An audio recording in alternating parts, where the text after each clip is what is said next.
Welcome to Education on Air. My name is Tia Lendo, and I'm from the Google for Education team. Over the course of the next 2 days, we'll be talking about practical innovation to improve education. So what do I mean by practical innovation? I mean tools and techniques that you can put into practice immediately, whether you're in a classroom or a home, whether you're kicking off a longer-term project. On the way in today, I was realizing that it was exactly 15 years ago that I was starting my first year of teaching. I taught 4th grade in rural North Carolina, and I really loved it, but I was exhausted. I was teaching all day and grading papers and planning lessons all evening. So I didn't feel like I had time to connect with other educators in my building and in my town, let alone consider the idea of connecting with educators in another state or another country. But today is different. We've got technology and tools that let us connect and share so much more easily. Look at this conference. There are tens of thousands of you tuning in, and we have registrants from 185 countries. Practical innovation. Why is that the focus? It's because you told us you wanted it to be the focus. We surveyed thousands of you using social media. Educators, students, citizens, and you told us you wanted to hear about 2 things: how to innovate in schools, but how to do so practically. And practical innovation is something we think a lot about here at Google too. So we've asked all of our speakers for the next 2 days to inspire and share stories, yes, but to make sure they focus on the practical side of making change. So speaking of the next 2 days, let's talk a little bit more about what's in store. There are 3 parts to day 1. In a few minutes, we'll get started with a kickoff panel and research discussing what are the skills of the future. After that, we have 8 keynotes from inspiring speakers. And at the end of the day, we'll conclude with 2 panels on hot topics: how technology can transform teaching and learning, and how to empower students. On day 2, I'm pleased to say we have sessions around the clock. Over 100 speakers leading workshops. And these speakers are from 12 countries and 29 states. Our moderator for today is Jill Bennett. She'll be asking questions to some of the keynote speakers and to the panel members. And some of the questions she's going to pose are yours. So please remember, as you're watching today, to scroll down below the live video stream and to type your questions. We'll do the best we can to get to as many as possible. Or pose your questions and comments over social media. Use hashtag #GoogleEduOnAir. I know that many of you tuning in today are teachers, and I know firsthand how difficult your job is, especially at this time of year. This week in the US is Teacher Appreciation Week, and on behalf of everyone at Google, I really want to thank you for the work that you do. there's someone else who wants to thank you as well. I'm now going to turn it over to a very special guest. Hello, everyone, and happy Teacher Appreciation Week. And thank you for your extraordinary work on behalf of our young people. Now, I know your jobs are not easy. I know that the hours are long and the pay isn't what it should be. But in the face of so many challenges and constraints, you all just dig deeper and work harder because you know that every child is capable of learning. And you're determined to prepare all your students to succeed in your classroom and beyond.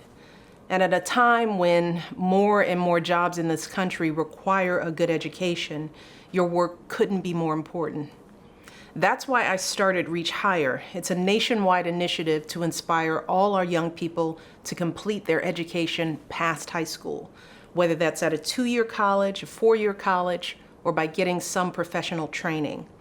And I hope that every single one of you will join us in this effort. Just go to reachhigher.gov to see how you can get involved. I hope you enjoy the rest of your conference, and I look forward to working with you to give all our young people the bright futures they so richly deserve. Thanks so much. In your classroom or in your home, you might have the future First Lady or First Gentleman, a future Prime Minister, an engineer, a teacher, a doctor, doubtless students who will have jobs that don't even exist yet. We hope that you enjoy Education on Air and that you get some inspiration and some practical ideas that help you support your students no matter what their dreams may be.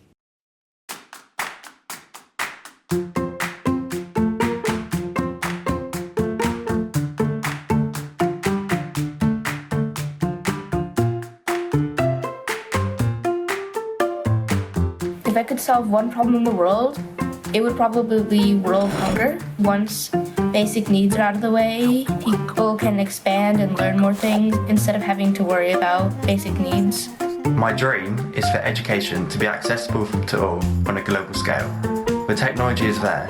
I believe we just need to make it more widely available to ensure that people of all backgrounds and beliefs have access to the tools and equipment necessary to have the best chance possible in their lives. I would make people stop using trees for paper because if all the trees are used up, what are you going to use for paper? So if I could solve a problem in the world, it would be greed. Most of the problems in the world are from people that want more than what they should have, or they want more that belongs to other people. I would probably solve the continuing discrimination that goes on against girls to get an education. I find it ridiculous that girls in some countries have so many barriers to their own education. I would solve bullying. I think if people just stop being mean to each other, the world will be happy. I would. Everybody be happy.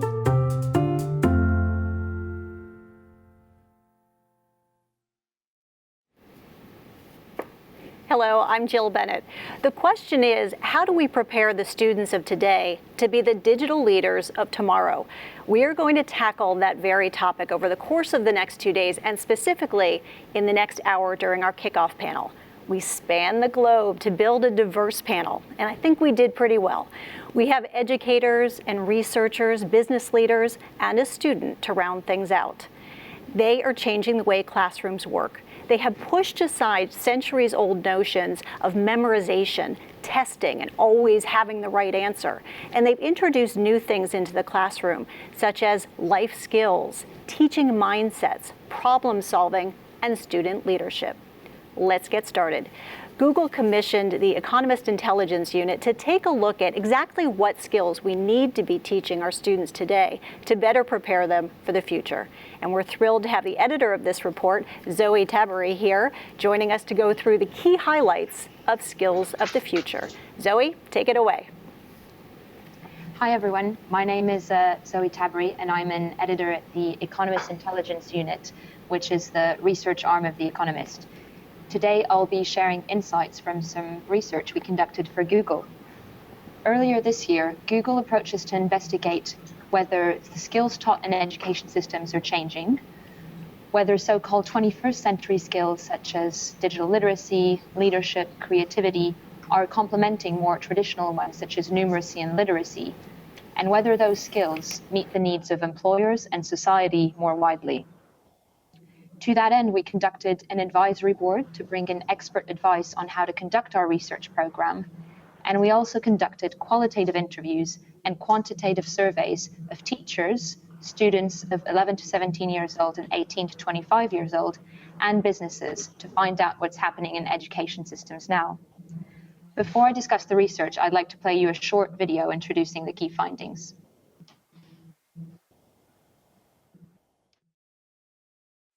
Evolving business needs, technological advances and new work structures are redefining valuable skills for the future. Problem solving, teamworking and communication are the most needed skills in the workplace, according to surveys of executives, teachers and students by the Economist Intelligence Unit. But education systems aren't providing enough of these 21st century skills, and over half of businesses say a skills gap is hindering their performance. Nurturing skills of the future places new demands on teachers, who may not have the tools required to lead a more interactive class. Nearly half of them say the curriculum is too rigid to allow time for wider skills to be fostered. Meanwhile, students are becoming more independent, gathering information by themselves, according to 62% of teachers. Education systems seem to be struggling to keep up with the pace of technological change. Only 28% of 11 to 17-year-olds say their school is very good at using technology in lessons. And over 30% of teachers would like further training in digital literacy. Employers feel they should play a more active role in deciding what students are taught. They list improved access to company schemes or internships as the educational change which would most benefit their business. Countries all over the world, such as Bangladesh, Singapore and New Zealand, are devising innovative approaches to teaching and learning. As one expert puts it, ensuring students leave school with the ability to learn will prepare them for a world not yet known.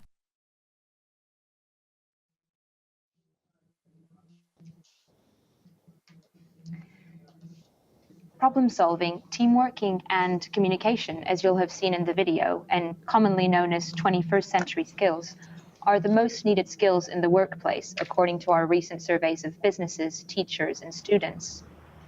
But if problem solving is to be prioritized as an educational goal, it needs to start early to be effective, according to experts. Emiliana Vegas, who was interviewed in the report, and who's the chief of the education division at the Inter-American Development Bank, said that the school systems that manage to embed problem solving in the curriculum combine real-world context with information, for example, using math and science to solve practical problems as opposed to abstract ones. The value placed on teamworking in the surveys reflects the increasingly interconnected way in which we live our lives. Digital literacy, creativity, and their close cousin entrepreneurship were ranked less highly in the surveys, but are seen by businesses as becoming increasingly important in the next 3 years. Next slide. Although executives, teachers, and students agree as to which skills are most needed in the workplace, only a third of executives report that they are satisfied with the level of attainment of young people entering the workplace. Even more striking, over half say that a skills gap is hampering their organization's performance, and students and teachers paint a similar picture. Next slide. Part of the problem may simply be that education systems lack the capacity to teach a wider range of skills. Teachers in our surveys reported that the curriculum was too rigid to allow for time for wider skills than numeracy and literacy to be fostered. According to Sean Rush, who's the president and CEO of Junior Achievement Worldwide, an organization that helps teach entrepreneurship in schools, the difficulty to teach a wider range of skills reflects a lack of innovation in the system as much as a limited number of hours in the day. He thinks that the best way to teach 21st century skills is to embed them in the curriculum, as opposed to bolting them on as additional subjects which might require more time. So if you want to foster oral communication skills, for example, holding a debate in the context of a history lesson would be much more lively than in isolation. But this also means that teachers need to be given a certain degree of freedom in how they incorporate 21st century skills in the curriculum. Next slide, please. Technology has a central role to play in skills development. As many as 85% of teachers report report that advances in IT are changing the way they teach. But education systems, as opposed to leading the technological change, appear to be struggling to keep up with it.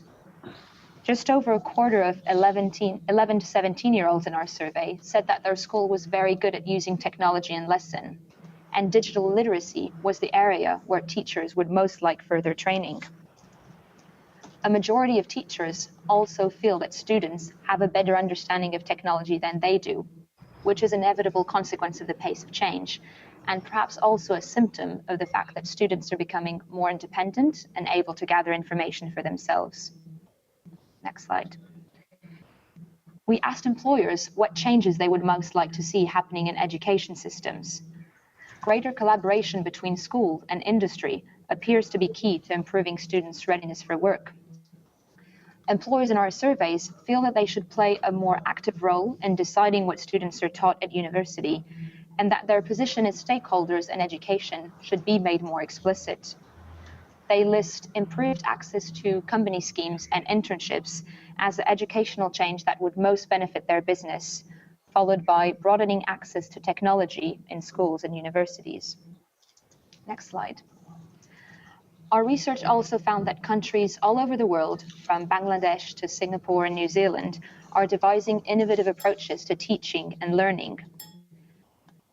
A New Zealand-based program called the Manaya Kalani Education Trust is teaching 21st century skills in one of Auckland's most disadvantaged communities. It supports parents to buy a digital device, such as a tablet, for their child, and provides them with Wi-Fi access both at home and at school to allow students to follow an ongoing learning program in their own time, thus extending the learning day. Families still have to pay a small fee for the device, ensuring that they take a positive decision to support their child's learning throughout the program. Meanwhile, the schools are encouraged to adopt teaching techniques which promote group discussion and critical thinking skills. It's impossible to say what challenges will face students or what the workplace of the future will look like. The traditional classroom with rote learning at its core has had its day. Education must therefore concern itself more than ever with the development of skills to interrogate knowledge, to find it for oneself, and to respond to rapidly changing situations. Thank you.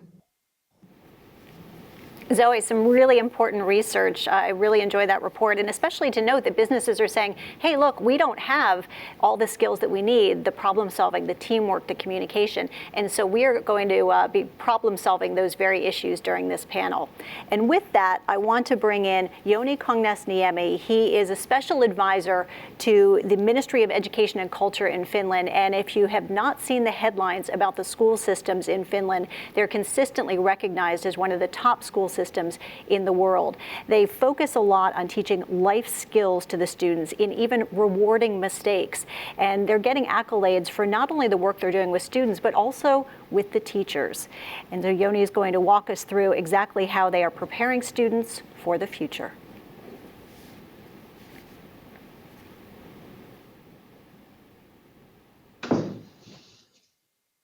Camera. Hi, happy to join you from Helsinki, sunny Helsinki. I tried to build up some ideas on the top of what we just saw and heard, and it's not an easy task, but I will focus on two important aspects. First, I will discuss the importance of having a big picture and understanding that.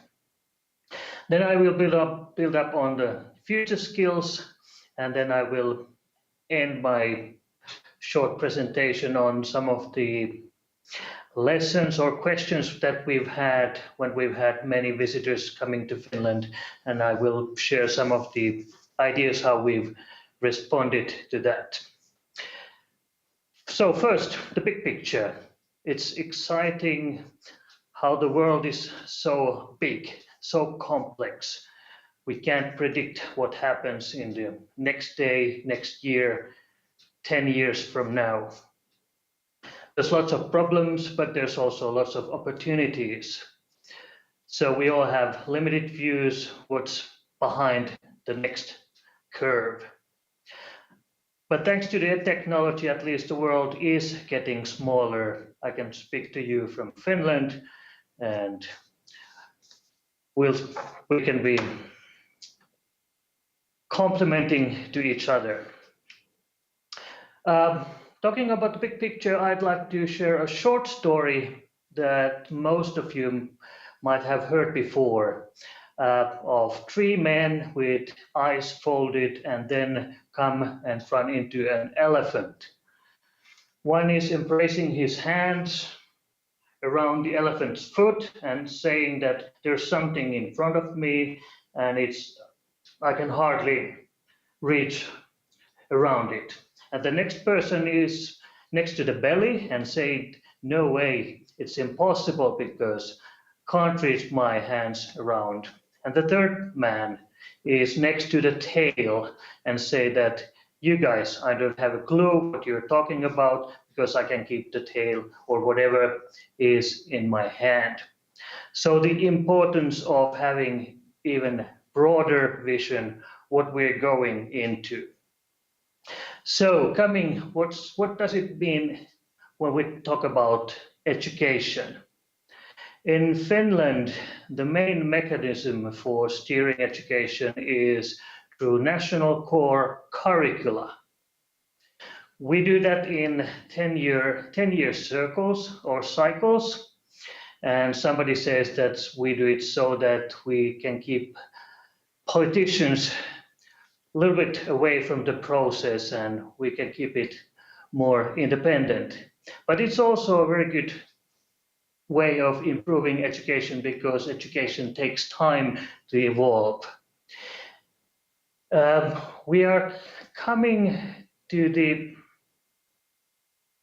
target date, which is August the 1st, 2016, when the new national core curricula is about to be adopted in Finland.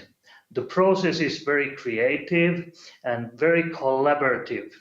We involve in the designing of the national core curricula all the teachers, politicians, experts, teachers, parents, and also students, just to build on a shared view what the education should and could look like in the future.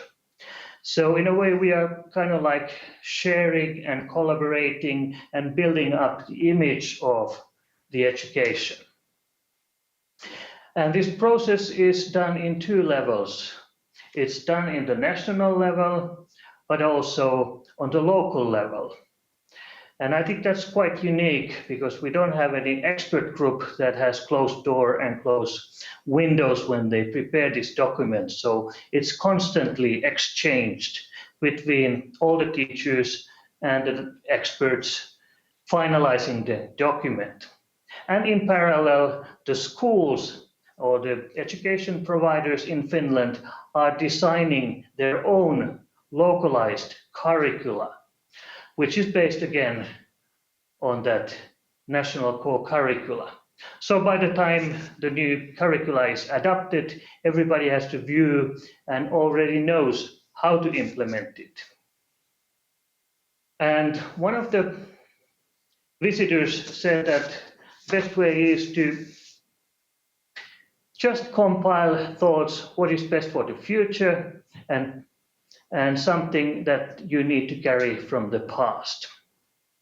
So coming to the next part, the future skills.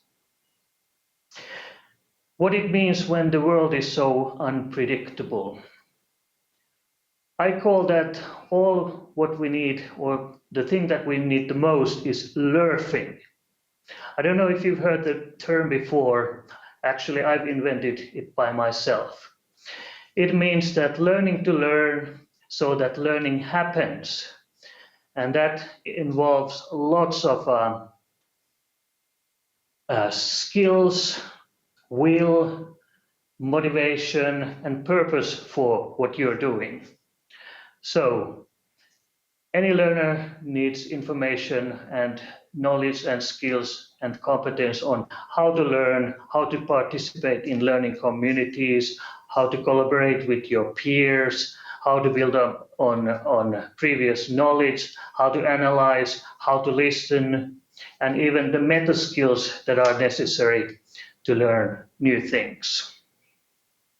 From teacher's point of view, that means that the teacher is not controlling the learning, but more like supporting and being more proactive with the students.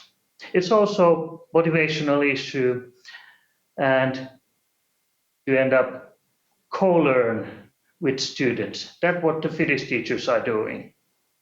And from a student's point of view, it means that learning is not remembering. It's more on understanding. It's not about having the right answers and being afraid of failing something. We all fail sometimes. But learning is about empowering yourself. So coming to the end, we've had so many visitors coming to Finland during the past few years. And I'd like to share just some questions that what we've heard from the visitors. First, they might ask that, do you punish your teachers if they don't follow the curricula? And we say that no, of course not, because they themselves have built the understanding for that. Lots of Americans come to Finland and then they ask that, do you have any secrets that you'd like to share with us? And I said again, no, we don't have any specific secrets. We just try to be as open as possible. But if I try to compare some ideas, how you see in US the system and how we see it in Finland, we might have less homework, less class hours, we keep breaks between the classes, and that all helps to learn new things. We don't test what you've learned, but we test or we just encourage learning. Teachers in Finland are highly valued, and we want to keep it so. They are the professionals of learning. So they themselves build up the atmosphere, and if they decide to do something in the classroom, they can decide what methods they use, what content they use in the classroom, and how they assess the learning. It's all up to them because they know how to best treat their groups. So the focus in us is on more personalized learning, encouraging collaboration among the students, bringing out the activity from the learner and assisting that one.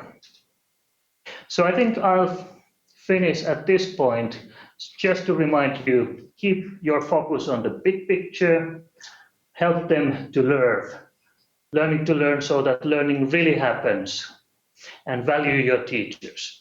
Thank you.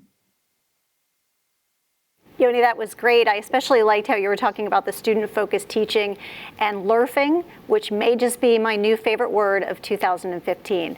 We'll have to have some t-shirts made up of that.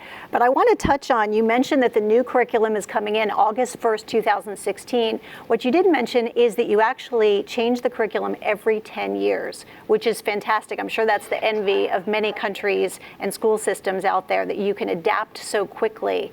And what's the advantage to that? I mean, certainly that you can stay ahead of the curve, I would imagine.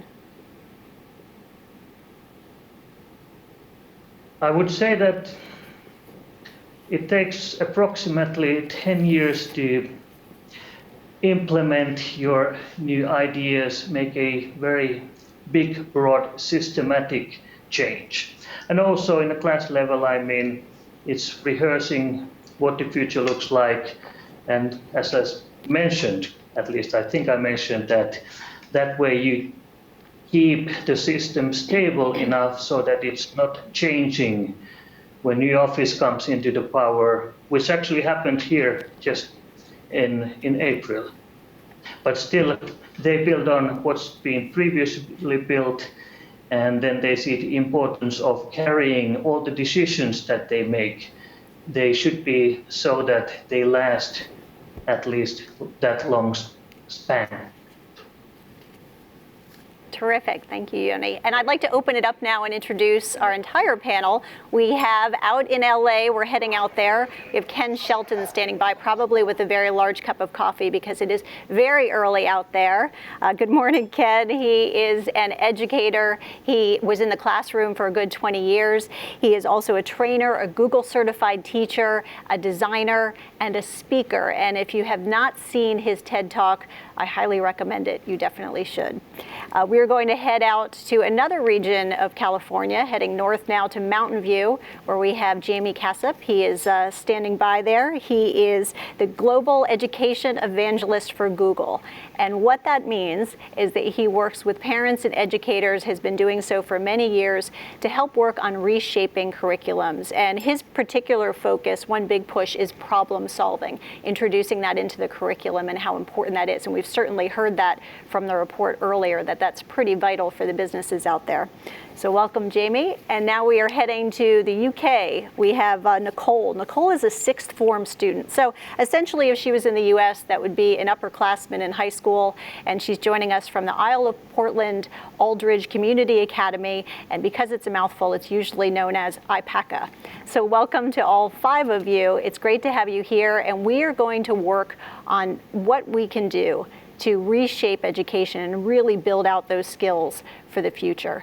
But first, I want to roll a video because we put that very question to a panel of other experts out there to see what they would do to reshape education, and we got more than a few responses. Let's roll the video.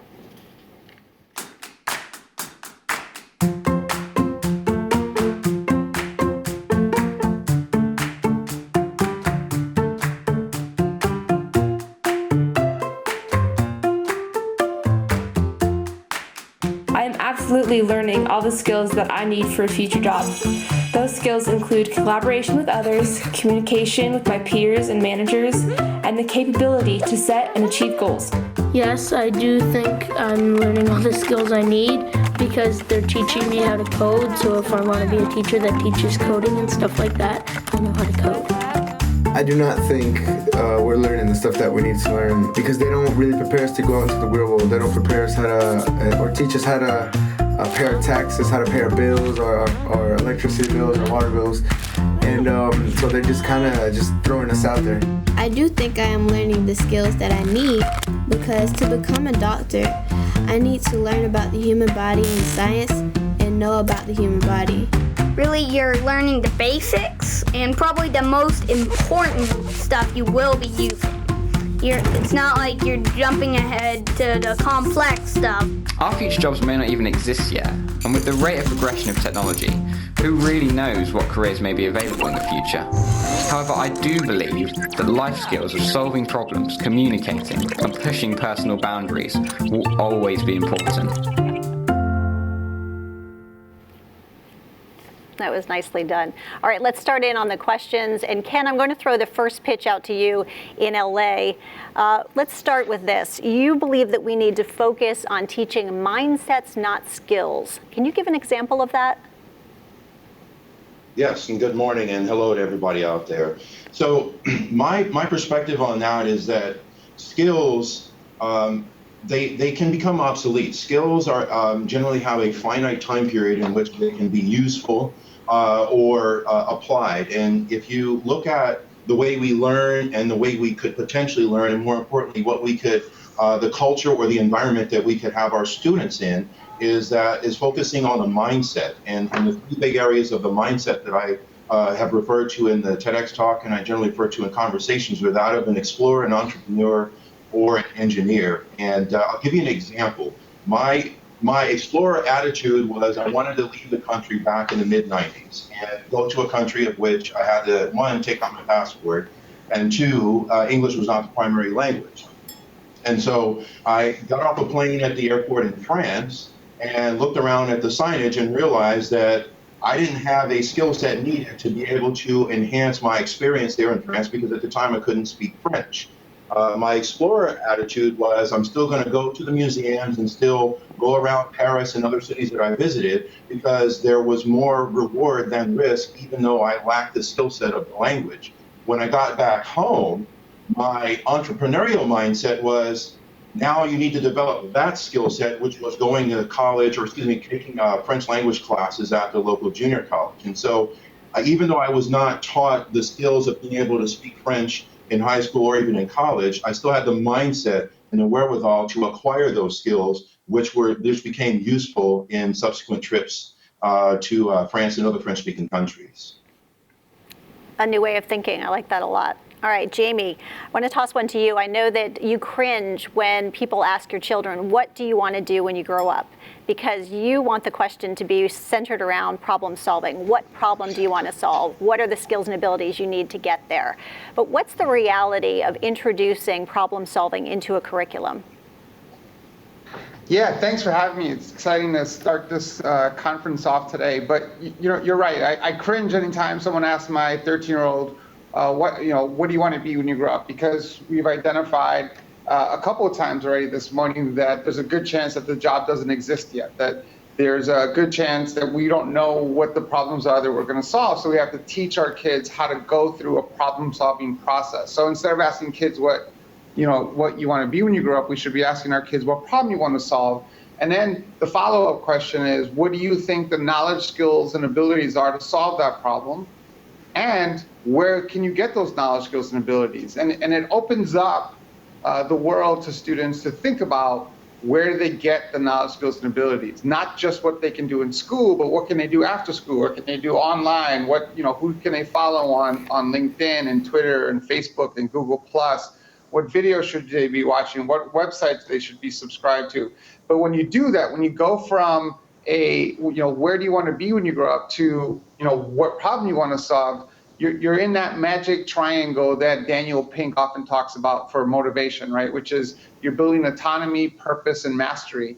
And so how do we do that in our schools is what that next question is. And what we're starting to see is a more student-centric focus for learning models. And I think that's where we get to, where we're not answering questions for our students, but we're starting off with that blank slate. What is the problem? Define the problem, and then that project-based learning that we're seeing in schools is taking care of implementing that problem-solving based education model that we're seeing pop up all over the world, really.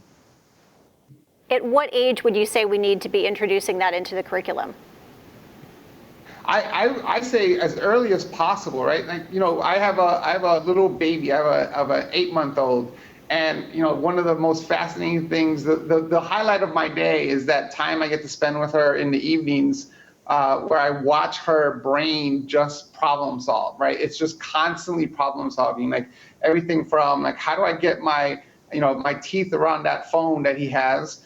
To how do I get across the room? That problem-solving dynamic is inherent in us. We have that, and so I think we can right from the beginning, start talking to students and have them figure out what problem-solving what looks like, because they're trying to not just solve a problem, but identify what the problem is, and that's as critical as a skill that we need for students than anything.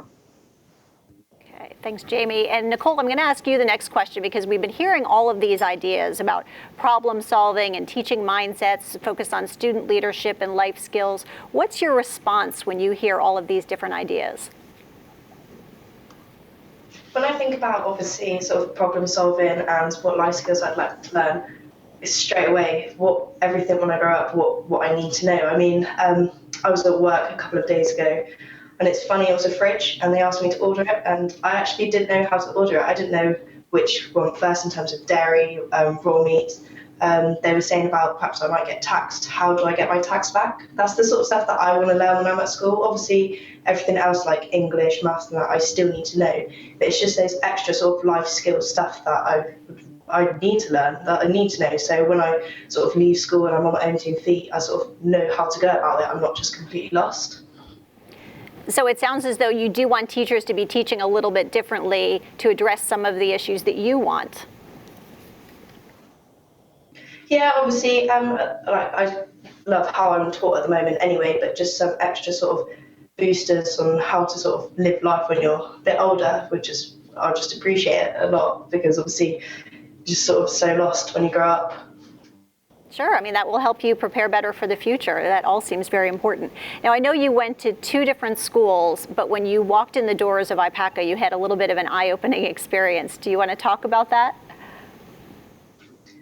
Yeah, I mean, obviously, I've been to quite a few schools in my life, but in terms of secondary sort of education, in terms of sixth form, I went to a college and I just found it completely wasn't for me. It didn't really have the support and the push that I got from sixth form. And then I came to IPACA, obviously I walked through the doors and from the outside it does not look like a sixth form whatsoever, but obviously the inside is just so great. I mean, like I just can't really explain it. They've got different rooms, you've got 3 different rooms.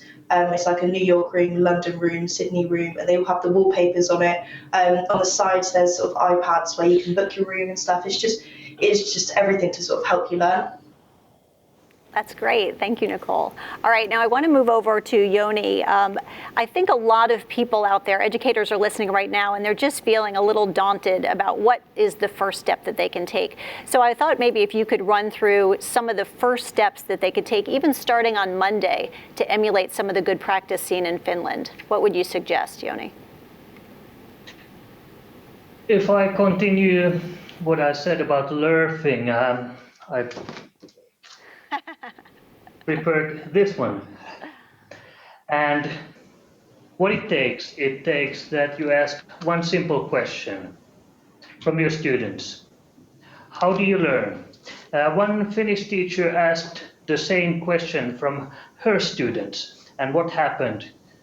She threw out all the chairs, all the desks, brought in all the coaches, redecorated the whole classroom, and redid the way she thought and organized all the learning. And I mean, with that simple question, I mean, you can make very big things if you dare to. At least in Finland, it is possible because, as I said, we trust highly on the teachers' professionalism. They know what they are doing. And the good thing in the end was that in the end of the semester, even the learning outcomes rose with that class. And in the end of each day, she found it quite difficult to send the kids away back to their homes because they loved to stay at school. That is what teachers want to hear. That's terrific. All right, Jamie, we've heard about Finland and we know that it's one of the top school systems in the world and what they're doing to improve, but the reality is that doesn't happen everywhere. So you've been advocating that education is not broken, but it just needs to be reshaped. How does it need to be reshaped? Yeah, well, let's start with the idea that I like to be a glass half full kind of guy, and I look at education and see what it's accomplished over the last 100 and 150 years, and the key message there that is education isn't broken. It's doing exactly what it was designed to do, and it's doing it better than ever. Right, in 1910 in the U.S., the dropout. The graduation rate was like 6%, and today we're pushing 80%. The content that we teach today is 10x better than it was 150 years ago. What I'm asking us to do is to do exactly what we did 100, 150 years ago, and ask ourselves, what does the education model need to look like to support the economy of the future? The knowledge-based, network-based economy. What is it that we need to do in our schools? And so that's what I want us to make sure that we focus on, is what do we need to do to reshape education to support that economy? So that's my focus. Okay, and a slight follow-up to that question, I want to pose this to Ken. You've been hard at work with thousands of educators. What seems to be working out there? There's a lot that's going on literally around the world that I would say is working quite well. And if I were to encapsulate a couple of examples into that, first of all, a lot of educators are recognizing the importance of technology, but not technology as a tool, but technology as an integral part of any learning environment, and utilizing, and in fact, we even saw it in some of the research, of the 3 areas that are identified as the most important, as teachers are using it for communication, collaboration, and then networking. Here in California, one of the things that I can share with all of our viewers is that a number of years ago, our state superintendent put together a task force, which I had the privilege of serving on. And the whole theme of that task force was no child left offline. And it was a multi-pronged approach of looking at how can we in California leverage everything from our business relationships with the companies in Silicon Valley. How can we look at higher ed teacher prep programs? How can we look at school districts? How can we look at everything from infrastructure to literally what goes on in the classroom with students and provide a meaningful connection in every learning environment here in California?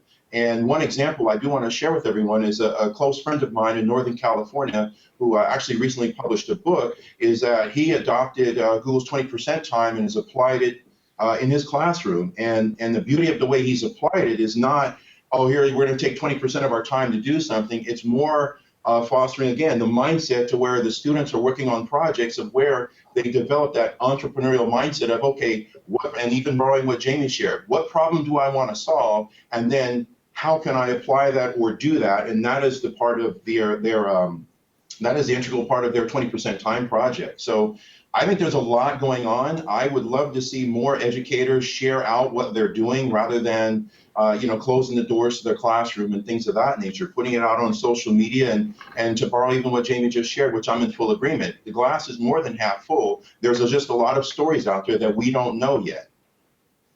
And I think we're certainly hearing that student independence is such a key part of student leadership. All right, Zoe, I know you buried yourself in this research for so long. If you can talk about 2 innovative examples from around the world of people teaching students the life skills they need to succeed. Sure. Well, what really struck me in the research and in the conversations I've been having with educators is that innovation in education often happens in the most unsuspected places. So I mentioned the New Zealand example of one of Auckland's most disadvantaged communities, but Bangladesh's own national education policy at its core gives teachers training into how to incorporate technology in lessons, and that's accompanied by an increase in group sessions, Q&As, and project-based learning.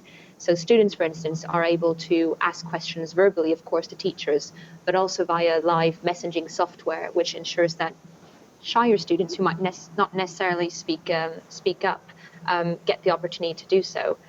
Another example which I found really interesting was one taking place in the US. It's a public charter school in Washington, D.C., which takes an interdisciplinary approach to skills by embracing real-life projects. So a group of first grade students were involved in running a snack bar for the school and raised money to build a children's library in a homeless shelter. And by conducting surveys on customer satisfaction, finding out which snacks were most popular, and also liaising with the shelter, they were, as a result, able to kind of develop their own skills such as problem solving, communication, and even entrepreneurship, which I think is pretty amazing for at that age and that level of education. It certainly is. And with that, I'm going to go to our student, Nicole, and ask you, if you could tell me about a time where you felt as though school prepared you to be a digital leader. I've had loads of experiences with this school now about being a digital leader. With one of our exams coming up, part of it is to create a solution. So we have a problem which is via sort of like the internet or to do with computers, and we have to create a solution for it. So obviously that was sort of quite challenging. Obviously, luckily we had all our sort of classmates, our teacher, and that to help us, but that was definitely a key point that helped us become a digital leader. Another one is our school across the road. Whenever they have events going on, we sort of always go across. We have a certain amount of iPads. We'll always record it, make little short videos about just anything they're really doing. So my school really does help me become a digital leader. That sounds it. That's great. All right, it is time to open up to our audience and pull in some of these questions. They're pouring in, so I want to be sure we can get to as many as possible. And the first one is for Yoni. And Melissa wants to know, what is an area you are still trying to improve?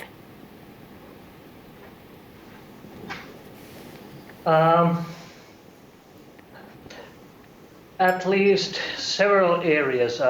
One is that we'd like to bring back the joy of learning, having learning a fun, although it kind of might be hard as well. Expanding the learning spaces or the concept of learning environment.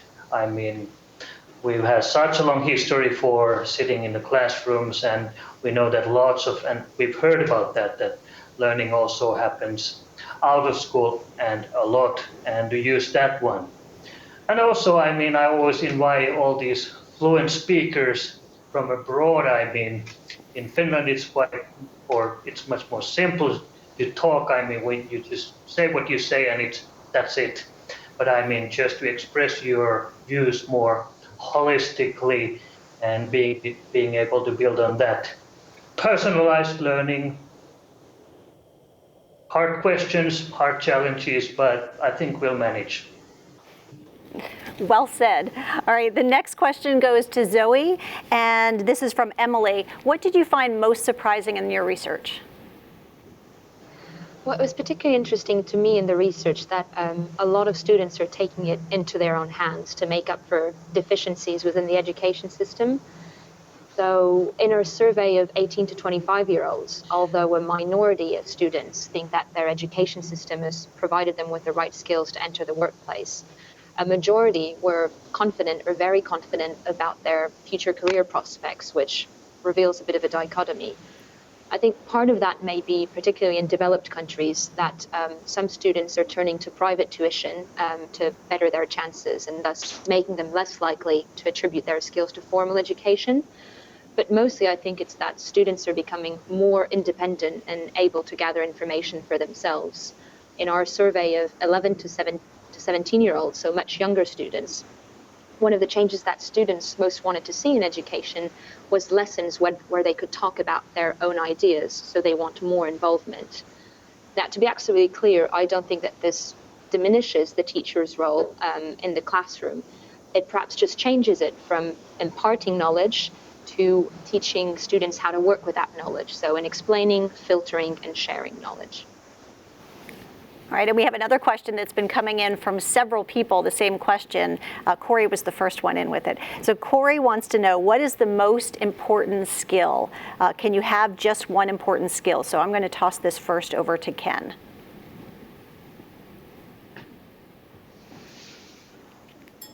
The most important skill, I would say there really isn't one. In fact, we already saw, and I pulled up the graphic here, we saw in the research that 51% of the executives say that new employees, let me read it, 51% of executives say a skills gap is hampering their organization's performance.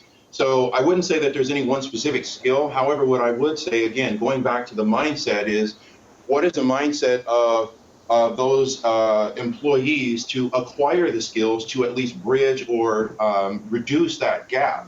One of the most important skills, if you want to use that term skill, is the ability to find where that gap can be filled. And that goes into a whole nother area of digital literacy, being able to identify the most valuable resource to acquire the knowledge, which then translates to the skill set.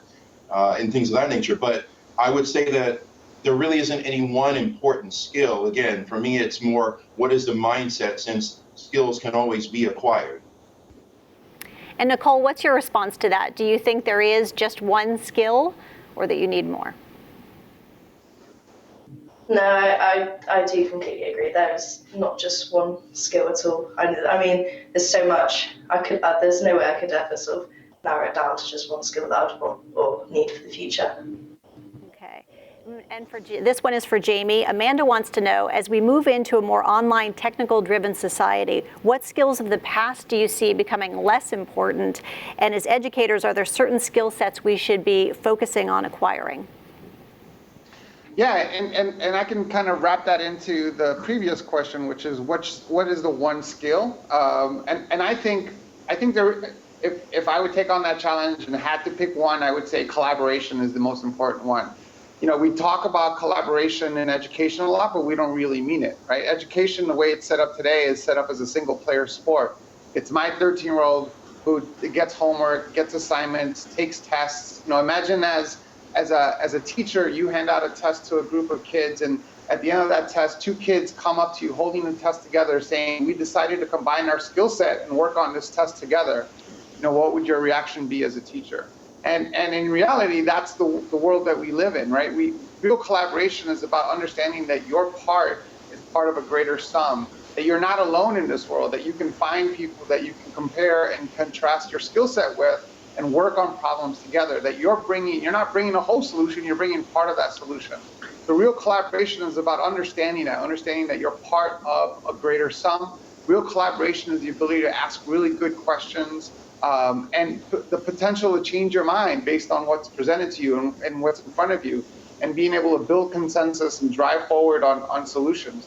And I'm not saying that that's how we should do everything, but that's a critical skill. I take comfort in understanding that I don't have all the solutions, but I have my skill set that I can combine with other people's skill sets to create what that solution is. So I think that's where if I would focus on one thing, I would think that focusing on teaching collaboration is important. And we're starting to see this a lot with project-based learning. Project-based learning is really about collaboration.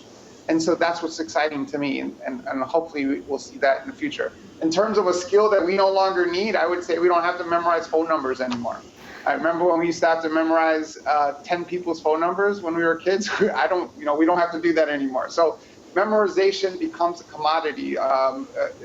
Information becomes a commodity because it's at our fingertips, right? So like I think Zoe said as well, the idea is that we no longer have to teach kids information because information is at our fingertips. Information becomes a commodity. There's no value to it. What is valuable is taking that information and converting it into intelligence. And that's what our educators are helping students do, is convert that information into real intelligence. And I like the highlights on the collaboration. Ken, I'm going to give you this one because this is highlighting some of your experience in the classroom. This is from Matt. He wants to know, how can we inspire our veteran teachers to think differently about how they approach their subject? That's a great question. I've had the privilege of chatting with a number of veteran educators literally around the world, and usually the first thing I ask them when they share with me their personal stories about how they feel like either one, that their teaching methodologies are outdated, or they aren't sure about their own confidence in the way that they're approaching their subject matter. Is I always encourage educators, the first thing to look at is think back, imagine back to the time when you first started working in education and you decided that you wanted to become a teacher. What was your thought process? What was your motivation for that? And then more importantly, why did you choose the subject matter that you chose when you first started? And that should be the basis or the roots for how you adapt and innovate throughout the remainder of your career, whether you identify yourself as a veteran or even if you're a first-year teacher. I think a lot of times that we can get caught up in the minutia of getting through standards, getting through testing, getting through all these things. And a lot of times in doing that, we lose some elements of that passion, that energy, and that fervor that we started off with. And, whether you're a 30-year veteran or a 1-year veteran, hopefully you'll still be able to maintain the degree of enthusiasm and energy that brought you to education. And look at ways, to me, I think with technology, it's even better because it's always changing. And that means that there's always more learning opportunities and ways in which we can incorporate, this world of information and world of accessibility within our subject matter. But I still think the most important thing for any teacher is looking at the roots of the passion and the energy and what brought you to education and your subject matter right from the beginning. And that can serve as a motivational basis going forward. Nicely said. All right, and for Yoni, we have a question from Tanya. She wants to know, what is the best way to give students the skills they need without skipping on the curriculum that needs to be covered? Very good question. My advice would be that the curricula twists to so many angles. If I give you an example, like one of the new skills that we try to introduce in our new curricula is coding. But I mean, in some countries, they think that now we should train all teachers to code. But like in Finland, I've seen that some of the teachers have made lots of new invention how to do that. They ask that, or they combine that with playing with kids. They ask them to please design a toy that moves. And then in the lower classes, it's very mechanical, but in the upper classes, you bring in the robotics and the computing skills quite closely. But in addition to that, she or he might ask that make an advertisement out of your new toy. And not to finish on that, but also keep a diary what you were doing. And now I'm referring again to that the learning skills are the most important, and you need to practice those, you need to rehearse and make them visible so you understand how you yourself learn it. So, I mean, in the end, all issues in the curricula are twistable. I like that. All right, for Zoe, and then also I'm going to have Jamie answer this question as well, but we'll start with Zoe. Brendan asks, with all the pressure to teach standards and teaching to the test, how do we bring these other skills in? That's a really good point. I think one of the things that came out of the report and that educators but also policymakers seem to agree on was that it doesn't make sense to add many more subjects to the curriculum, because then you end up being with one that goes in very little depth into each subject. So the consensus really seems to be on taking an interdisciplinary approach to skills. I think to your point about standards, I think we need to take a step back and move away from rote learning. Education systems often teach students how to succeed, but they don't teach them how to fail, or they don't portray failure as a positive thing. And I think in real life situations, particularly entrepreneurship and young people wanting to start their own business, failure can sometimes be a good thing. After failing twice or 3 times, you might then succeed on the 4th time. And finally, for teachers, I think what needs to change is to inculcate these new types of skills and these skills for the future. Teachers need more training. They've requested it in our surveys, particularly in areas such as digital literacy. But more importantly, I think they also need to be given more freedom by education systems to teach skills in their own classroom. So just a higher degree of freedom in how to incorporate 21st century skills. Yoni has certainly talked about it in Finland. Hang on one second, Jamie. I just want to make a point about the mistake aspect, because they actually reward mistakes in Finland. You make a mistake and you get a reward, but that teaches kids that they can continue to try and they're not afraid of failing. And Jamie, yes, if you can continue on that point. Yeah, just a quick point on that.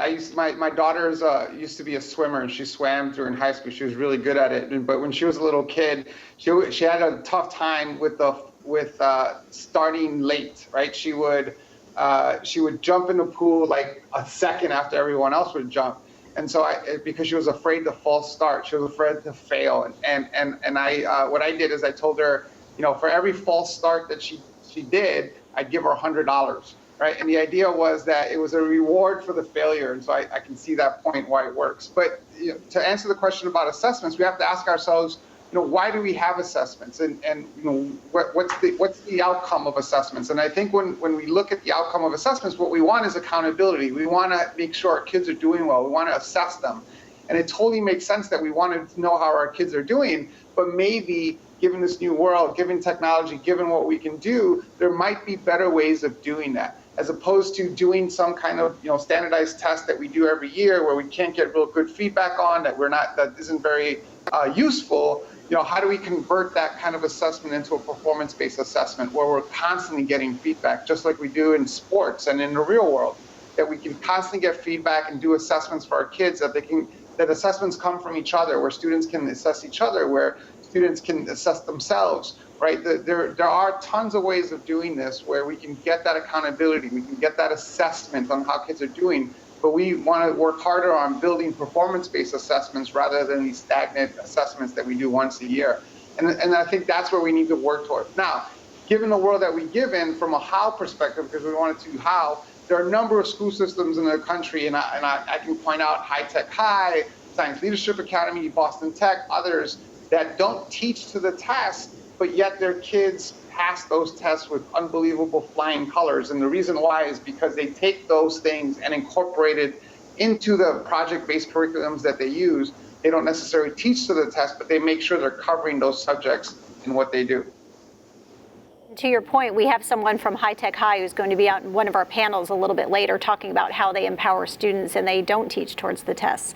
I like that. All right, our next question is for both Ken and Yoni. I'll start with you, Ken.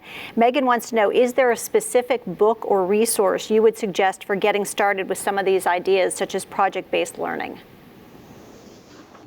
Yeah, the single best resource I always recommend to any educator is accessibility through social media.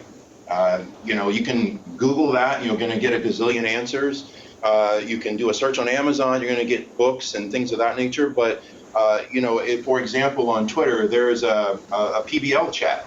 So I would say the best resource is the human resource. It's reaching out to the community, reaching out through social media, and identifying what are your specific areas that you're looking to, in this case, incorporate project-based learning, whether it's a grade level or subject matter, and then identifying that so that you can build essentially a solid network of connections with other educators who either have utilized effectively project-based learning in a similar environment or who have a similar interest in doing projects maybe that are similar to what you have. So in short, I think the single best resource is the human resource and networking through the use of social media.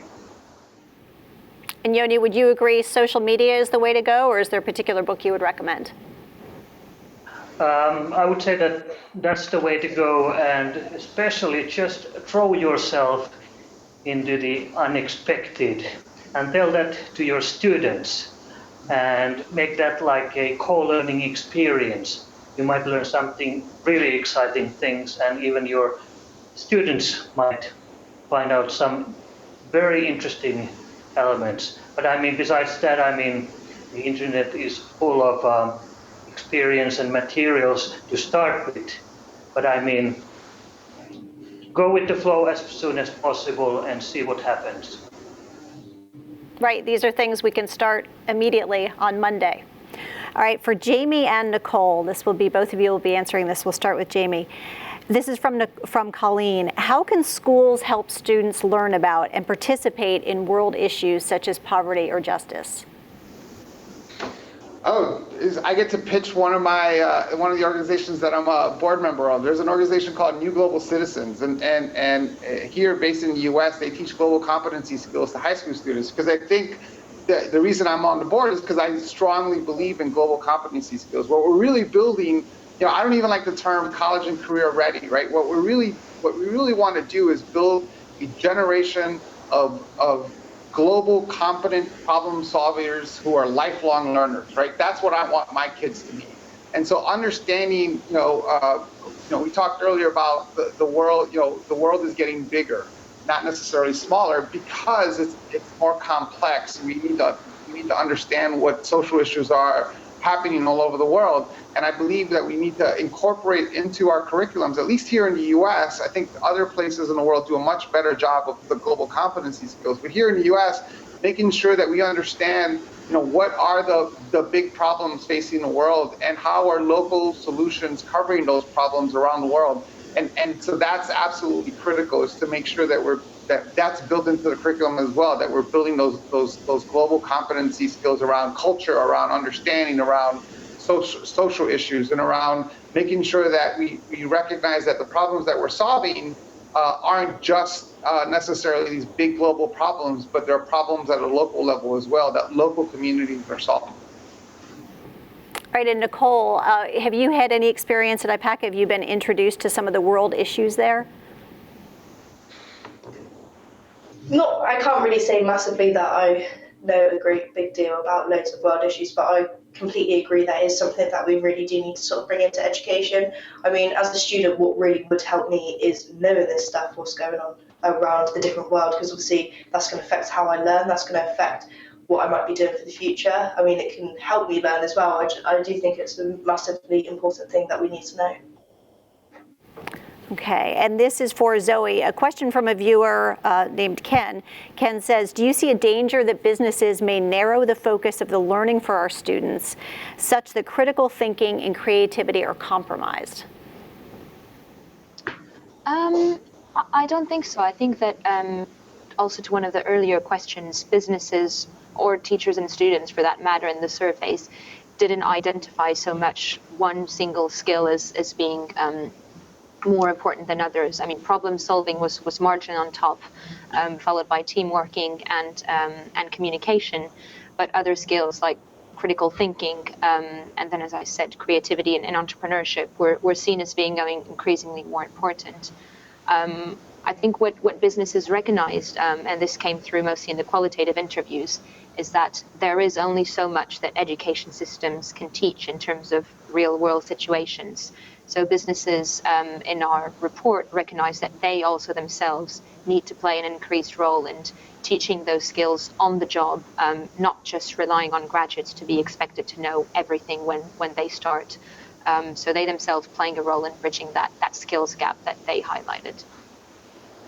All right, and this one is for Ken and then Yoni. Ed wants to know, is it specific skills that are important or more dynamic traits such as adaptability and flexibility, as we don't know what the future will bring? I know what Ken's going to say. Go ahead, Ken. Yes, is dynamic traits by all means. That embodies the mindset mentality. As things change, some of the things I love sharing with my colleagues that I work with, as well as educators around the world, is that life is dynamic, life is not static. And so therefore, the being adaptable, being flexible, guess what those fit? Those fit the explorer mentality. So it is definitely having dynamic traits so that we can be adaptable, be flexible. The other thing is that with technology, there's so much out there and there's so much that is accessible that being able to look at information in different ways, looking at, even like what Jamie said, being able to look at problems in different ways, which, by the way, is the engineer mentality, certainly is what's needed the most. Okay, and also over to Yoni. Do you believe that there are specific skills that are important, or is it dynamic traits such as adaptability and flexibility? Yeah, very good question. I think that since we don't know what kind of jobs there are in the future, so we don't know what specific skills are needed. So obviously it's very dynamic and fluid skills that you need. All right, and here's someone pushing to be the best. We have, this is for Jamie from Ben. How can I, as an educator who works with technology every day, become the most innovative in my field? That's a great question. So let's start with the idea that what we need more than anything in education is a culture of iteration and innovation, right? Sometimes in education we look for some magic solution or magic model that all the schools then can replicate. And in reality, what we need is iteration and innovation. And so what I would say in terms of how do you build that skill set is to continue to have that mindset, to have the mindset of innovation. We've got to keep in mind that technology is not, I do a lot of presentations and I start with this idea that education is a silver bullet, and that what we need to do is make sure that education continues to be that silver bullet.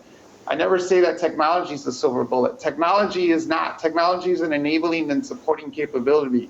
Our job as technologists is to make that technology easy to use and visible and manageable and scalable. And so what we want our innovative teachers to be able to do is to take that technology and embed it into what they want to do in their classrooms, but ask those critical questions. What else can I do? How do I push the envelope? And so it's not necessarily understanding what technology is next, or what app is next, or what social media channel everyone is on. It's more about understanding that concept of iteration, that idea that innovation comes from constant iteration. And so we want to make sure that our teachers are looking at technology not as the end all, but as a tool, as an enabling and supporting capability that they can use in their classrooms. All right, thank you, Jamie. And that is going to end our audience questions. Thank you so much to our viewers for some of those terrific questions and some tough ones. Thankfully, we had the right experts on the panel to actually answer all of them. And just to highlight a few points from the panel, we certainly talked a lot about problem solving. We're hearing that not only the importance of that from educators, but also from the businesses that are seeing that as one of the skills that's really lacking. We talked about collaboration and teaching mindsets, teaching life skills as well, and just that real focus on student leadership. So really backing away from memorization and always having the right answer and just rewarding those mistakes. That's very important. And a big, huge thank you to our panelists. You bring a lot of knowledge to the table. So I want to thank you first over in the UK to Zoe and Nicole, and also over in Helsinki to Yoni, and then moving out to the West Coast here, we had Ken and also Jamie. So thank you so much for your insight and your time on this. All right. Thanks for hosting. Thank you. Our pleasure. All right. We heard a lot from different people today, and Nicole, our student panelist, certainly mentioned that she was interested in solving some of the world's problems. We're giving you that opportunity for you and your students to be involved in what's being called the world's largest lesson in September, and that will really dive into trying to solve some of the world's largest problems. To talk more about that, we have Richard Curtis, whose work you may know. He actually wrote For Weddings and a Funeral, Bridget Jones' Diary, and my personal favorite, Love Actually. And he has done many things beyond the screen, including he co-founded Comic Relief, a nonprofit that aims to see an end to poverty in this world. And this year alone, they have raised £78 million for the cause. So a big round of applause for that. He's also a great advocate for getting students and communities involved together on tackling some of the world's biggest problems. Here's Richard to tell you more. Hello, my name is Richard Curtis. Thank you very much for having me on your Education on Air conference. Just to introduce myself, I'm the writer of a whole variety of very dodgy films that have made Hugh Grant very rich and very unhappy. My girlfriend says that my whole life is based on Hugh Grant falling in love and Mr. Bean falling over. So I want to start with an apology. The second thing, though, that I'd like to say is to praise you. I just remember how extraordinarily the kind of moral parameters of my life were set down by the people who taught me when I was young. I was enrolled by a man called Mr. Boucher into Amnesty International when I was about 13 and wrote lots and lots of letters to a chap called Juan in prison, trying to get him out of prison. That education that I had there was the thing that most profoundly made me aware of the importance of equality and justice. And there's no limit, I think, to how important teachers are in giving people a sense of perspective and what's important in the world. And in the end, I personally have decided that, and when I'm not writing the sometimes bad films, I work for an organization called Comic Relief Red Nose Day, which raises money to try and fight poverty. And also I'm a campaigner for the Millennium Development Goals.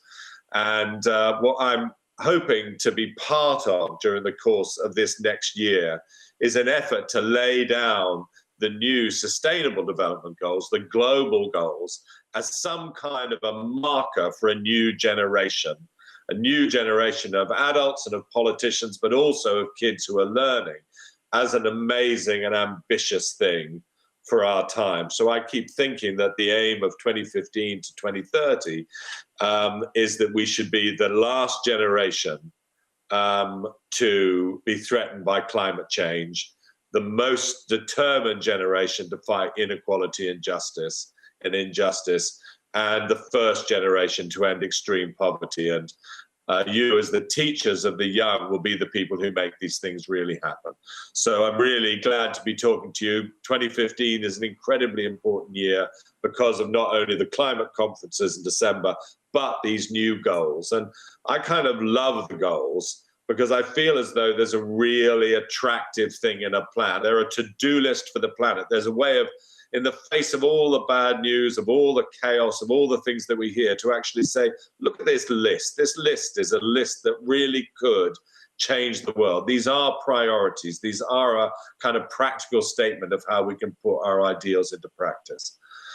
So what I'm just working with a group of people, we're working on something called Project Everyone. We're working with the UN. We're working with the Global Poverty Project. What we're trying to do is see whether or not we can create in September what I would call as a great opening weekend for the UN's new goals. The MDGs snuck into the world and weren't really famous till about 2005. What we want to do is have a huge Star Wars, Titanic, Avengers, Age of Ultron type opening for these new goals. And so what I'm asking and what we're trying to do is to get the world's biggest lesson happening after the goals are announced in the week, as it were, after September the 28th. And what would be fantastic is if all teachers could think whether this isn't an opportunity to introduce this kind of practical idealism and determination to change the world quickly within a 15-year period. We're just saying on September the 28th, that week, is there anything better that we could do than come up with a plan whereby, well, we could fix the universe one planet at a time, starting with ours. So I'll promise not to write Bridget Jones 3 if you will promise to just give this a little bit of thought. Because if we make a big opening weekend, then, you know, year after year, possibly, we can come up with something, 2016, 2017, to try and hold our leaders to account and embed this as something that one generation really knows about and believes in, which is slightly more important than the next One Direction album. So thank you very much for putting up with me. I'm sure I've spoken for too long, and have a great conference.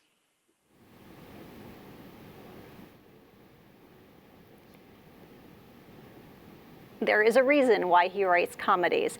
As Richard told us, there are steps that we can do right now, today, to help our students become leaders for the future. In our next segment, we have 8 keynote speakers who are going to tell you exactly how you can do that, whether you are in a classroom, a school, a district, a government, or a home. We all have a role to do.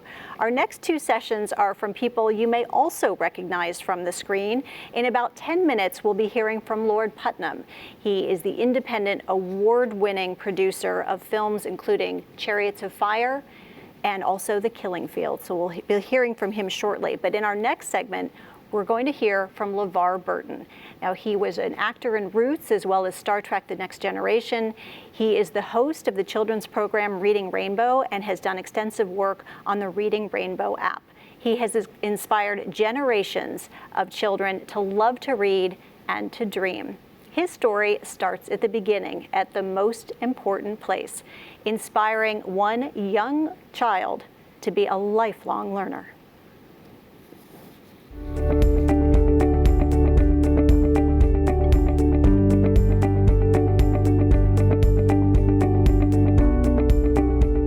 Irma Jean Christian. That's my mother's name. And whenever I have the opportunity to mention my mother when I speak to people, I always do. I believe about myself that I am the man that I am because my mother is the person that she is. My mother was my first teacher. She was an English teacher before I was born. And it's my mother that I really have inherited my love of literature and the written word. You see, my mother is a voracious reader and has always had at least 2, sometimes 3 books going simultaneously for her own reading pleasure. I received in my mother's care, from my mother, the very important information when I was growing up that reading is as essential to being human as is breathing. And I recognize that I'm one of the lucky ones. I had a mom who was fiercely invested in me reaching my highest potential in life. You see, I don't believe that it is possible for a human being to reach their highest potential unless they're a reader. My mother taught me a lot of things, not the least of which was that I would one day grow up and inherit a world that would be oftentimes hostile to my presence, simply because of the color of my skin. And she knew that the best way to equip me for that future. The best thing that she could do for me was to provide me with a quality education, an education that meant I would be able to compete on a level playing field with what I refer to as my melanin-challenged peers. I'll let that sink in for a second. So I got that very important example that reading is really important in life. My mom not only read to me when I was a child, she read in front of me, and I think that's a real important thing for us to remember in terms of setting an example for our children and our charges, that they absolutely are paying attention, and that which we place emphasis on is what we are communicating in very subtle yet powerful ways, what we feel is important in life. It has been amazing to me as I have grown up and come to do what it is I do, that literature and the written word has played such an integral part in my life as well as my career. When I was a kid in Sacramento, California, I read a lot of science fiction literature, and it was not often. It was fairly rare for me to encounter heroes in the pages of those novels who looked like me. Gene Roddenberry's vision of the future was revelationary to me, because what Star Trek said to me in the 70s was that when the future comes, there's a place for you. And that meant the world to me. Having grown up in the age of television, I cannot impress upon you the importance of children seeing themselves reflected in the popular culture. So seeing Nichelle Nichols on the bridge of the Enterprise meant the world to me. The Star Trek universe and the decisions that Gene made in terms of the creation of that universe were absolutely the kind of world that I wanted to live in, a place where we had resolved all issues of race and class and economy and sex. It was and continues to be the kind of world that I strive to reflect and create in my life.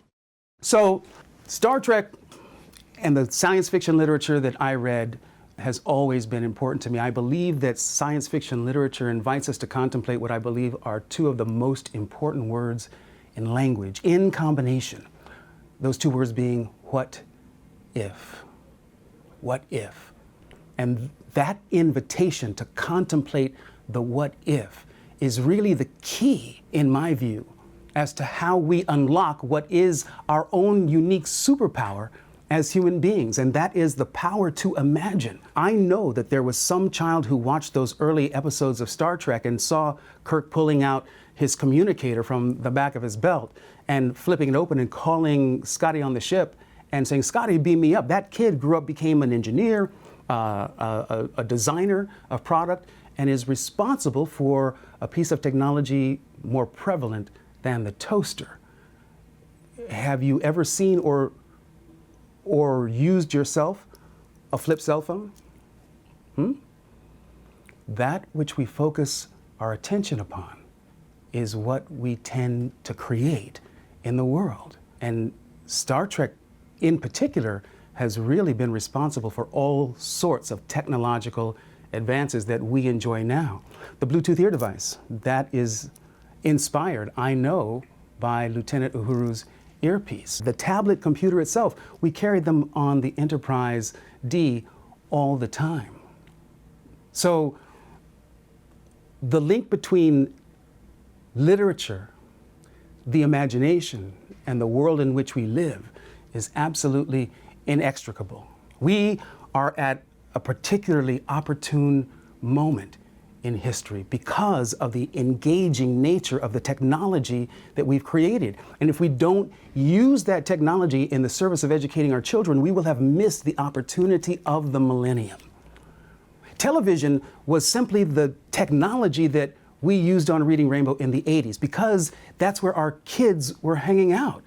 In the 80s, television was where they tended to congregate.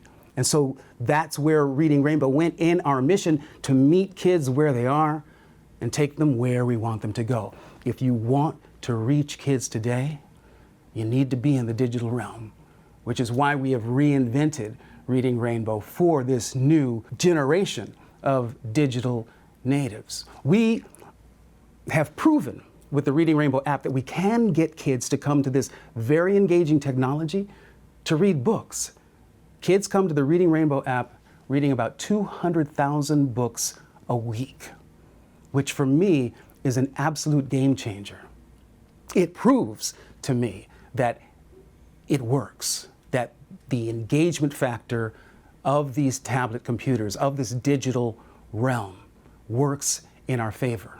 I believe that storytelling, because it is such an integral part of the human experience, every culture on the planet has a tradition of storytelling. We can teach our children anything we want them to learn. And all we need do is use what I know to be one of the most powerful ways we communicate with one another as human beings: moving pictures and sound.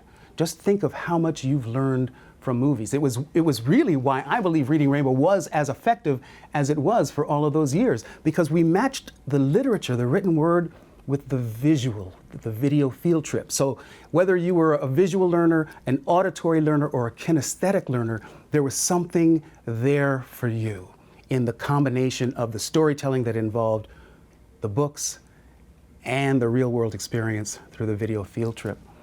So that's what we're doing with the Reading Rainbow product in the digital realm. We are a virtual library, a service of books and videos that are tailored to allow kids to self-direct their experience of education through exploration. And that's another one of these opportunities that this technology gives us, the opportunity to place in their hands more of the reins, really, the reins to their own guided experience of educating themselves through exploration. I believe that every human being on the planet has a birthright to be literate in at least one language. And if you are, you have the opportunity to educate yourself.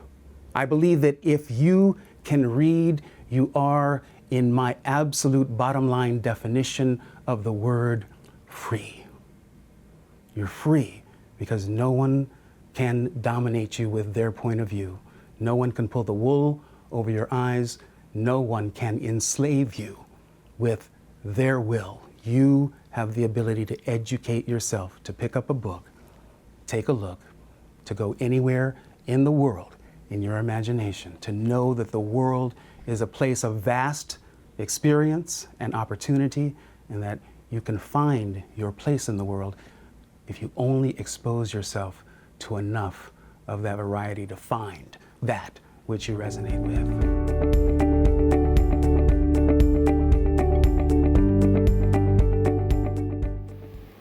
I am now pleased to introduce Lord Putnam. Lord Putnam spent 30 years as an independent, award-winning film producer of such films as Chariots of Fire and The Killing Fields.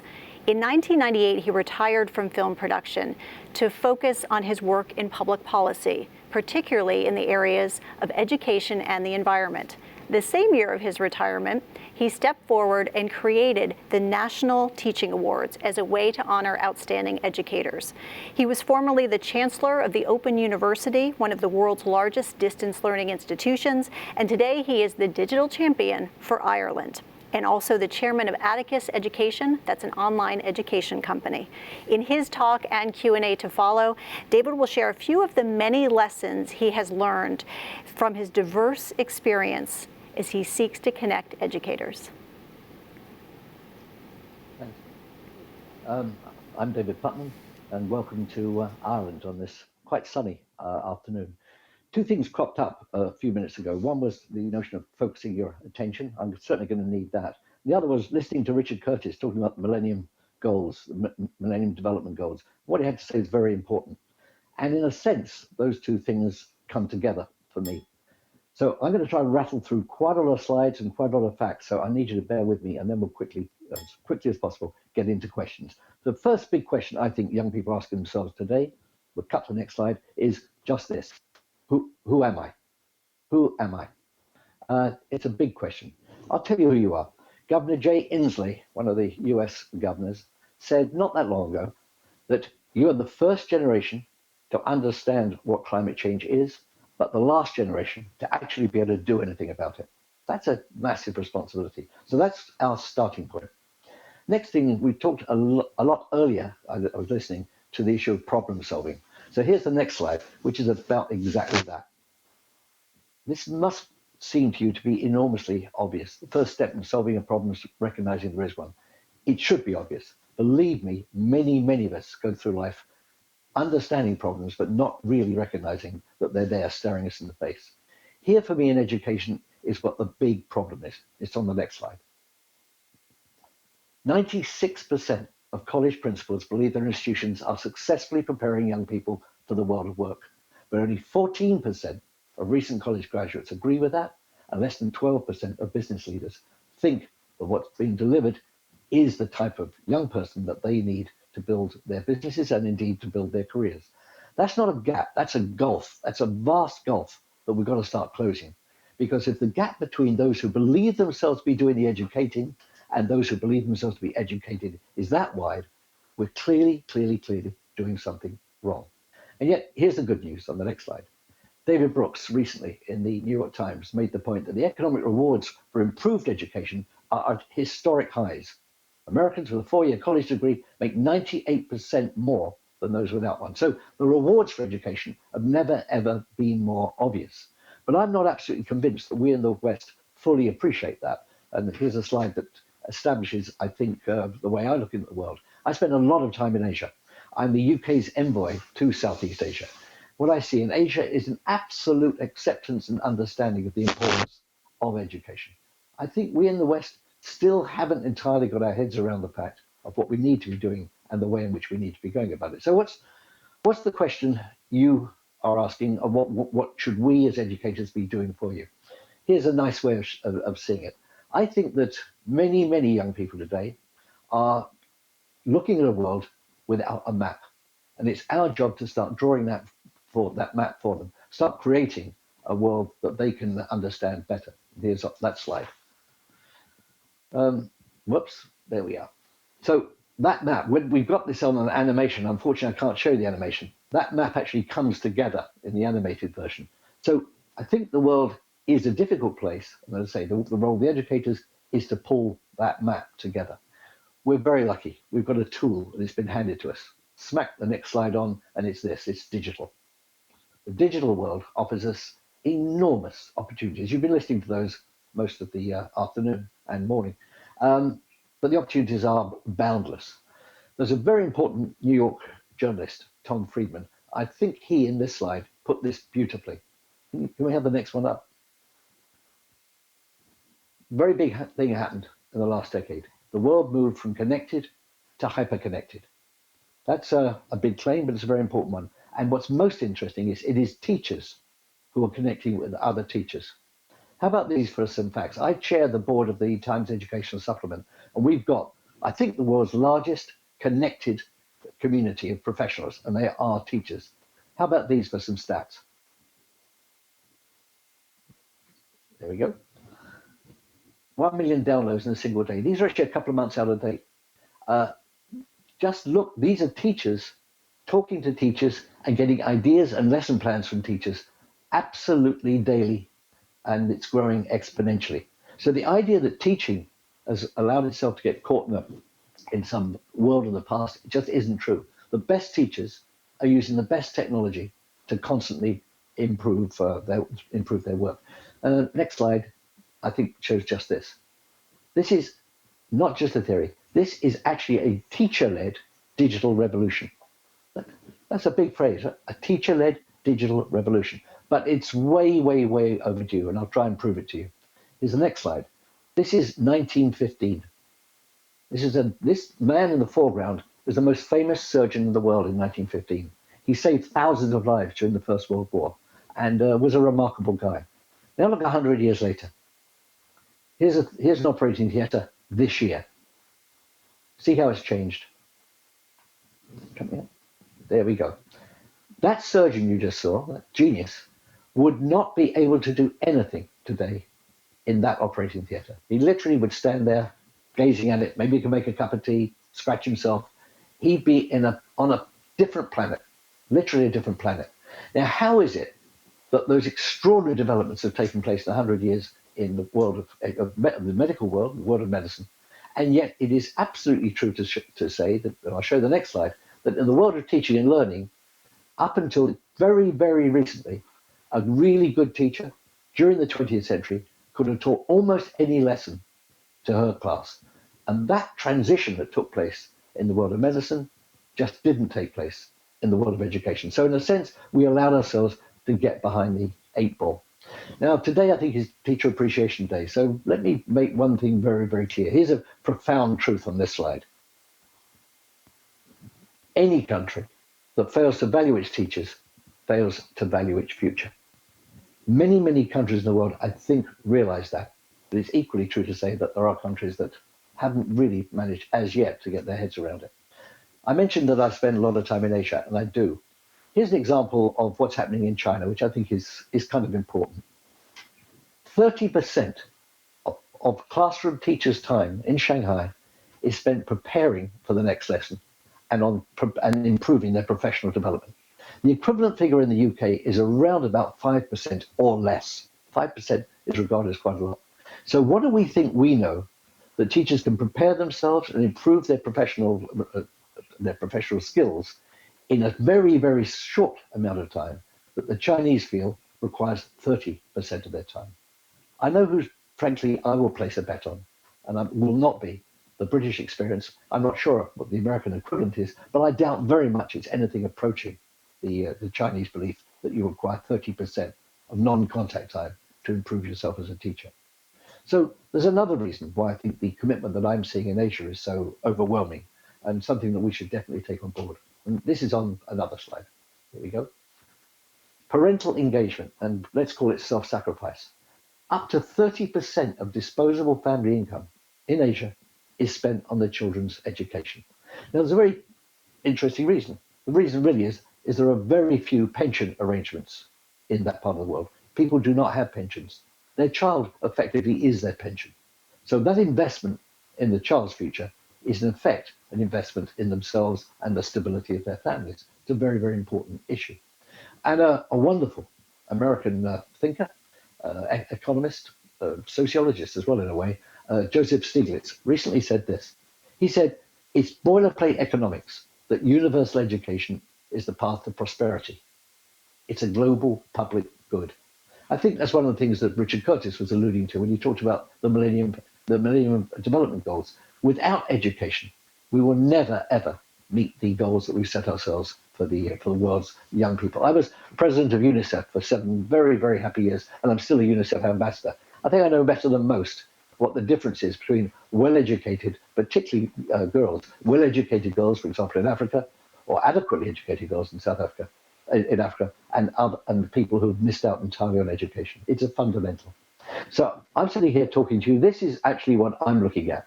I teach in 6 universities around the world, will be next year, from here. This is my office. It's my studio, if you like. I can see you. I've got a board showing me, a screen showing me the content that I'm about to show. I've got a screen above that, which is an Apple TV, just gives me notes, which is kind of handy. And I love working from here. We do 2-hour seminars on a very regular basis. Our students seem to love it. And if they're loving it as much as I am, then I'm the happiest man in Christendom. So what's my role?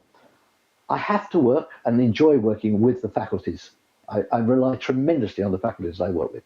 My job really is to try to inspire rather than assess what's going on. I'm a former filmmaker. I do understand film. I do understand visual communication. I think I can pass on a lot that's useful to the next generation of aspiring filmmakers or just bloggers, whatever it might be. But my job is to inspire and break down barriers for them. It's then the faculty's job, the people I work with, to do the rest of it. What do I teach? I teach creativity. I teach belief in creativity. This slide, I hope, explains this. Again, in a perfect world, this would animate and the muscle would move up and down. Creativity, I believe, is a muscle. Some people believe that creativity is a facet of genius. I would reject that. There are geniuses, they're few and far between. I think we are all potentially creative, but there are a number of components that go into creativity: focus, collaboration, tenacity, imagination, and most of all, I argue, most of all, resilience. If you're not resilient, you're always going to be suboptimal. You will not deal with the problems that you set yourself, let alone the problems that other people set you. So I try to teach the power and importance of resilience. I was very lucky. As a very young man, I worked for a massively demanding taskmaster. He was the creative director of an ad agency that I worked at. And this is what he said to me on this slide. He just said to me, your job, my job, is to amaze me. He said, just go away and amaze me. No excuses. That's a very tough call. I remember going back to my little cubbyhole of an office and I think probably crying my eyes out. But I must have done okay because I survived that job. I moved on into the movie industry and I've done well. I've had a very, very happy life. But the idea of having a role and having someone who actually says to you, come on, your job's to amaze me, was a very, very powerful stimulant to my early career. I teach a number of creative laws, if you like. And the first and most important law is this. I call this Putnam's first law. That which is merely competent or even good is only a point of departure. It's seldom, if ever, a point of arrival. We're now living in a world in which average has gone. When I was young, if you did an average job for an average company, an average kind of business, you could live an average lifestyle. That, for good or ill, has been removed from us. Today, you are required to be excellent. And therefore, my, as it were, first law is set yourself the task of being excellent. You'll also find that the jobs themselves are far, far more satisfying if you are able to achieve a level of excellence that excites you. Next thing I teach is collaboration. Again, I think there's a nice slide that says it all. This slide gets tweeted a lot, so I know it must work. Remember that the person you're sitting next to could easily change your life. The guys I started with are all extraordinarily successful. Alan Parker, the film director, I shared an office with when I was 23. Ridley Scott, I worked with. A man called Charles Saatchi, at one point ran the largest advertising agency in the world. We all worked together and we encouraged each other. We competed like crazy. But we did know that within that room were people we were going to kind of know for the rest of our lives that it was good to get on with, but maybe even good to encourage to bring out the best in them. So just remember, the person you're sitting next to could easily, very easily, change your life.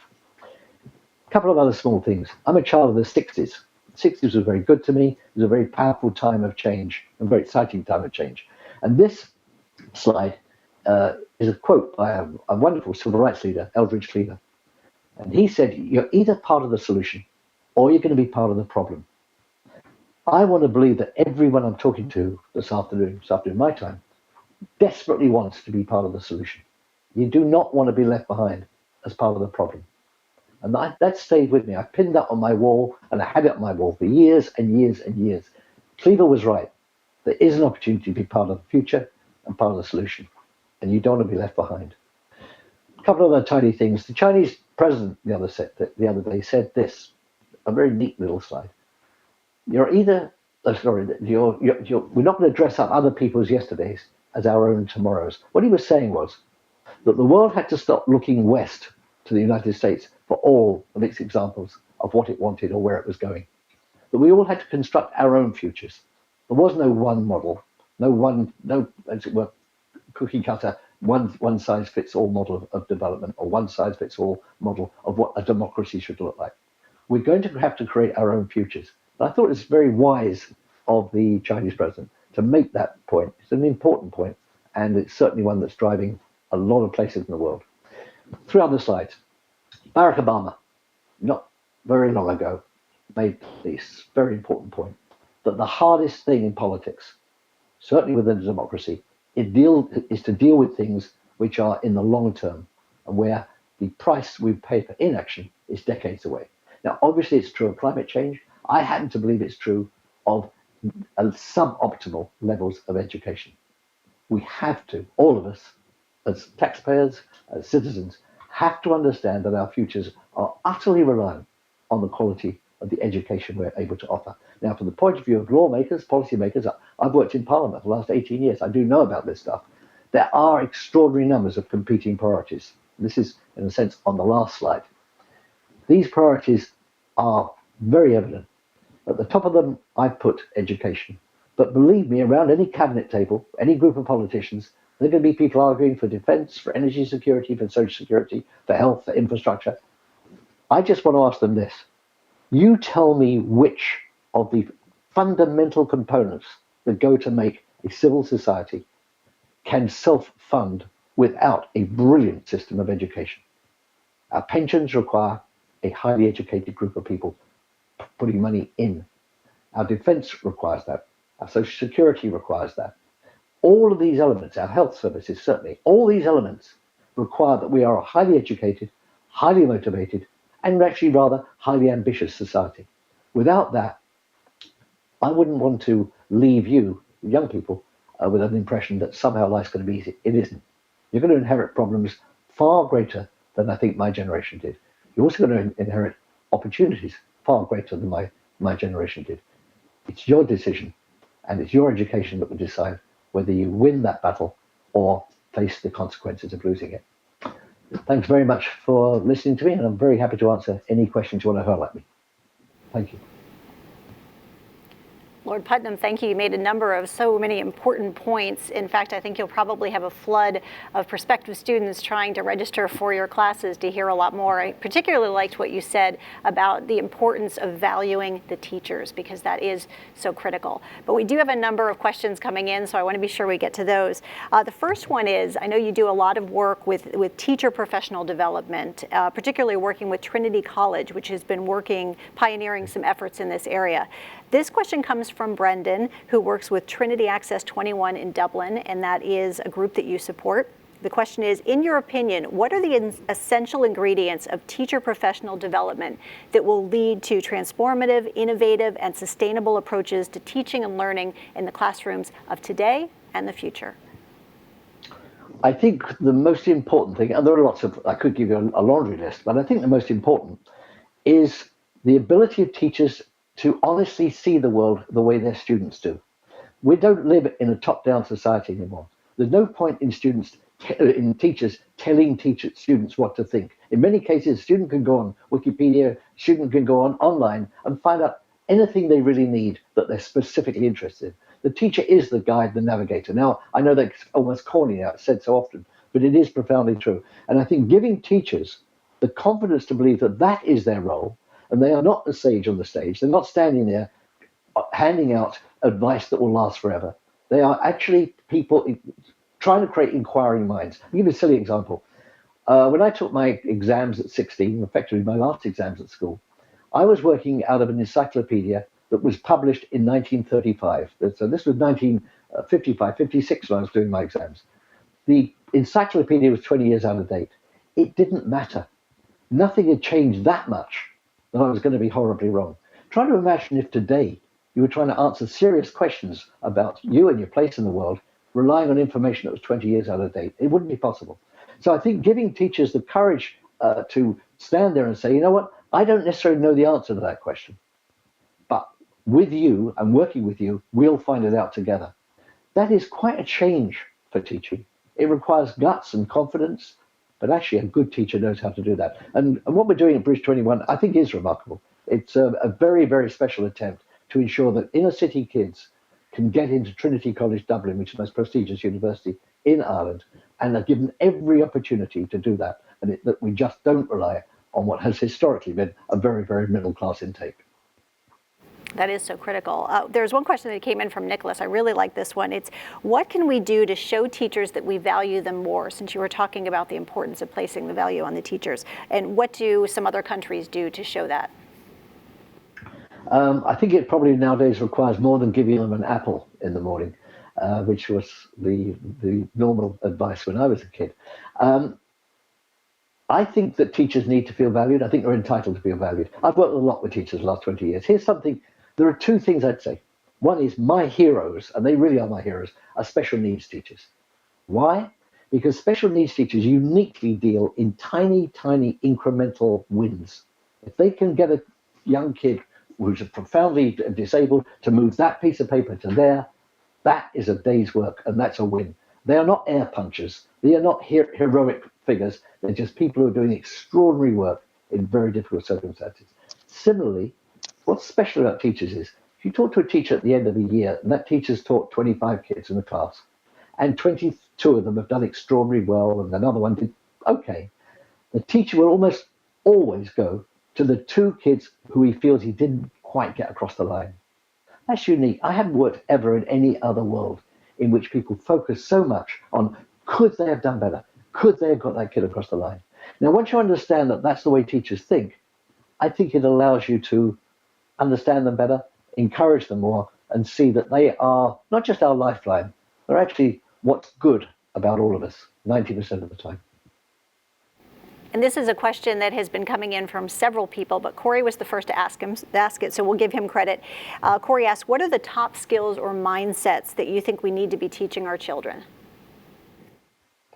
I think collaboration is phenomenally important. I don't think there are many areas of future jobs and life where you won't find yourself working in a team and trying to get the best out of your team. So collaboration, which can indeed lead to and should lead to leadership, is pretty fundamental. The other one was, I heard the word used earlier, and it's a very good word, agility, flexibility. The ability to take a problem, realize that in a year's time, what you thought was the key problem is no longer the key problem, but it changed. The ability to then adapt your way of working or adapt your mindset and accept the fact that maybe you did a year's work that was no good. Now you're going to start again. That's important. I learned as a film producer.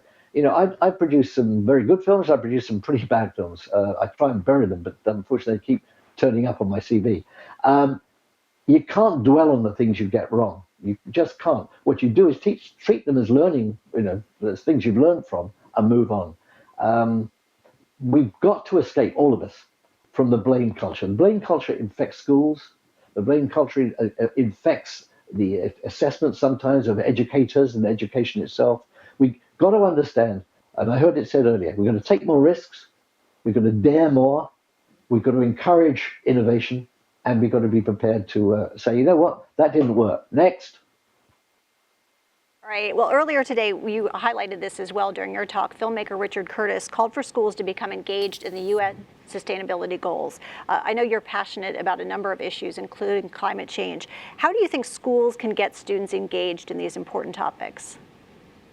Well, I think the big thing with climate change is just look at the science, and then look at the phony science. I mean, the anti-climate change people done a pretty good job of, rather like the cigarette people did for many, many years, of kind of throwing a curve and saying, well, maybe it isn't true. And that's, we're all vulnerable to that. If someone could show me tomorrow that my fears about climate change are ill-founded, I'd be hugely relieved. I'd sleep better tonight. So I'm a soft target for someone who can come up with fake science and try to tell me there isn't a problem. However, I took through Parliament the world's first climate change bill. I'm very proud of that. I've studied the science. I've talked to hundreds of scientists. I know this is a reality of all our lives. I know that any young people under the age of, let's say, 30, it will probably dominate aspects of their lives towards, in the latter part of their lives. I think that what teachers have got to do is say, look, find out for yourself, but look at the science. Don't look at the pseudoscience, look at the science. And a really good example, if you want to go back, is just look at how many hundreds of thousands of people died because cigarette manufacturers, for a period of 30 years, denied the science of a relationship between smoking and lung cancer. People wanted to believe it. People like smoking. Smoking's a habit. If someone will tell you there isn't a causal relationship, you're going to believe them. The truth is, hundreds of thousands of people died because the manufacturers of cigarettes flat out lied. Our job as teachers is to, in a sense, expose that lie for what it is. It's dangerous, it's immoral, and at its very least, it's undemocratic.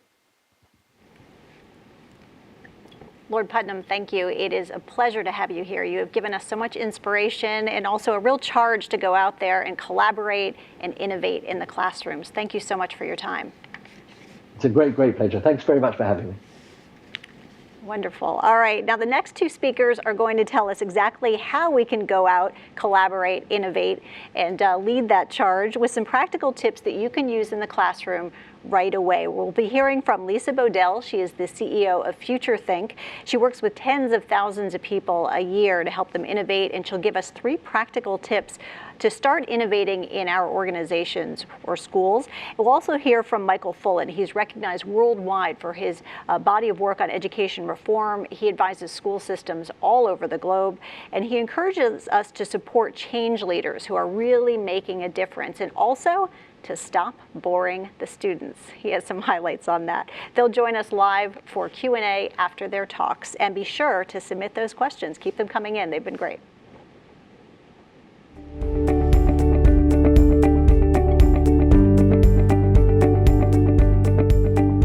I'm here today to talk about how to create more space for change and innovation in your organization. Now, we all know that change can be a challenge. Change is something that all too often now we associate with complexity. It's not just about doing things differently or new, it's about taking on more. And with an already too long to-do list for many of us, we resist change as a result. I've started to see this resistance more and more over the last 5 years in my own organization. I have a team of trainers and teachers around the world that teach leaders and organizations like yours how to better anticipate and activate change. And all my trainers were starting to come back and tell me they were experiencing the exact same problem. And it was this: the very leaders that were bringing us in to teach their teams how to embrace change were the very people that were holding us back from doing it when we got there. It's like we were being given a box of crayons and told to draw a creative picture of the future and new ideas for change, and then only to color within very specific lines, which is ridiculous because you already know the picture that you're going to get. So I wanted to know, why is this happening? And I set out and I talked to over 10,000 people in different countries, cultures, companies, and here's what I learned. We're approaching change in all the wrong ways. The very things that we put in place to help us better change or innovate are often the very things that put a chokehold on it. Governance structures, policies, reports, procedures, all very important things. But they can't be the only thing that you do. And too often, they're an excuse not to do anything at all. Well, I wanted to change this. And so I worked with people to come up with a simpler approach to change. And I think too often with change, it's not about doing more, it's about doing less. It's starting by simplifying, by getting rid of or killing those things or rules that are holding us back to create the space for change that's very valuable. There's 3 techniques I think you can use that are very simple to create that space for change. The first is reversing assumptions. The second is asking killer questions. And the third is killing stupid rules. The first technique is reversing assumptions. This is a great technique to use if you're stuck in a rut or if you really want to disrupt a problem or process that's holding you back. I was working with HBO not too long ago, a great creative group, and they decided they wanted to shake up something that's mundane but holds them back from being more productive. And that was their weekly status meetings. So we looked at their meetings and we broke how they operate into all the assumptions that they had about those meetings.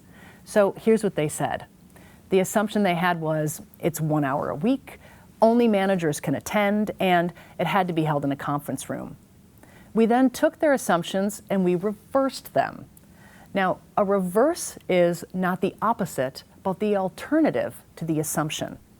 They came up with lots of reversals, and what they actually selected has been transformative for them in terms of their meetings. Their meetings now are 39 minutes, and they try and beat that time every week. Managers can invite a +1. It can be an employee who now feels included, or they bring customers or clients or even competitors who give them new ideas, and they hold it in a secret location. No longer do people show up to the meetings not having read the agenda. They have to, or they won't know where the meeting's being held. So think about a problem or process that's holding you back. What assumptions do you have that are holding you back from creating new things associated with that? How would you reverse those assumptions? The second technique is asking killer questions. This is a great technique if you want to build your provocative inquiry skills, which we all know in the future are going to be very important. We have so much data these days. In the future, asking the right questions will become more valuable than finding the right answers. How good are you at doing it? Think about the last meeting that you were in. What types of questions did you or other people ask? Were they provocative or were they boring? I think often people ask questions like, who's got an idea about, or how should we improve? Terrible questions. I want you to be able to get people out of their brainstem and into their frontal cortex. Ask questions like this. Which suffers more breakdowns? Our classroom experience, our work process, or our people? Why? Or what question would you love to ask our students, parents, or administration, but are too scared or embarrassed to ask? And finally, you've just written a tell-all book about your organization. What secrets does it reveal? Questions like these really get people to wake up. They can take a meeting from boring to brilliant. So ask yourself this: what killer question would you love to ask? Why haven't you asked it? The third technique is Kill a Stupid Rule, and I think you'll really like this technique. Kill a Stupid Rule is all about breaking down barriers and challenging the status quo. All too often, we follow rules because they're there. That's how it's always been. We assume that's how things have to be done. But what if some rules have outlived their time? Not too long ago, I was doing a Kill a Stupid Rule session with a division of Novartis Pharmaceuticals, a very regulated industry like yours. And many of the people there were frustrated because they felt they couldn't change anything because of government regulations or industry mandates. So we forced them within 30 minutes to come up with any rule within their division that they would love to kill or change. And after a little warming up, and that 30 minutes was over, they were able to kill over 100 rules, identify things as complicated as processes or as simple as meetings and reports that just weren't necessary anymore. Think about how you might do Kill a Stupid Rule if you're a teacher with students in your classroom, and how they could give you new ideas to improve the experience and learn better. Or if you're a principal, ask your teachers, how can we make the curriculum better, or how we work at school? Kill a Stupid Rule is a great technique to stop feeling like you have handcuffs and move to a way to have guardrails instead. Ask yourself this: if you could kill or change any 2 rules to be more innovative or effective at work, what would they be, and why? Change doesn't have to be complicated. It can be achieved in very simple ways. And if you use these 3 techniques, reversing assumptions, asking killer questions, and killing stupid rules, you'll be on the right track to creating more space for change and innovation in your organization. Change is a choice, and it can begin right now, right here, with you. Thank you.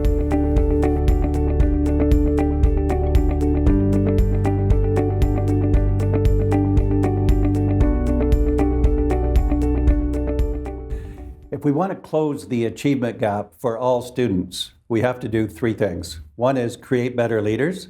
A second is to stop boring students to death with traditional schooling. And a third is to bring about change from the middle outward. So let's talk about each of those. The first one, which is we call change leader, you can use any label you want, but a change leader does basically 2 things. One is they help the group shape and reshape quality ideas. And the second one is they engage in a process where people develop capacity and ownership about those ideas. So there are only 2 things. One is the quality of the idea, and the other is the quality of the process. If you don't have both, you get nothing. So it's very important that the change leaders engage the group that way.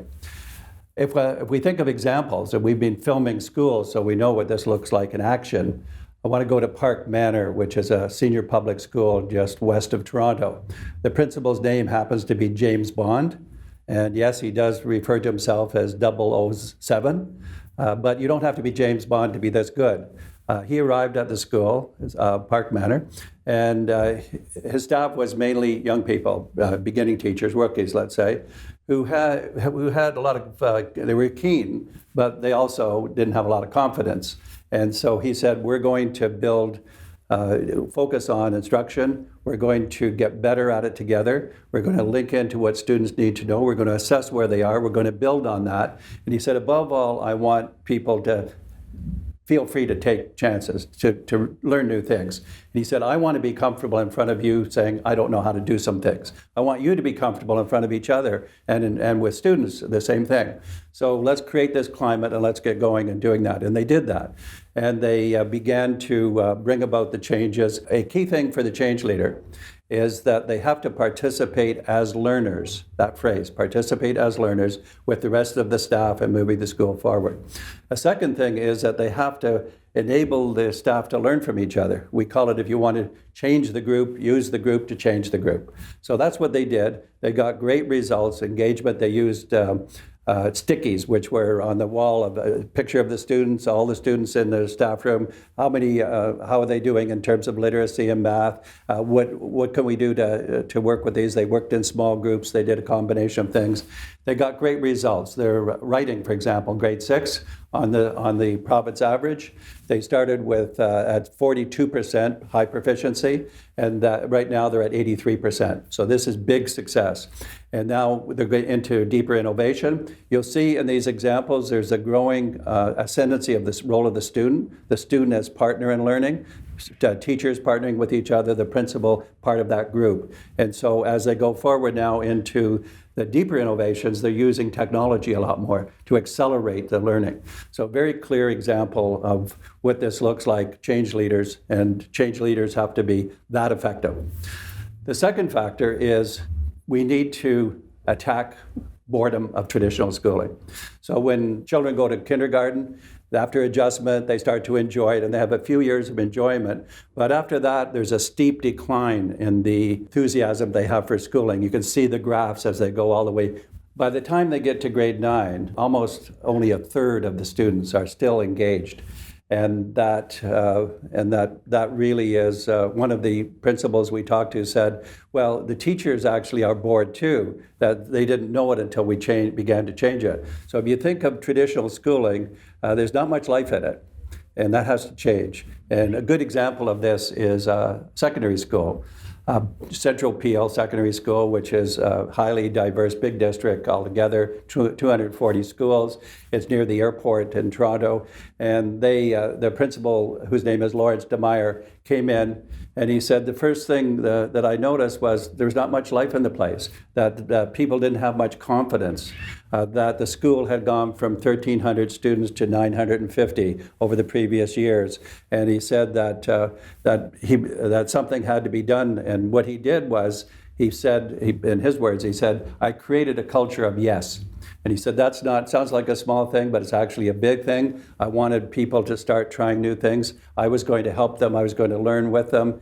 And one of the symbolic things he did early was in an assembly with 900 students, and said, I want everyone to get out their personal devices and let's start playing with it. And so he got onto Twitter and said, how do you like school? What's your favorite subject? What should be improved around here? And the whole place kind of blew up, and you could probably you're thinking that this is a recipe for chaos. 900 kids with these devices legitimized to go do what they want. But interestingly, it didn't turn out that way at all. The students started to, and the teachers started to use these integrated with the teaching. Again, the student as partner in learning got very evident. And over a period of about a year and a half, this developed successfully. And I talked to one teacher who said, I'm on my second career. I was in another career. I thought I would like teaching. And 2 years ago, I thought I should go for my third career because I didn't want to come to school. Nothing was much happening. She said, now, 2 years later, the energy is just fantastic of the students, of my other teachers, and that kind of brought the whole place to life. So a very good example now of we have change leader in both principals. And now in the second case, high school, we have a really an exciting, engaged group that are, the numbers are going up in the school again. Graduation rate, which was going down, is now reversed. So really a great place to be. So that's the second factor. The third one is if you want to change a system, you have to go from the middle out. By the middle, I mean school districts. So if we think of the state level as one level, we think of the districts as a second level, and the third, the schools and the communities. We know that top-down change doesn't work because people, it's too complex. They won't, you can't run it from the center, but we also know that one school at a time is too piecemeal. So where's the glue? Where's the coherence?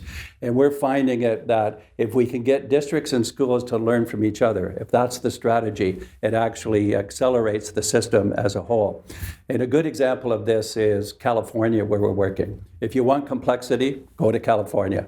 1,009 districts, well over 10,000 schools, really lots of layers of complexity. They haven't been doing well the last 30 years, so not a lot of excitement or enthusiasm.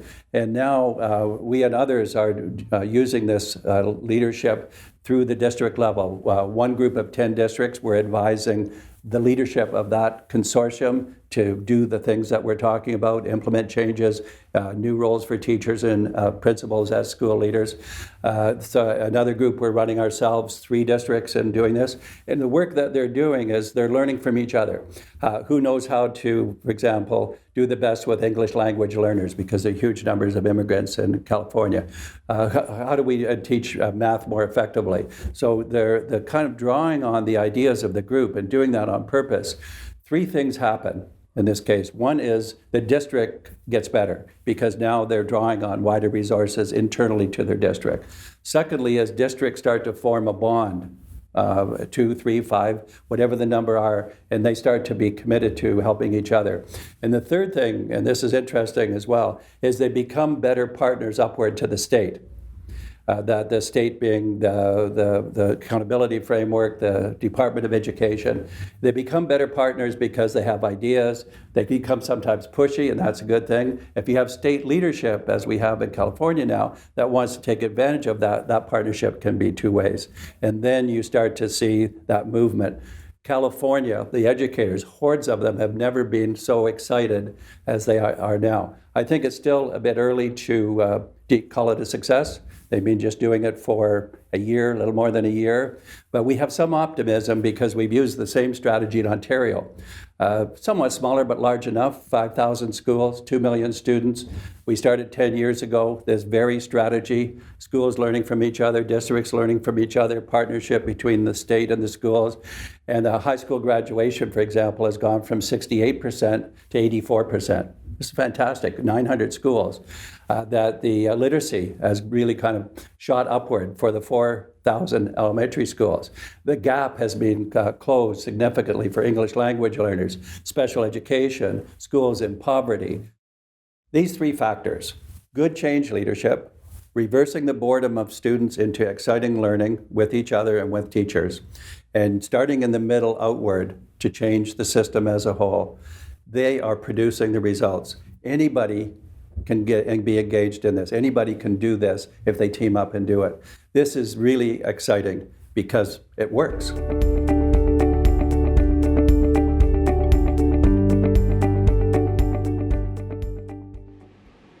Some really informative talks, and we are now joined live by Lisa Bodell. She's down in Houston. Hello, Lisa. Hi, thanks for having me. Oh, it's terrific to have you here. We appreciate your time. And also we're going to move it out to Toronto. We have Michael Fullen standing by up in Toronto. Michael, hello.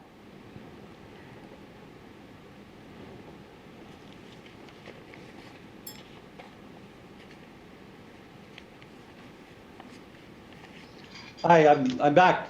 Good to be with you. It's great. I love the 2 talks. So let's, especially the first one, Lisa. Thank you. Terrific. All right, we have everyone on board. Now, Lisa gave us 3 tips for how to innovate in any workplace. Michael told us 3 priorities for improving education systems. And I had some burning questions of my own that I wanted to ask before we jumped into some of the audience questions, which are coming in at a fast and furious pace. One thing I want to do first, just before we jump into the questions, we know some of the viewers out there may be experiencing a little bit of a delay in the audio. Just go ahead, refresh your page, and that should put you right back on track. All right, so let's jump into these questions here. And Lisa, I want to talk a little bit about this because we know that one of the points in your talk was that people should kill stupid rules in their organizations, the rules that get in the way of innovation and teamwork. And you took the opportunity to ask your own 13-year-old son one of your killer questions about improving schools. So my question is, what did you ask and how did he respond?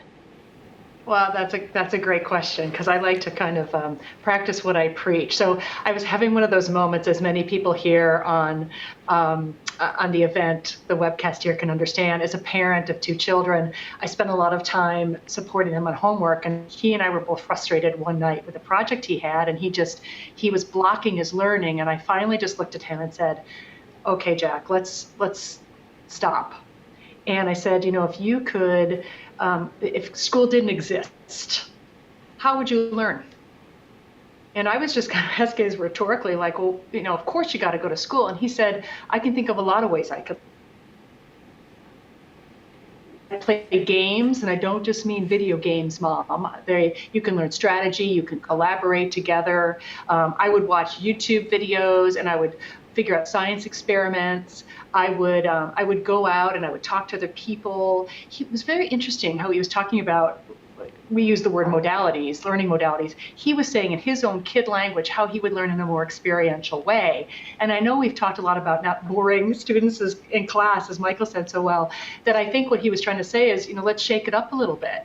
He said, if I was the teacher, and that was really interesting. If I was the teacher, and he likes his teacher very much, he said, I would just love to be able to, sometimes maybe I'll teach my friends and they'll teach me. Maybe we could go out on a field trip. Maybe we could bring in our own experiments. And I just thought that was really interesting, of spending the time listening to the students, of course, and saying, if you could teach, or if you had to learn in a new way, what would it be like? I learned a lot from asking that question of him. And that's certainly one of the ways to innovate, to turn to the students. We keep building all these curriculums without taking into account the most important people as part of that. That's right. And Michael, I know I really liked what you said about stop boring students. It really resonated a lot. So what are the best ways to engage students without disrupting the entire curriculum? Well, the first thing I think is to realize that teaching has to change more than the curriculum, and the curriculum too, but the hardest part and the most powerful part will be teaching. And so a teacher has to face that. And then they have to take a risk. I don't think it's a big risk. Psychologically, it's big. But when you do it, it's not so bad. So it would be things like thinking about, are there other teachers in my school? Now I'm talking as a teacher. Are there other teachers in my school that are really doing well with students? And then finding out what they're doing. A very big one that we use, that Lisa mentioned, we ask students, how would you like to learn differently? That is the teacher asking students, and they don't come up with threatening comments. They come up with tons of ideas about how to do that, and that you unleashed a lot of that energy. So I think taking a risk to do some of this on a small scale, see how it works, and build on it is another way of doing that. There's also tons of resources. The teaching channel that is out there has hundreds of short videos, 3, 5, 7 minutes, showing what this looks like in practice. There's no excuse not to get started. Probably a good idea, don't start it just by yourself with your students, but also with other teachers. Okay. And Lisa, can you give us 2 more examples of stupid rules that have been killed? Maybe one from business and then one from the public sector? Happily. I have so many. I'll tell you, everyone really loves kill a stupid rule, because even in our personal lives, it works, right? We build up all these things and we don't revisit them again and again. It's nice to kind of have a spring cleaning. Let's see, 2 good rules. I'll give you a McGraw-Hill one. We work a lot with them in all different parts of their company. And this was one within McGraw-Hill Education. It was interesting. I said, if you could get rid of anything, what would it be? And one person stood up in the room. It was a group of about 100 people. And he said, I would love to get rid of something that consumes all of our time, and that is our monthly operating report. And you would have thought that this guy was a rock star, because everyone stood up and started clapping, giving him a standing ovation. They have this monthly operating report that they have to turn in. And the guy said, I fill out my monthly operating report every month. And I'll tell you, the past 3 months, I have put it in a drawer and waited for somebody to ask me for it. And nobody has. So, of course, the lead person in the room was the person who came up with the monthly operating report. And this person said, even though I came up with it, I thought it was helpful. I didn't realize it wasn't. I will pilot getting rid of this report, because everyone has a hard time letting go of things. And if no one misses it in 3 more months, we'll kill it. And no one missed it, so they killed it. So that people were ecstatic over something so simple. A public sector example was there was a community economic development group in a small town. And they decided that they would get together. They only had one full-time employee dedicated to this effort, and the rest was a volunteer board.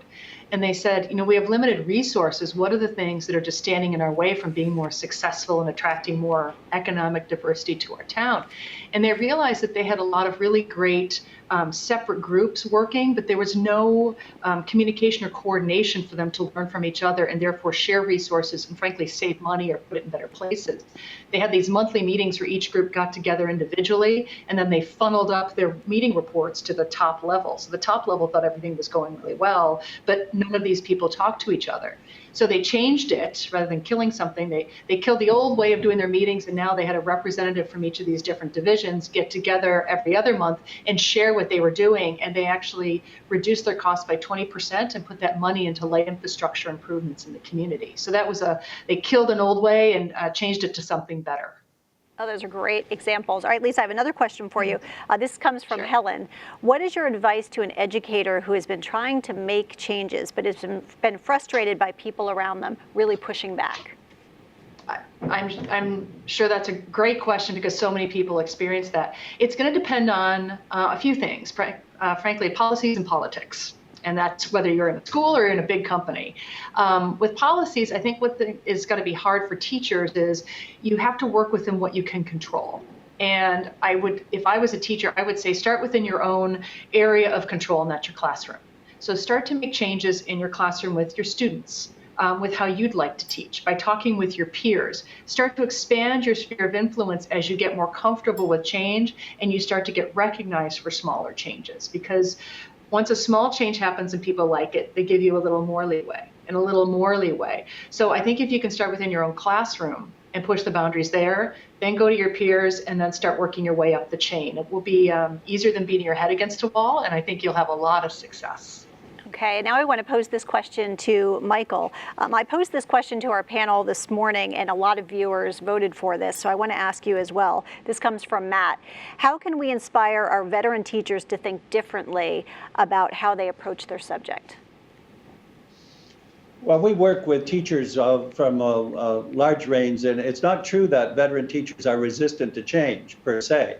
They're resistant to bad change, which they've had lots of experience with, so they have good reason to be skeptical about the next one that comes along. And the way we've done it is to build professional cultures really within a school with principals as lead learners, bringing the group together. Lots of examples of how this works, but it really increases, we use the term, the professional capital of teachers.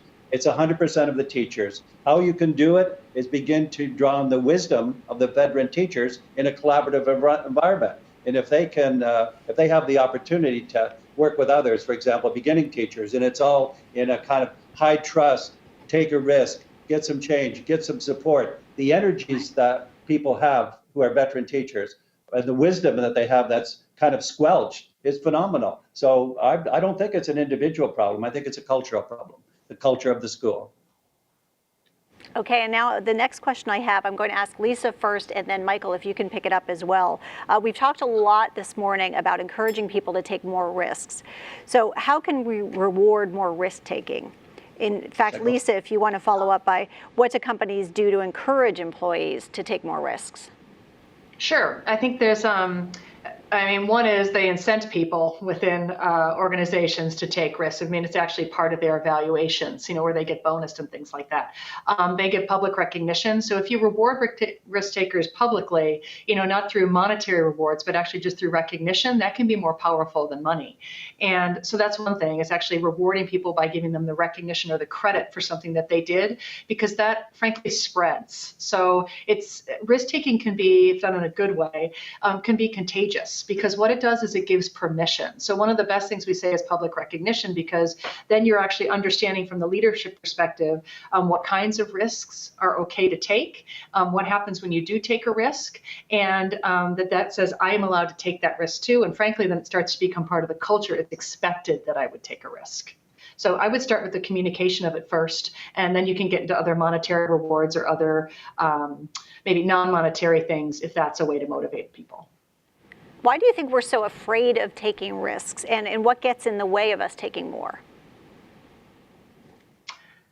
Well, if you're asking me first, I'll just jump in here. I think some of it is trust. That's one of the things that holds people back and why we get so much complexity, because if we don't trust the system or trust people, we put things in place process-wise to kind of make up for our lack of trust or communication. It's also when you put more things in place like that in terms of not being able to take a risk, it's easier to hide. So I think part of it can come down to trust and fear. We have a fear, what if we fail?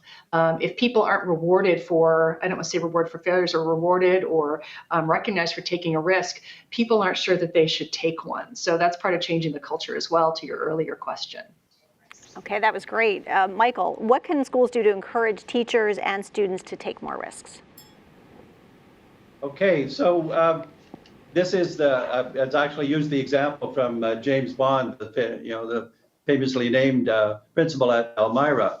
To take a risk, it's what Lisa said. You have to. It's almost the beginning of Change 101. If you want change, you have to reduce the fear. And reducing the fear, you say, this is how we're going. We need to learn. We need to do things. The so-called growth mindset. And what they did in what they did in Park Manor is they created that climate. If you want to talk about trust, as Lisa did, the thing about trust, of course, is you can't say, please trust me, and expect that to carry the day. It has to be modeled, it has to be named, it has to be monitored, and you have to really do support teachers. Because when you do that, the best part about the risk taking is you get better at something. If you don't take risks, you don't get better. You get better at something, and then people are comfortable with doing more. They get better results. The whole thing moves forward. So it's actually not that complicated. You just have to stay with it and define it the right way and take those initial chances and break it through. And then because it's energizing for everyone, the whole thing moves forward. Like that. And Michael, also, I want to note, this morning we heard from Joni from the Ministry of Education in Finland. You spoke about Ontario and California. And when you think about these systems and others who have succeeded in making changes, what do they have in common? Well, this is the new breakthrough, very much so in the last year. And that is that many countries, and we have a project that is called New Pedagogies for Deeper Learning, the very agenda we're talking about. It has 7 countries in it, over 600 schools. Finland is one of them. I'm going there on Monday to be with them. And what they've done in the last 12 months is change their curriculum, reduce the emphasis on subjects, introduce thinking and these kinds of skills that we're talking about that you began with this morning with the research from the Economist Intelligence Unit.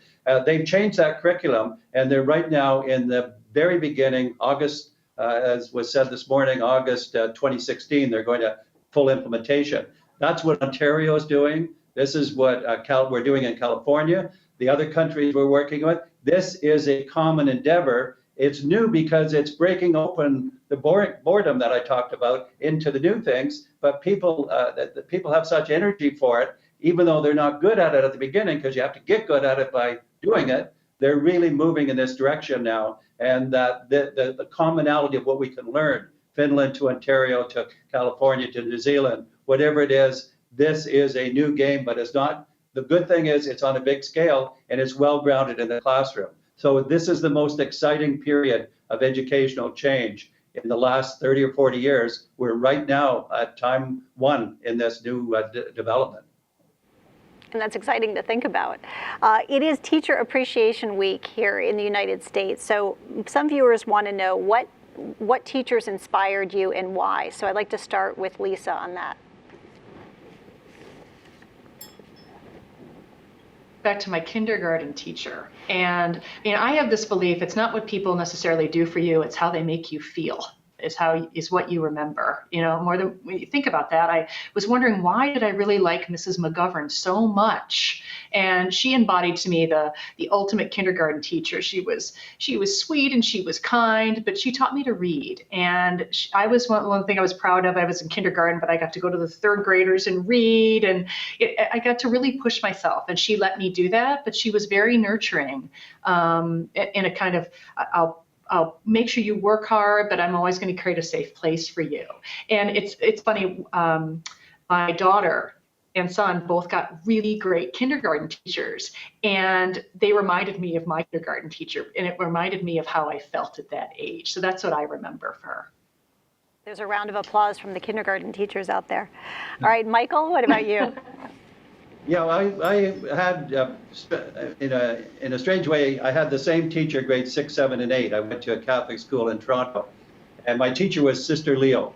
And so 3 full years is, if you have a bad teacher for 3 full years, you got really problems on your hand.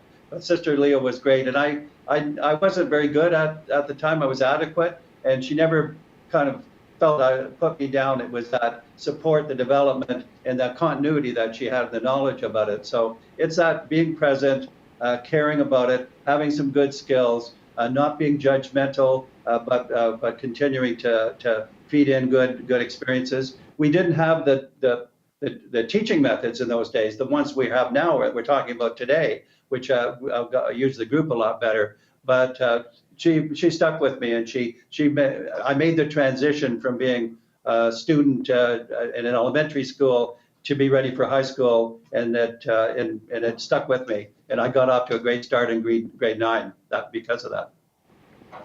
All right, Michael and Lisa, thank you so much. You certainly came in with a lot of points, great, terrific points, and a lot of takeaway for our viewers. So thank you for your time. You're welcome. Thank you.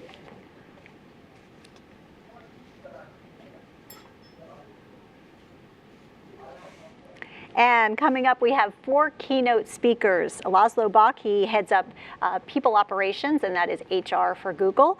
He'll share some tips for making work better, and the tips come not only from experience, but also from research for his new book, Work Rules. We have Sir Michael Barber. He is a lifelong educator and government reformer from the UK. He was chief advisor to the Secretary of State for Education in the UK, and later the head of the delivery unit for Prime Minister Tony Blair. Jenny Mugara is a former teacher and digital learning coordinator for Chicago Public Schools. She will tell us how to bring power to the pupil. And also Brittany Wenger. She is our final keynote, and she is a college student. As a high schooler, Brittany won the Google Science Fair 2012, and she'll show us what can happen when adults nurture the curiosity of a student. So important. So all that is coming up. Stay with us.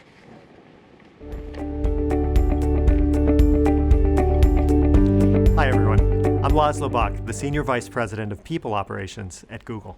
I am delighted and honored and humbled to be here today with you, sharing what little we've been able to learn at Google and what we've learned looking at companies and organizations around the world to make work better. I had this epiphany a while ago where I realized we spend more time working than we do anything else in our lives. More time than we do sleeping, more time than we do with our friends, more time than we do with the people we love the most. And for too many people, work is just a means to an end. It's a way to make a buck, but it doesn't have to be. And there's ways to make work better and more meaningful and have more impact on the people around us, have more impact on the children around us, without actually spending a lot of money. One of the things that's been most exciting to discover is that most of the things that can transform work and education are actually free. I have a friend named Michelle Krantz, who's a principal at Santa Clarita Junior High School in Southern California. And she does this thing where she sits around with her staff, and at lunch, when they have a break or when they have a staff meeting, they go around talking about what everyone has done well. And all she does is she brings a box of Kudos bars. Kudos are these chocolate granola bars. They're called Kudos. And when somebody does something well, they literally are given a kudos, given a little nice word to keep them going. And many of the things I'm going to share with you today are similarly free or incredibly low cost, but can have a powerful, powerful impact, hopefully on education and on the experience our children have. The first and most important thing I want to share with you is the importance of giving your work meaning. Adam Grant is a professor at the Wharton School at the University of Pennsylvania. It's a business school, they award MBAs, but he did research on looking at the impact of meaning on people's productivity. He worked with a call center. Basically, these were people hired to raise money for a college, to raise money for scholarships, for endowments, for things like that. And they were raising, on average, $1,300 a week. And he asked the question, what would happen if they got to know the impact of the work that was being done? So he went out to scholarship recipients and had them write a one-page essay. And in that essay, they talked about, thanks to this scholarship, because of the money you raised, I was able to study Shakespeare. I was able to go to college. And what he found was reading those letters had no impact at all on the fundraisers, zero impact at all. And he thought there must be something wrong. So instead of writing about getting into school or being able to make more money or taking a class or two, he asked the scholarship recipients to write another essay. And this essay was about the impact they had on their lives, the impact that this college education had on their ability to see the world. So not I took a Shakespeare class, but the exposure to Shakespeare helped me understand humanity differently. It helped me master the English language. It helped me grow in a way that I never would have but for this scholarship. And the fundraisers went from raising $1,300 a week to $3,100 a week. A tremendous improvement. So Adam then wondered, what happens if I actually have these kids come in and meet the fundraisers? So we had them come in and spend just 5 minutes telling their story once a month. And fundraising increased to over $5,000 every single week as a result of that. And the lesson is connecting to mission, to meaning, to your work being something more than just what you get through to get to the end of the day, has a powerful impact on productivity. In the teaching profession, you have an advantage over fundraisers because the work you do by definition is meaningful. But what's important is to keep consciously reflecting on that, to remember every day, even on the most frustrating days, and we all have them, that you're changing lives in some small way every single day, and that every single interaction, even if it doesn't feel meaningful to you, is meaningful to that child or that parent. The second thing we've learned that I want to share is you should never confuse development with managing performance. Chris Argyris was a professor at Harvard Business School, and he did a study of what happened to Harvard Business School graduates 10 years out. And what he found was most of them were stuck in middle management. And he thought, why is this happening? These were people who had every advantage. They went to the best prep schools, they went to the best undergraduate colleges, they worked at prestigious firms, then they went to Harvard Business School of all places. They should be ruling the world after their graduate degree. And he found they got stuck. And the reason they were stuck was that they were not able to learn from failure. What he found was that successful people rarely experience failure, so that when they do fail, their ability to learn shuts down and they stop learning and they get stuck in middle management.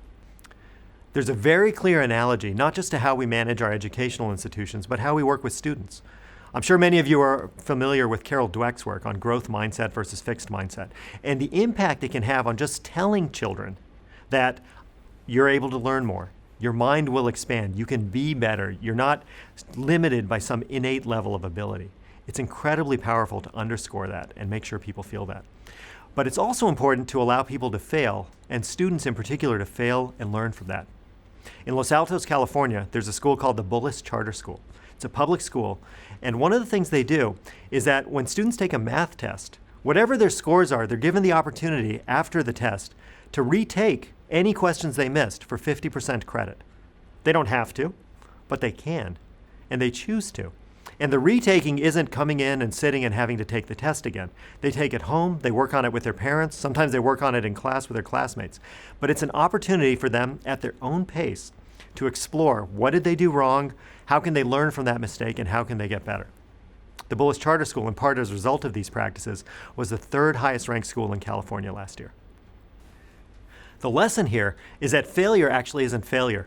It's the single biggest learning opportunity our children have. The next lesson will not sound revolutionary at first, but it's letting teachers teach. And what I mean by that is, if you look at corporate training, companies spend $150 billion a year on internal training and external training. That's a third as much as the entire US educational system spends. And we have very little to show for it. The results from the formal educational system, K through 12 and colleges, far more effective than what corporations do. But at Google, we do something interesting. We let our employees teach one another. We have a program called Googler to Googler. A Googler is a Google employee. And basically, we allow them to teach any course they want to anyone else in the company. So last year, more than 5,000 Googlers taught classes to other Googlers on all kinds of topics. Winemaking, history of the bicycle, but also on physics, computer science, how to give a presentation. Because the lesson is that your best teachers actually already work for you. Now, come back to the teaching profession. And there's some teachers who are exceptional at everything, but they're very rare and few and far between and hard to replicate. But if you look at almost any educator, there is something they are going to be superb at. There's going to be someone in your institution who is amazing, better than anyone at lesson planning. and someone who's off the charts at finding that one struggling student and making them better, and someone who's equally good at nurturing your very best people, and someone who's fantastic at finding the middle of the pack and making them better. So instead of saying we're going to bring in outside trainers, and instead of saying here's the best person, let's study them, let everyone teach. Make sure each of your teachers knows what they are the best at, and teach that. Let that teacher teach everyone else in your environment so that everyone becomes as good at everything as your best people are at what they're great at. I'd also suggest you don't trust your gut. One of the hardest things about being a teacher is you put a tremendous amount of effort into it and you don't actually see the results right away. Sometimes it takes years to know if something you've done has a positive effect. And every year you're getting a new batch of students. The beautiful thing there is that it's an opportunity to experiment, to try different things. And this is an area where the math and science teachers can help me out. If you're teaching multiple sections of the same class, try something a little bit different in each one of the classes. I remember I had a job when I was working for a company called General Electric, and there were 8 different business units underneath me. And I decided one year, one group, I would say no to on everything, and another one I'd say yes to on everything, and everyone else was in between. And I learned that being tough actually sometimes generates better results. It was an experiment I tried. I told my boss I was trying it, so I suggest you do the same. But as you have your multiple sections or multiple teachers teaching the same subject to one group, to one grade, I'd encourage you to think about what do they want to do differently, or what do you want to do differently in your sections, and consciously test that and try it and give it the time, the year, and see what the results are, and then go back and next year learn from what worked and what didn't. By doing that, you can get better every single year without relying just on your gut, your instinct, but by actually basing it on science, on facts, on what your experiment is telling you. The sum total of my teaching experience comes from a summer I spent teaching English in Japan and a few summers teaching summer school at my high school. But in Romania, before we came to the United States, my mother was a teacher, and she taught for years and years and years. And I know the impact a superb teacher can have on a student. Your jobs are tough because you never have enough resources. You have all kinds of family dynamics at home you have to navigate and deal with for your students. And your students come and start at a very different point for each single one of them every single year. But the work you are doing is the most important work anyone on this planet is doing. It makes my day job look easy by comparison. So thank you for the work you're doing. Please, please keep building our future. And I hope in some small way this was helpful.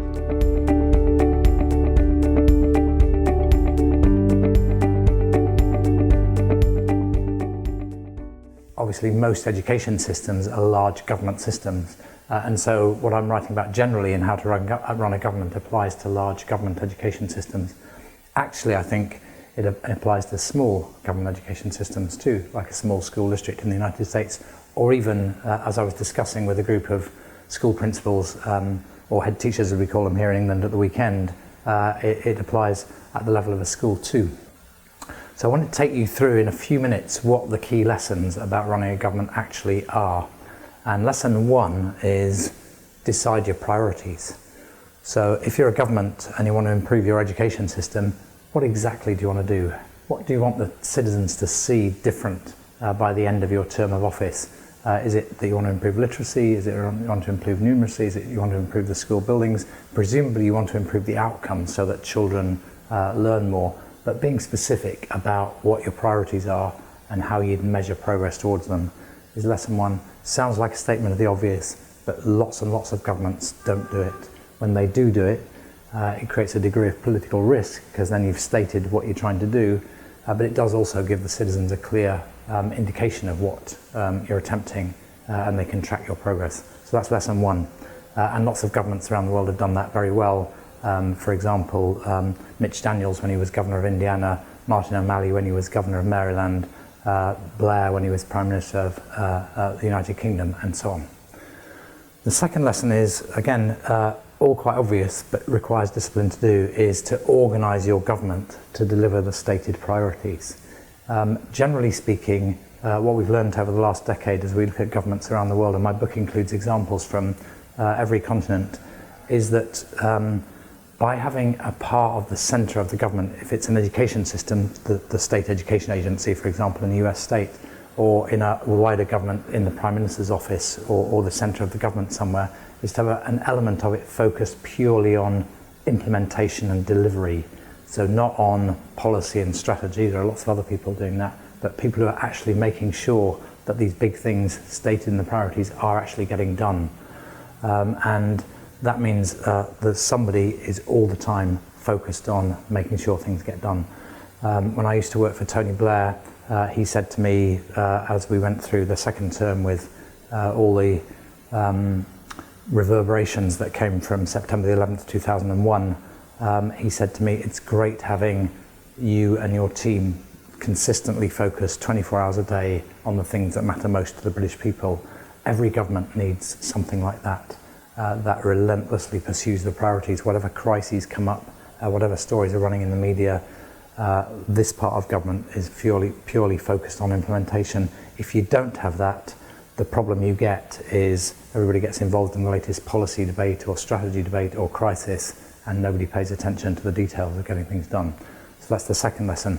The third lesson is to have a well thought through evidence-based strategy. Whatever it is you're trying to attempt, whatever results you're trying to deliver, is your approach to delivering it based on evidence? Have you looked around the world for the best examples of education systems achieving the goals, the kind of goals you've set, for example? Have you looked across your own country? Have you looked at the best schools within your own system and seen what they're doing? Is there something you could learn from them that would apply to the whole system?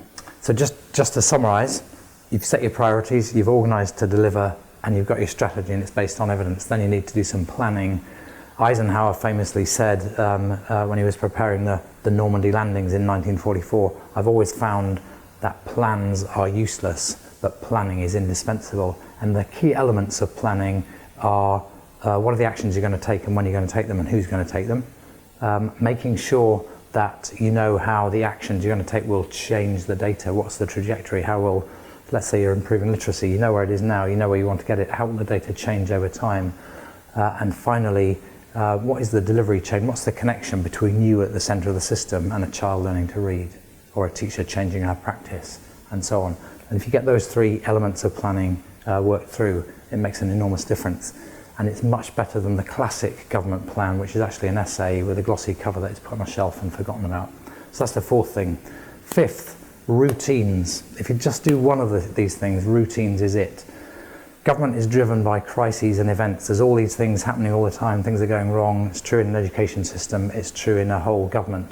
But if you get routines built in that focus on the priorities, that check the data, that check the plans are being implemented, for example, a stocktake meeting where you review progress, you have a really honest conversation. Is it working? Is it not working? If it's not working, what are we going to do about it? That kind of routine, relentlessly pursued, makes an enormous difference. And you can do routines in a number of ways, and it depends on the leader. But regular stocktake meetings, as I call them, every couple of months on each of the key priorities is one thing. But also actually a monthly note to the leader, a note that says, here's the progress we've made in the last month. This is going well. This is going less well. Where it's not going well, this is what we're doing about it. Do you agree? All on one side of A4, such as I used to do for Blair. It makes an enormous difference. It just keeps the momentum going. Next lesson is problem solving. As you review progress of the implementation of your plan through the routines, you'll identify things that are going wrong. The question is, what are you going to do about it? And problems are interesting in this sense, because normally when something goes wrong in the government, the first question people ask is, who's to blame? The newspapers say, heads must roll. But actually, once you start asking that question, everybody stops talking, everybody starts getting their knives out and trying to knife other people in the back and mind their own backs. So the first question to ask is not who's to blame, but what are we going to do about it? If you solve the problem first, you may never need to allocate the blame, but if you do, you can leave it till later. But the really important point is, where you've got a problem, do something about it. Don't give the benefit of the doubt. Don't think it'll go away. Make sure that you've checked the nature of the problem and you've got somebody on the case focused on solving it. And then two other lessons then apply.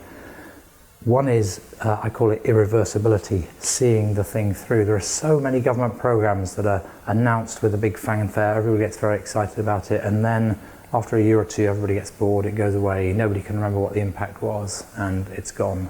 And then you think, where did that 100 million or 200 million dollars, pounds, whatever the currency is, go?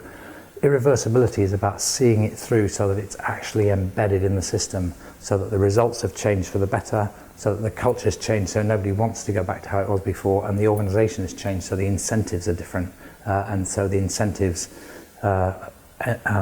reinforce going forward as opposed to going back. And that takes, usually with a big change, some years. And then the final thing is about using public money effectively. You might remember in the Old Testament, Joseph, famous from a musical, The Amazing Technicolor Dreamcoat. But what really is interesting about the Joseph story is this. The Pharaoh wakes up, he's had a dream that there are 7 fat cows in the dream and 7 thin cows, and he doesn't know what the dream means. And he asks all the courtiers, what does this mean? And they don't know, they say there's this bloke in prison, Joseph. He's really good at dreams, and they drag Joseph from prison. They swing him on the floor in front of the Pharaoh, and he says, what does this mean? And Joseph says, it's very obvious what this means. There's going to be 7 years of plenty, and then there's 7 years of famine. So you have to save 20% of the corn every year for those first 7 years, so that when the other 7 years come, you've got a store of grain, and everybody in Egypt will be okay. So what's this got to do with improving the education system? Look after the money carefully, think 7 or even 14 years out. Don't waste money on programs. Use it sparingly but effectively. Check the progress against the data, as Joseph did with the corn. And above all, make sure that the money is funding the things you really care about, the things that will make a difference to delivering outcomes. Too often in education systems, people spend vast sums of money on things that are very unlikely to make any difference to an outcome. So use money wisely is the final lesson. I hope that's been useful to you. Thank you very much for inviting me to join your conference. I hope you have a wonderful time.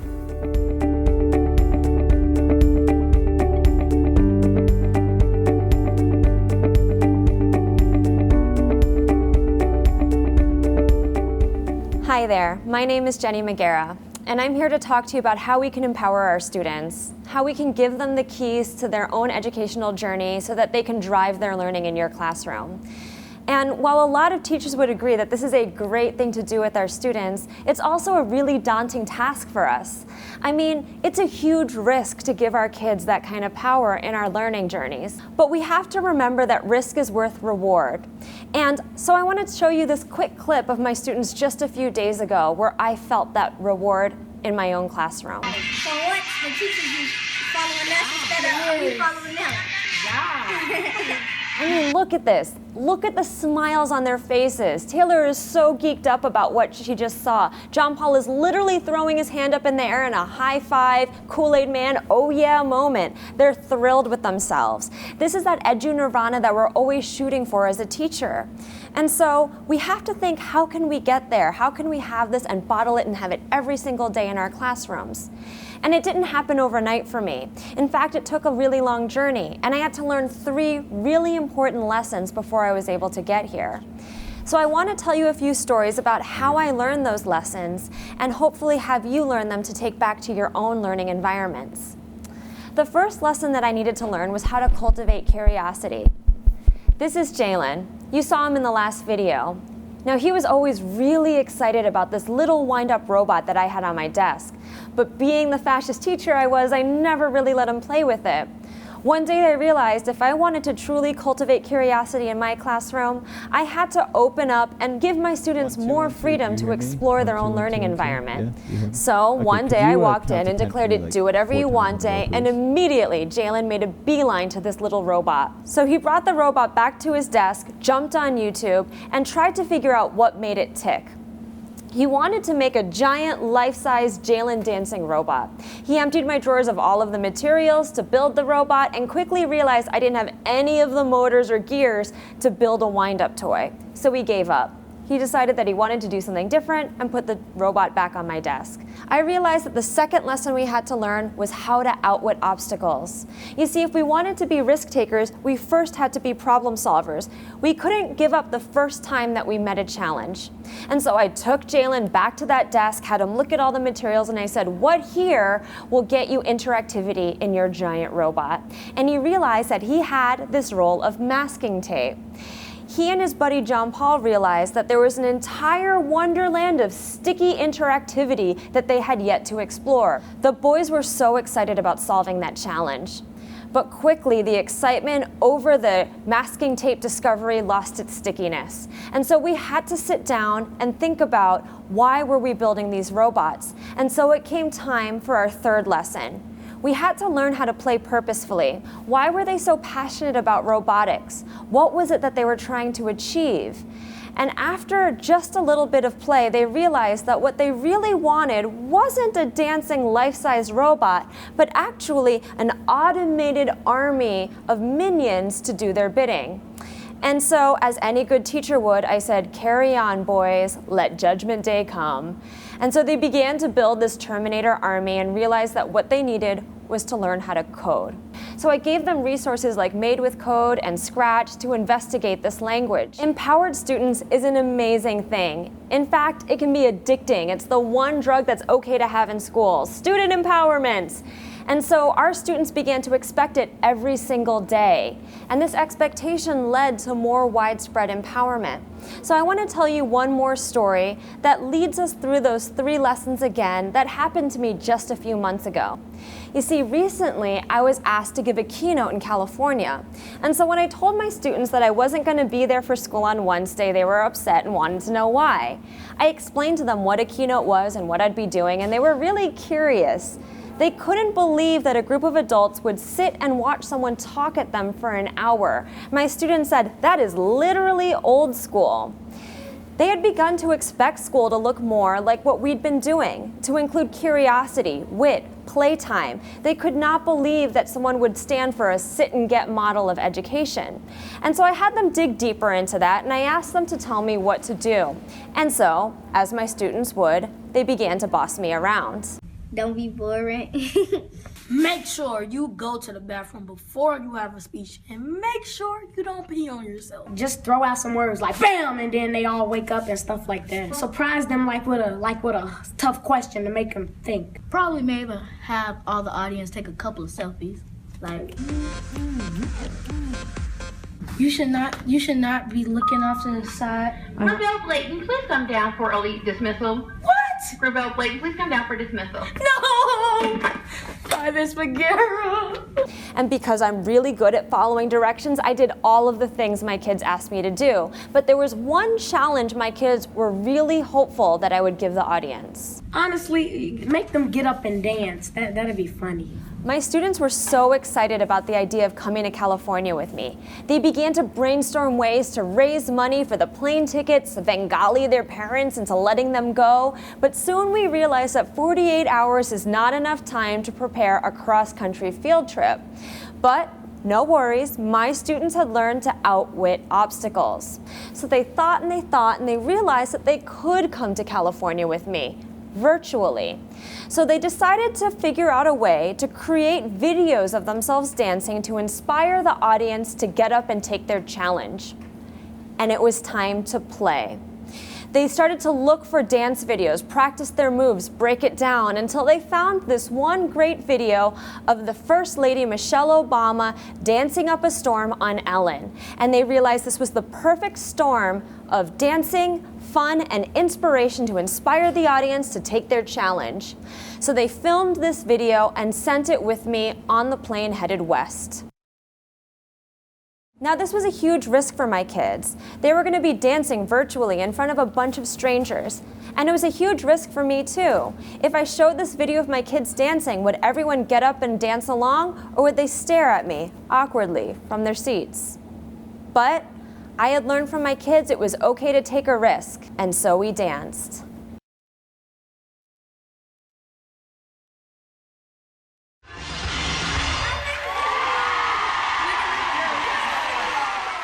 Those smiles on the kids' faces, that statement that Taylor made, for once the teachers are following us instead of us following them, that's the magic sauce. That is the student empowerment, the reward that makes the risk all worth it. And that's also the moment that I learned the 4th secret lesson to risk-taking and student empowerment. Trust in ourselves, but most importantly, trust in our students. Because after all, one day our kids are all going to grow up and we're going to have to trust them with the future. So why not give them that trust now in the present when we're still here to guide them along the way? Thank you.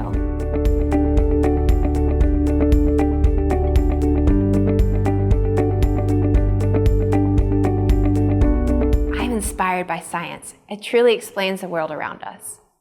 I've always been really interested in computer science, But when I was in 10th grade, I found yet another source of inspiration. My cousin was diagnosed with breast cancer, and I saw firsthand the impact this disease has on a woman and her family. I also found out my cousin wasn't alone. In fact, 1 in 8 women will be diagnosed with breast cancer in their lifetime. And these statistics are just startling, and unfortunately, they're on the rise. Since early detection is instrumental to treatment success, I knew that I wanted to get involved to improve the diagnostic process. When I first decided I wanted to work with breast cancer, I spent a year trying to understand how breast cancer worked and what the fine needle aspirate was. I came across the fact that fine needle aspirates, or FNAs, are the quickest, cheapest, and least invasive form of biopsy a woman can have. However, they're wildly inconclusive, so a lot of doctors refuse to use them. At this point, I started bringing in complicated science articles to my biology teacher, who was kind enough to meet with me after class and before class, and sometimes even during his lunch hour. And Mr. Newhams and I would actually walk through these papers so that I could understand how the metastasis and morphology, different processes worked. Once I was pretty confident that I did understand how the breast cancer biopsy process was working, I went forward with creating a tool, an artificial neural network. Artificial neural networks have a lot of potential because they're programs that model the way the brain thinks so that they can detect patterns that are far too complex for humans to recognize. The first program I created had thousands of errors. There were more errors than code, and I never did get it to compile, so I had to scrap the program. At this point, I went into my school, and I decided to take a computer science class that I had to get special permission to take because traditionally it wasn't offered to students of my age. Luckily, Mrs. Barrett, who was a computer science teacher, supported me and became a huge advocate for my work. So at this point, I learned a little bit more about computer architecture. I had spent tons of time on different forums and watching videos, and I decided that I was ready to try creating a neural network again. And eureka, the program compiled. I was over the moon. However, when I started running tests, I found that it was solidly worse than flipping a coin at diagnosing breast cancer, and actually got worse as I quote-unquote learned. The great thing about science is you learn just as much from these flopped experiments as you do from your successful ones. So I really went through and I asked that question, why weren't these programs working? And eventually, after a couple months, I created my third iteration of a neural network, which would go on to become Cloud for Cancer, and it did have success. The way the program works is it reads in 9 attributes that are related to how cells look. Things like clump thickness. Are the cells mono or multi-layered? Because if they're monolayered, that's a good indicator that the mass might be benign, which is good, or if they're multi-layered, that's usually an indicator that the mass is cancerous. The difficult thing about fine needle aspirates is the same mass, even though it can clearly only be cancerous or not, can exhibit both cancerous and non-cancerous attributes. So the patterns are really subtle. So by feeding in this information, I then created an artificial input layer, which was basically the binary representation of the values that were fed in. Binary numbers make a lot of sense in the context of neural networks because the brain's neurons are either firing or off, and the whole purpose of a neural network is to be brain-like. So the binary numbers are a lot like how the brain actually works. The artificial input layer and the hidden layer then make 216 connections that model synapses. And these synapses are actually created via algorithms that the computer figures out are the ideal algorithms in a given case. So the computer goes through and learns based on its experiences and mistakes what sort of weightings and such should be applied to the inputs. The outputs of the algorithm then become the input to the hidden layer, and a similar process occurs between the hidden layer and the output layer so that the computer is able to arrive at a diagnosis as to whether it thinks a person has cancer or not.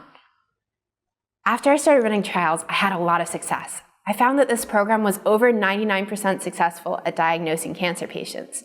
And I ran a series of 7.6 million trials, setting my alarm day in and day out every 3 to 4 hours to prove that the success rate would only increase with more data and the inconclusive rate would decrease. And luckily, again, while I was running these trials, I had a lot of support from the people who surrounded me, because I think it would have been easy for people to discount it and say, you need to be getting more sleep as you study for APs and such. But luckily, both my parents and teachers were really excited by what I was doing.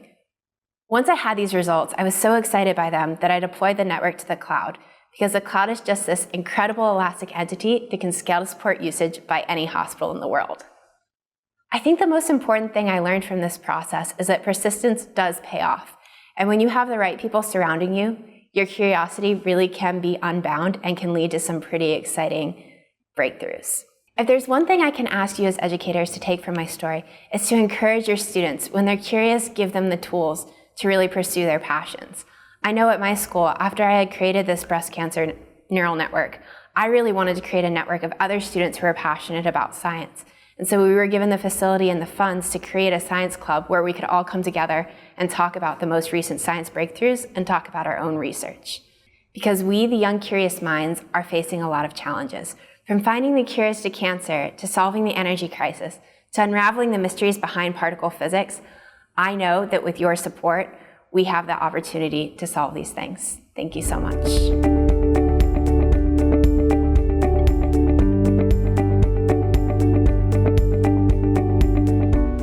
Hello again, everyone. Again, my name is Tia Lendo from the Google for Education team, and I am really excited to be hosting you for this live Q&A session with two of the fantastic speakers that you just saw. Firstly, we have Jenny Magera, who is a digital learning coordinator for a network of schools in Chicago Public Schools. Hi, Jenny, how are you? Hey, Tia. That's great to see you. Thanks for joining us, particularly when I know that you are in school today working. So also thanks to your manager for letting you join us. Great. And then we also have Brittany Wenger. I had the pleasure to meet Brittany 3 years ago when she won the Google Science Fair for her outstanding work, which most of you just heard about. She's a student at Duke University, and she's joining us today. Hi, Brittany. How are you? Good. How are you? Thanks for having me. Oh, thank you so much for sharing everything. And, let's start with a question for Jenny. And Jenny, thank you particularly for sharing your students with us. The coding video still has me laughing. It's great to see. Your talk was about giving power to the pupil. I wanted to ask you, what is it that you think gets in the way for many teachers of turning over more power to their students? So I think there's a lot of reasons, but I think the biggest are probably three things. The first is that it's the fear. And it's not the fear of our kids and the fear of what they might do. Deep down, if you want to get to the basics and the foundation of it, it's the fear that we're going to fail them. If we're not in charge and we're not steering the ship, we don't know where we're going to be tomorrow, and we don't know what's going to happen 5 minutes from now. So if we give power over to our kids, we aren't ensured that they're going to make it to where we're trying to get them. But like I said in that talk, it's about trust, and we have to trust that together with the kids we could get to a better place than even we can plan and envision. I think that the other thing is a lack of knowing that that's an option. I remember one of my colleagues came and watched me teach, and she said, "Oh my God, Magera, it looks like you're working so hard. Why don't you slow your roll and let your kids take on more autonomy and agency in your classroom?" And to be honest, I really hadn't thought of that before, because I was trying to make my classroom look like the classroom that I grew up in and that I had learned in.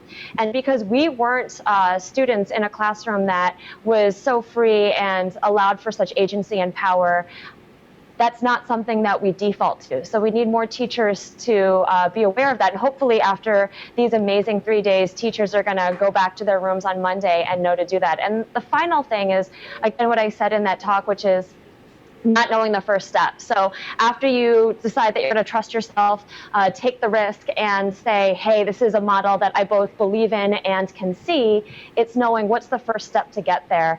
And the first step is different for everyone, but the important thing is that you try something. Thank you. That's really great. And, Brittany, we heard in your talk the power that comes when a student is really allowed to pursue their passions and is enabled. You mentioned a lot of mentors and your family who really nurtured the curiosity you had and the passion you had to want to do something about breast cancer. So I guess my question to you is, are there things that would have made it even easier? What are the things that adults out there can do to help students who have that curiosity? Yeah, so I was really lucky to have a lot of support, and a number of my teachers, especially Mr. Newhams and Mrs. Barrett, would come in after school or before school, or even give up their lunch breaks sometimes to work with me. But I think one of the biggest obstacles is time. As high school students, we're expected to do a lot, from extracurriculars to our normal schoolwork. There's a lot to be done. And I think it would be really useful if we could offer something like an independent study period to students, so that they would have more time allotted to focus on their passions. Because I have an independent study now in university, and it's just been amazing to have some time allotted to me to just explore my own curiosity. Yeah, absolutely. And I think that, you mentioned the independent study period. There's a number of sessions happening in the conference tomorrow, including by an educator named Kevin Brookhauser, who are going to be talking about just that and how you can build more of that time and flexibility into education. My next question. Oh, that's great. Yeah, it should be really good. And the sessions are throughout the day and will also be recorded. So if you miss it, you can check back afterward. I want to go over to Jenny now. We heard from Laszlo Bach, who's the Senior Vice President of People Operations for Google, really the head of HR.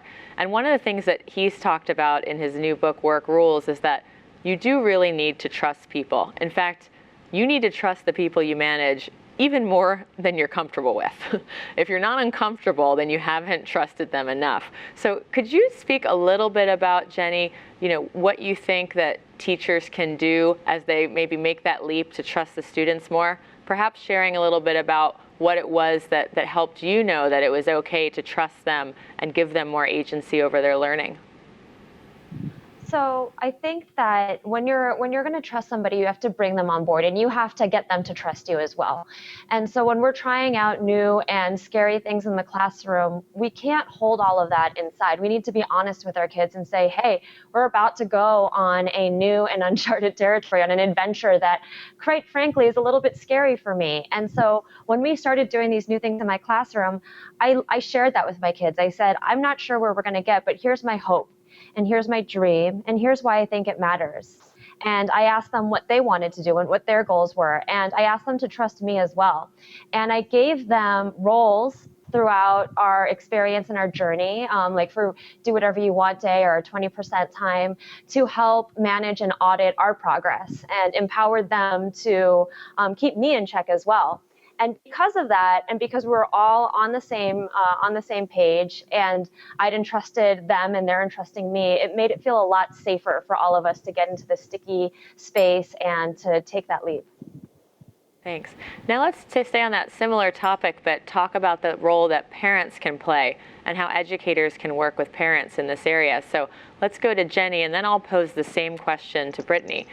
So to you, Jenny, what can you say to the parents out there, and particularly what can you say to teachers collaborating with parents that might help the parents as well to support their future digital leaders? I would say, first off, cultivate their curiosity. When they're very young, that's when they're asking all the questions. I have so many friends, my friend Mark Wagner was saying how, can't tell. So they were saying how he would have his sons ask him all these questions at the breakfast table, and so many kids are constantly saying why and why, and I wonder and how, and I'm getting some feedback. I'm going to take these earbuds out. And why and I wonder and how. I've heard of parents who have entire walls of Post-it notes. So every day at breakfast and dinner, when they're asking you, Daddy, why? Mommy, why? Papa, how? They write all those questions on Post-it notes and cover an entire wall with Post-its of all of the questions, and they encourage that curiosity and they share it with the teacher. They have a constant communication and dialogue going on about what their child is wondering about, what they're passionate about, and helping bridge that gap of who the kid is at home and who they are at school, so it feels like a more consistent basis. And the kids will shine as leaders if you let them be who they are. Now, the same question over to Brittany. Brittany, what's your advice to parents and to families to help them encourage students? Yeah, I would echo a lot of what Jenny said. I think it's great advice, particularly just allowing your student or your child to really follow whatever they're passionate about and not setting limits. I don't think my parents really believed that I was going to create a neural network that was diagnosing breast cancer when I started this project. I mean, I was 15, but they never told me that, and they were really supportive of the long hours and such I was pulling. So I think just making sure your student feels supported to follow their passions and has the resources available, be that parental support, teacher support, just being your student's advocate for their passion is really important. And I think that's a great point. I'm sure they didn't know you were going to build a neural network, but yet, they were able to support you and nurture you, and, you and everyone else, can continue to surprise and really delight everyone with what you're able to do. I want to now go and actually thank you to John who posed that question. I want to go to a question that we have coming in from Maureen. It's about teamwork and collaboration. So again, I want to start with Jenny and then go to Brittany. There's been a lot of people watching at home, like Maureen, who have heard time and again today that teamwork and collaboration are critical skills for students to be learning. Jenny, what is your advice to teachers about how they can empower their students to learn really good teamwork? So the way that the best tip I would have is to give them authentic opportunities to team up and collaborate. So often in school we have authentic lights, which is we say like, this is a real world problem. And the real world problem is Tia and Jenny went to the store and bought 3 bags of chips for $2.99. How much did they make total? Like, that's not an authentic problem. I mean, Tia, I would love to go to the store and buy chips with you, but let's be real. So if we can give them real hurt your head problems that are about what they're wondering about and give them situations that they need to work together and collaborate to solve it, and they can't solve it by themselves, then they're going to work together, then support and scaffold them so that they can develop and augment the skills that they have naturally to become better at teamwork and collaboration. That's going to be better than any icebreaker or any canned activity that you find in a book. Keep it real. That's great, thanks. And I do want to go and buy chips with you at the store next time I'm in Chicago.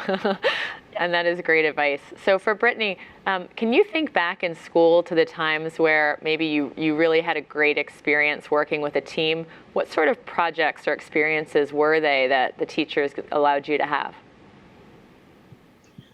Oh, okay. So I used to participate in this class, and our whole class was centered around futuristic thinking. And I think that this class actually gets a lot of credit for why I originally got interested in computer science. But we would get these fuzzy scene type things that our teacher would type up, and they were all based in the future. And it was about a page, and we would read them. We would be put into groups of 6, I believe, and we would get to go through and identify what problems this futuristic scene might be facing. And then we would come up with solutions. And we didn't have any sort of limitations of what technology or what was actually capable of happening in society because it was based in the year 3000. And it was really exciting because there were multiple components of it. So for one part, we were writing, and I think I was the writing expert. But for another part, we actually had to act out our solution. And we had people who were experts at creating our props, or people who were better at identifying problems, and people who were better at making solutions. And so the teams were actually stacked to a point where you had to rely on each other because only one person had the expertise to do the best job, and you had to trust that person for that step of the project. So I think that that was a really exciting way to have some real teamwork. And that was a whole year-long course devoted to exercises such as that. And it was an elective I chose to take in middle school, and it was really something that has impacted me, and obviously I'm still talking about it today. But I think along the way, there were a lot of teamwork projects, even in elementary school up through high school, even now.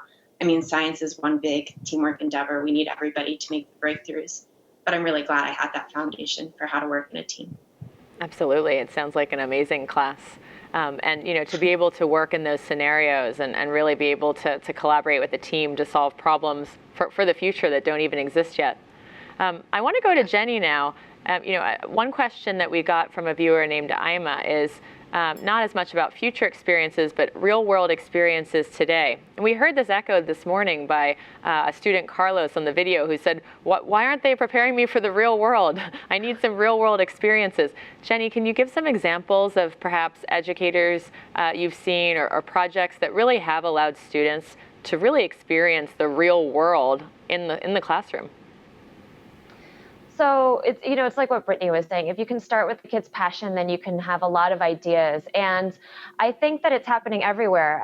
Right now, I'm actually at East Leiden High School. So I'm up the street from our schools, visiting Jason Markey, who's the principal here, and seeing the amazing work that he's doing with his high school students in this building.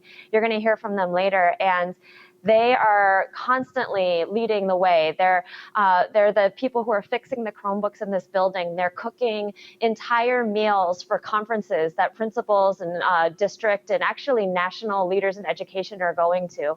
They're the ones whose voice is being lent to amazing discussions and debates about education and other important topics. And it's not just happening at the high school level, it's happening all over the world. As young as pre-K, we have kindergartners who are learning how to code code because they want to figure out how they can get more help in their classroom. So they're trying to build the programs to help them. And so they're learning coding syntax at 5 years old before they learn how to spell. We have fourth graders who are changing the narrative about their own communities from one that is about despair and poverty and violence to one of family and community and love and happiness. It's about kids who are taking the challenges that they go to sleep thinking about and bringing them into the classroom and solving them with their teacher support. Wonderful, thank you. And that is actually a great segue into our next session, as you mentioned, Jason Markey and the students and teachers up at East Leiden High School. We don't have time for any more questions, but I want to thank Jenny and Brittany for joining us today. Thank you so much.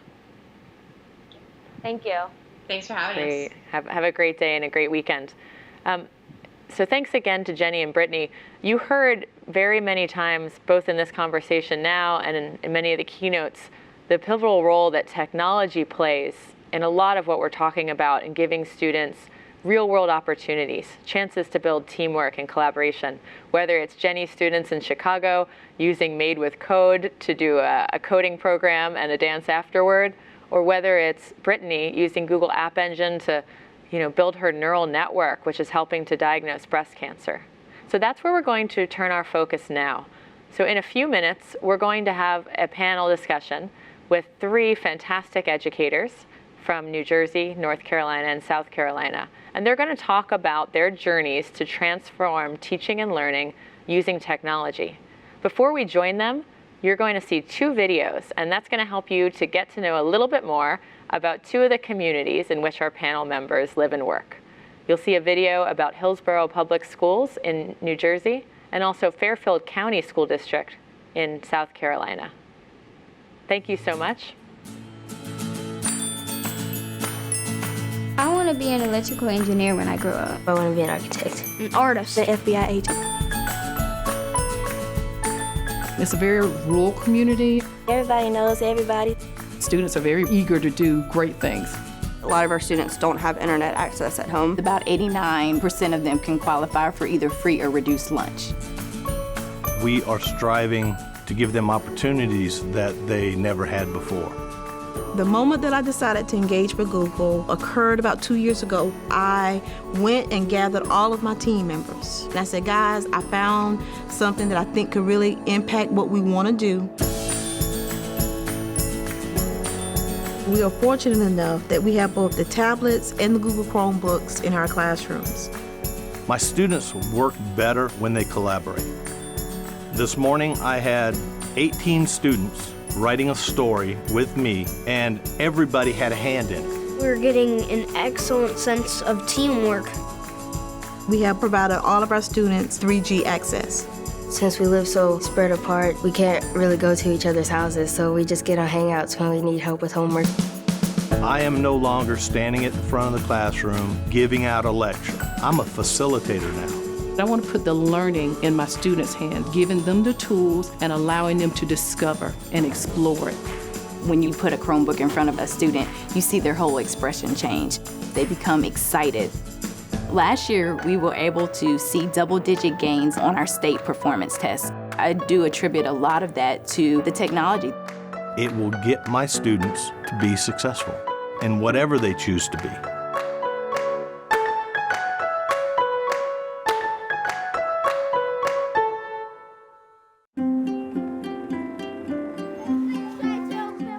It's an amazing time to be in education right now. It's totally different than the classroom that we grew up in. It's the future. I love being the superintendent of this district. We work with 7,400 wonderful kids. These children do absolutely remarkable things. Every student in Hillsborough from K to 4 has their own personal tablet. We decided to roll them out middle of the year, which is something you never do. And it was unbelievable how smooth and easy the rollout went. Am I tech savvy? No. I was personally ecstatic because I love technology. We all got the tablets and they took off with it. Kind of spread like wildfire. They were taking it out and trying to figure out how to use it, and a lot of the kids were showing them how to use it. You just press it and then it opens. See? When they have a tablet in their hands, They become so much more engaged. Things have completely changed in the way I teach. You're gonna be choosing a math app that you like to practice, okay? Using the Google Play for Education store is very, very easy. It allows me to send out whatever app I've chosen to the entire group. We have all our math apps here, our home screen here. Apps for social studies, I found them for science. I learned how to count money, how to spell stuff. It'll help me read books. You could have some kids over here working on math, some kids here working on reading, and the teacher can get all this data instantly. What's the answer, boys and girls? 70. Beautiful. Give yourselves a big pat on the back. Very, very good job. Is that what you did? Did you click on that one? One of the most wonderful things is individual instruction. Nice. You're doing a really good job. On an app that we use today, no one in the room knew that they were all reading at a different reading level. Nice to see all the... So I can be very specific to that one child, and that is absolutely amazing to me.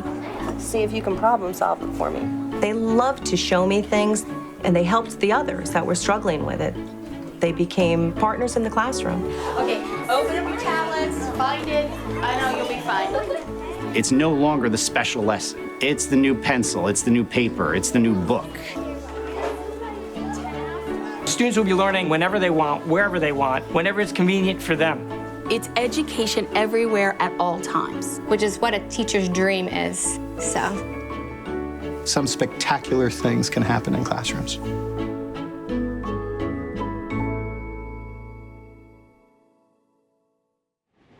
Are those inspiring videos? Well done. Well, we want to ask now, how do we create the education for the future right now? We have some game changers with us who will help with all of this. In fact, they are educators who might be right down the street from you. They're creating great opportunities for teachers and for students, all with the help of technology. They'll share their very practical stories of how you take that first shaky step and how you get to those end goals. And we chose these leaders specifically because they've happened to lead very successful teams throughout their technology rollouts, and also because their districts have very diverse profiles and goals. So let me start by introducing Joel Handler. He is the Director of Technology. Hi, Joel, how are you? Hi, how are you doing? Good. Let me finish up with your intro here. He's the Director of Technology at Hillsborough Public Schools in New Jersey. He's led the technology turnaround there for 11 years. It is a medium-sized district with about 7,500 students. And then we are going to move down to South Carolina. Claudia Edwards is the Deputy Superintendent at Fairfield Public Schools in South Carolina. Hi, Claudia. How you doing? Hi, Jill. Good to connect with you. Now, Claudia has been in that position for 4 years. It's a small rural district with about 3,000 students. She led a system-wide reboot there with tablets for students and also what they call teacher gurus. So we'll have more on that in a bit. We also want to welcome Valerie Truesdale. She is the Chief of Technology, Personalization, and Engagement at Charlotte Mecklenburg Schools in North Carolina. How are you doing, Valerie? Better. Hi, everyone. Terrific to see you. Now, that's a large urban district with 144,000 students.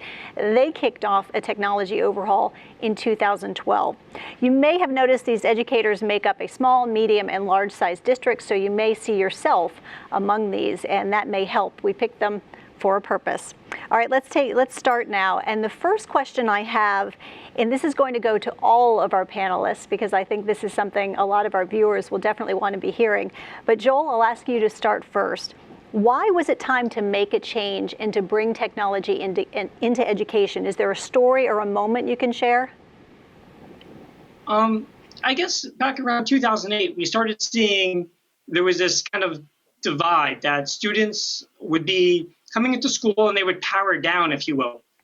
Technology in the schools was kind of an afterthought. It was kind of a cool thing. It was this, we like to call it the special lesson, that the students would maybe once a month, once every 2 months, they would go down to the computer lab and they would do this special fun lesson. They would go, whoa, this is great. We're going to the lab. We're going to do some technology.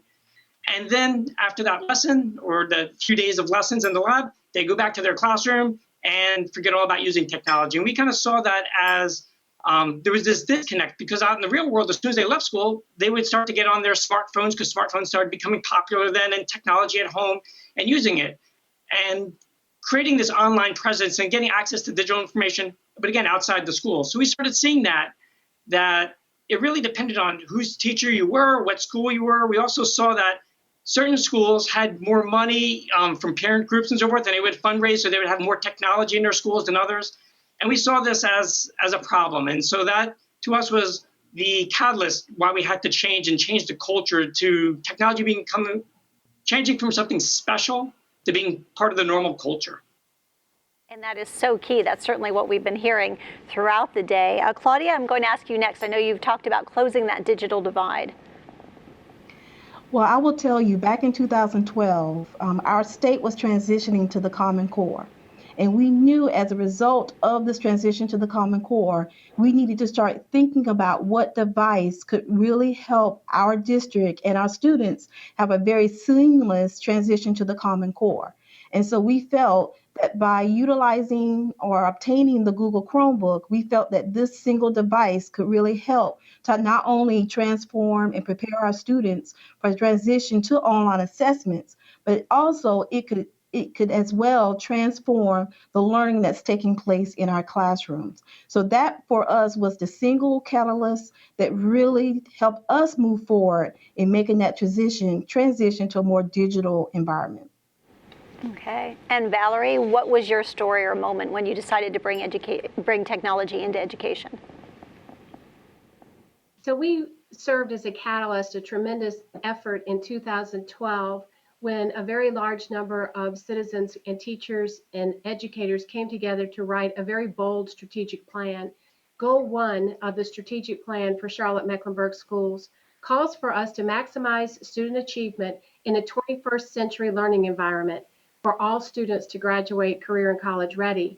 The problem was, with a 21st century learning environment, none of our schools were 100% wireless.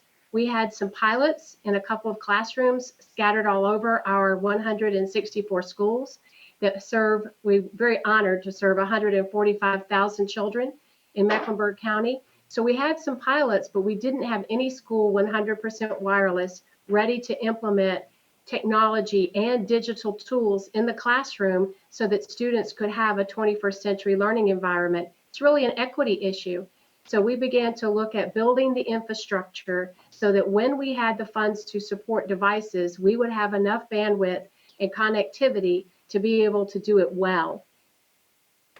All right. Now, I know a lot of people are sitting out there and listening, and they're thinking, okay, but what do I do? How do I take that first step?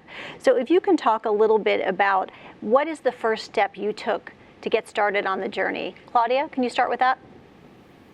One of the first steps we took was, first of all, to gain buy-in from all of our stakeholders. And these stakeholders consisted of our board members, district level leadership, along with our principals and our classroom teachers.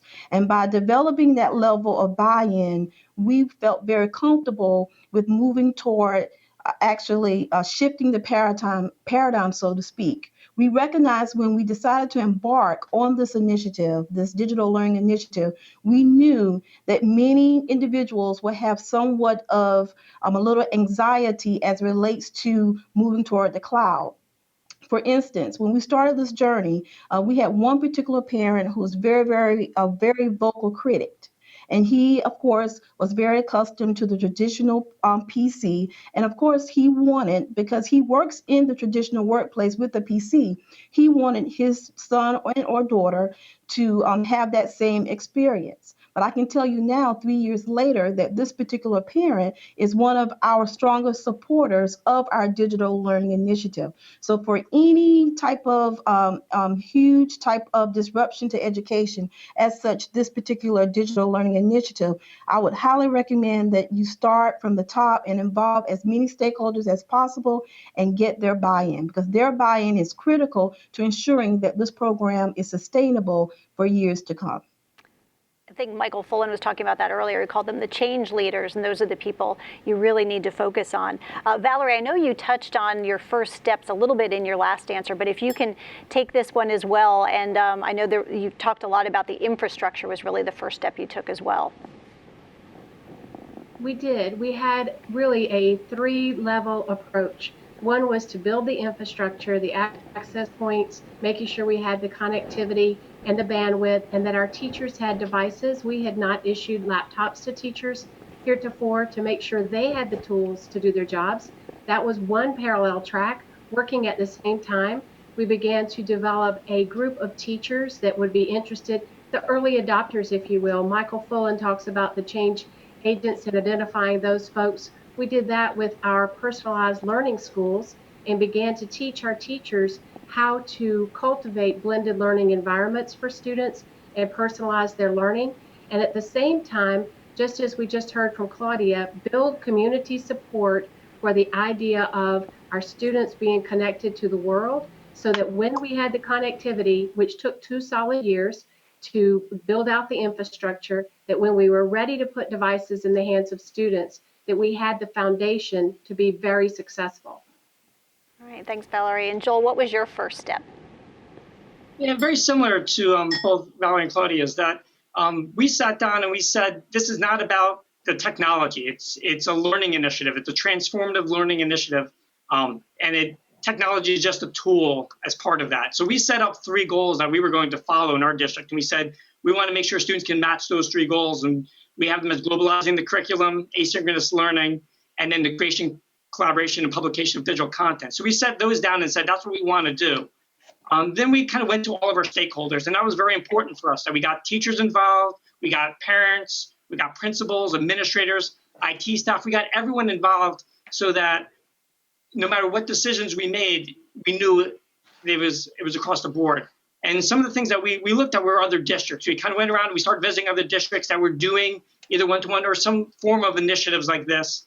And so what were they doing? And things that we definitely learned were there was a lot of talk about, people spend a lot of money on technology and there was no training behind it. So there would be lots of technology there, but what was happening with it, it basically became very glorified browsing the internet or just typing. And then we saw other things where, they spent a lot of money on technology and all this technology went to the students' hands, but it couldn't do what the curriculum wanted it to do. So we wanted to make sure we avoided those. So, we visited a lot of the schools, and then very similar to what Valerie did, the first thing we did was we wanted to make sure the infrastructure was in place. So we put out wireless everywhere.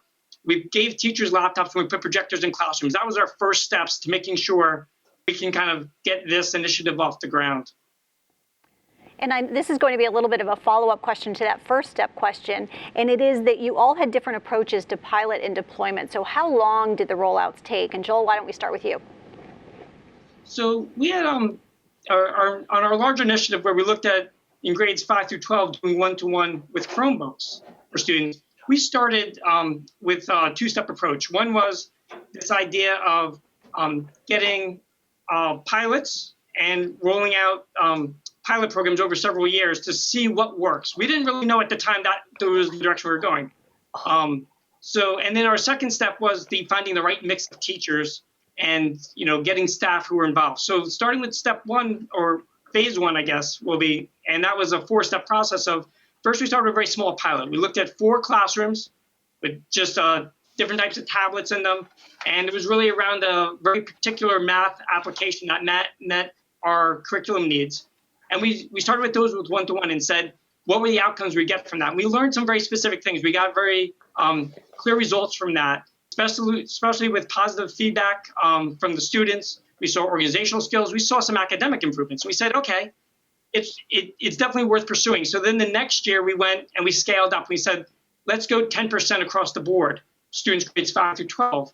And that 10% was a really exploratory year. We said, let's try all kinds of things. We looked at different devices, and we saw excitement levels in the students skyrocket. We saw increased organizational skills.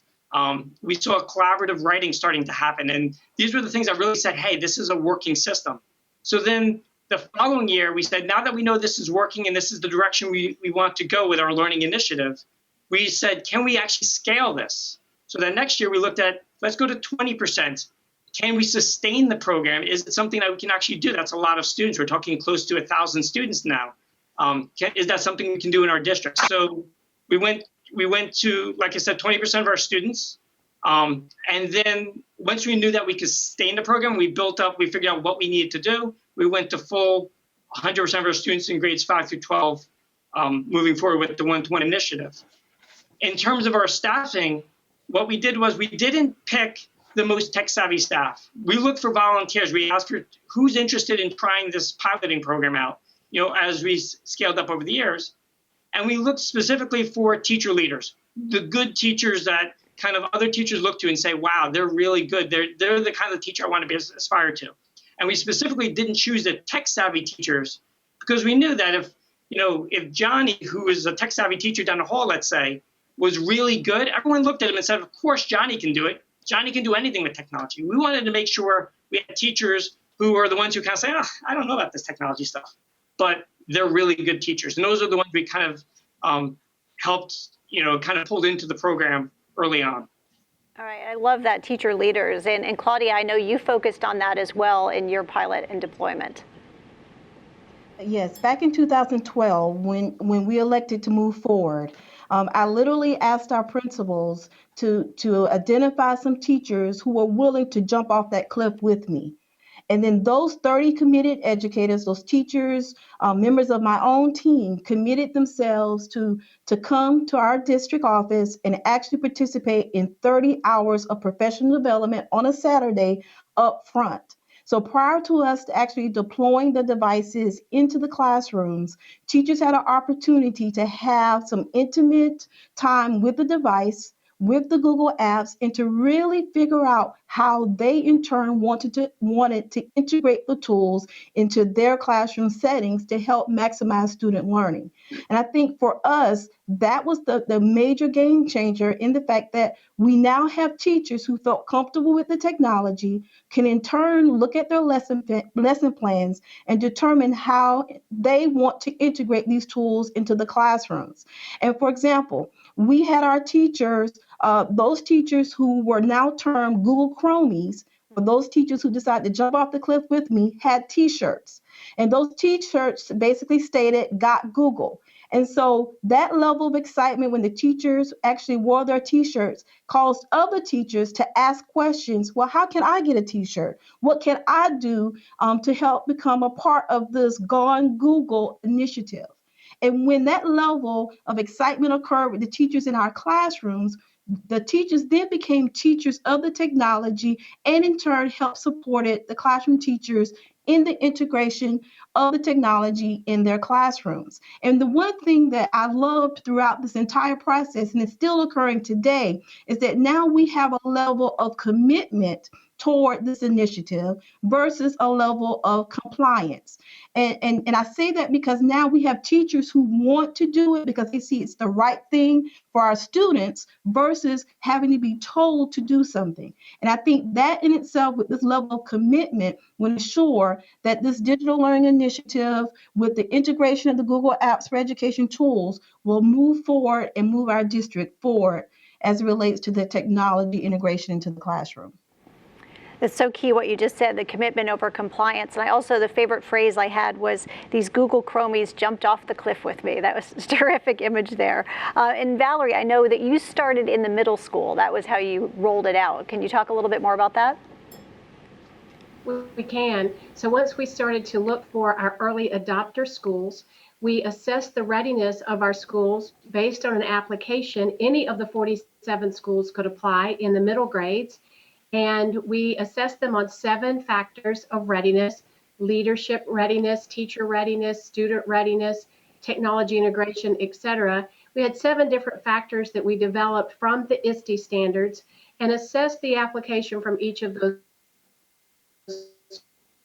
schools. Emerged as adopt schools that would go one-to-one with Chromebooks, and we began to deploy Chromebooks into those schools. 32,500 Chromebooks were deployed in the early fall of 2014, and we are now, all of our middle schools have Chromebooks accessible for students in grades 6, 7, and 8. Why did we begin in the middle? We began in the middle because several years ago, the state of North Carolina had not refreshed our science or social studies textbooks in a number of years, so we purchased a supplemental tech book from Discovery Education. So the middle schools already were using some digital content and had some energy around that in a few carts in each school. So there was a propensity to use digital tools as well. our student data indicated that we really did need to kick up the student engagement in our middle grades, that would make a big difference. As a result, I will tell you anecdotally that the classroom discipline referrals have dropped dramatically since we've deployed the Chromebooks, because students really are significantly more engaged in their learning during class. Okay, and I want to ask also, what's an example of something you did to ensure that teachers were inspired and supported? Claudia, do you want to start with this? One of the things that we did, as I mentioned earlier, we had the Google Chromies actually be paired with a member of the leadership team. Now, we have a very small committed team here in Fairfield County, and when it was time for the actual deployment, we went and worked alongside the classroom teacher during the actual deployment process. And so the teachers, when they had an opportunity to actually open up the Chromebooks with the students, they had another pair of hands in the classroom, because you can imagine for a teacher who has 28 students, 28 devices in a classroom, there was a high level of anxiety. And so because the teacher had another member of my staff working alongside them, it helped to ensure that all of the kinks were worked out, and it enabled the teacher's anxiety level to really be lessened during this actual deployment. And so I think that in itself was important, that they felt like, you know what, they're committed to us for the long haul. They want to make sure that we in fact are supporting them on this initiative. Okay, and Joel, I'd like to ask you the same question about things that you did, examples of things you did to help inspire and support teachers. So as we rolled out the pilot programs and then scaling up to the full 100%, we encouraged teachers to try new things. We supplied tech support staff that were there to help work with them and guide them, potentially go in and help co-teach a lesson if need be. And we gave this very strong message to teachers that we actually expect you to fail. If you don't fail at trying lessons, that means you're not actually trying new things. You're not pushing the envelope. So there was this culture that it was okay to fail, and actually you can learn from that, and you can actually try new things and expand from that. So that was definitely something that we pushed forward with our teachers. And some really interesting stories kind of came out of that. I had one teacher come to me, and I was in her room, and she kind of came up to me while the class was going on. The kids were all doing their stuff and everything. She goes, I feel kind of strange. I don't know if I'm doing this right. I don't feel like I know what to do anymore. I'm just kind of helping them out. I'm not guiding the class anymore. I said, that's exactly what you're supposed to be doing. This is perfect. The kids were just so engaged. They were so focused on what they were doing. And she had changed her whole mindset from being in the front of the room, kind of teaching the lesson, to kind of guiding students and working with them as they were progressing along the activities of that day. Another very interesting story, as we kind of experimented with teachers and told them, try things and explore and see what works and what doesn't. We have other districts have come in over the past few years to see what we were doing in our district and see the great things that are happening here. And so we had an assistant superintendent come in from a neighboring district, and they were going around and they came into one of these rooms that we're piloting. That was one of our pilot rooms. And the students had all their desks arranged in various configurations, and they were in groups. It almost looked like, to me, kind of like a startup company or a startup culture. Kids were sitting at their desks in different places. Some were in the beanbag chairs in the back. Some were on the heating unit on the side. And he went over to one of the students and kind of tapped him on the shoulder and said, don't you find it kind of strange that your back is to the front of the room? And the kid, and this is around March already in the year, kind of looks up at him and goes, that's the front of the room? Like, this is just how we work. There's no front of the room. We just kind of do what we need to do and get the job done, and learn along the way. So those are kind of the things that we really supplied a lot of support for our teachers, make sure that there was a lot of professional development, there was, staff available to them, and tech staff as well, that we made sure the technology was always there, was always available, and always working. So. Some great points, Joel. And I liked what you said about making mistakes, because we've been talking earlier about we need to reward students when they make mistakes. Let them know it's okay to fail, because they'll keep trying. And we have to do that with teachers as well. It's all right. We can make mistakes. It's all part of the deal. All right, we have all of these audience questions starting to pile in here, so I want to be sure we turn to some of the audience questions.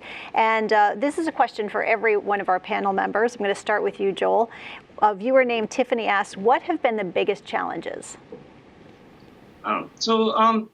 Big challenge was really time. It takes time to learn, and get used to this new kind of environment.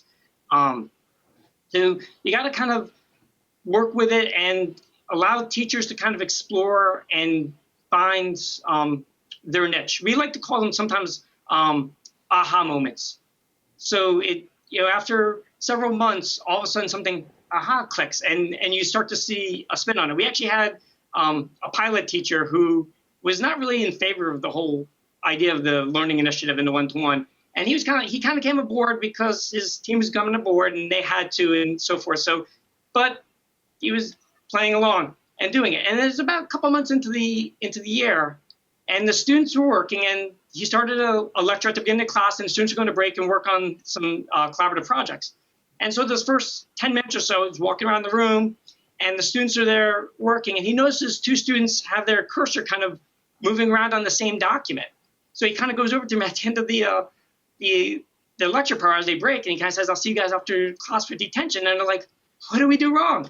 And he's like, "Well, you guys were not paying attention to me. You guys were chatting and not really paying attention." And they were like, No, we were collaborating. They showed him the document, and sure enough, the two of them were taking notes together. And these were kind of things that just came to the students naturally.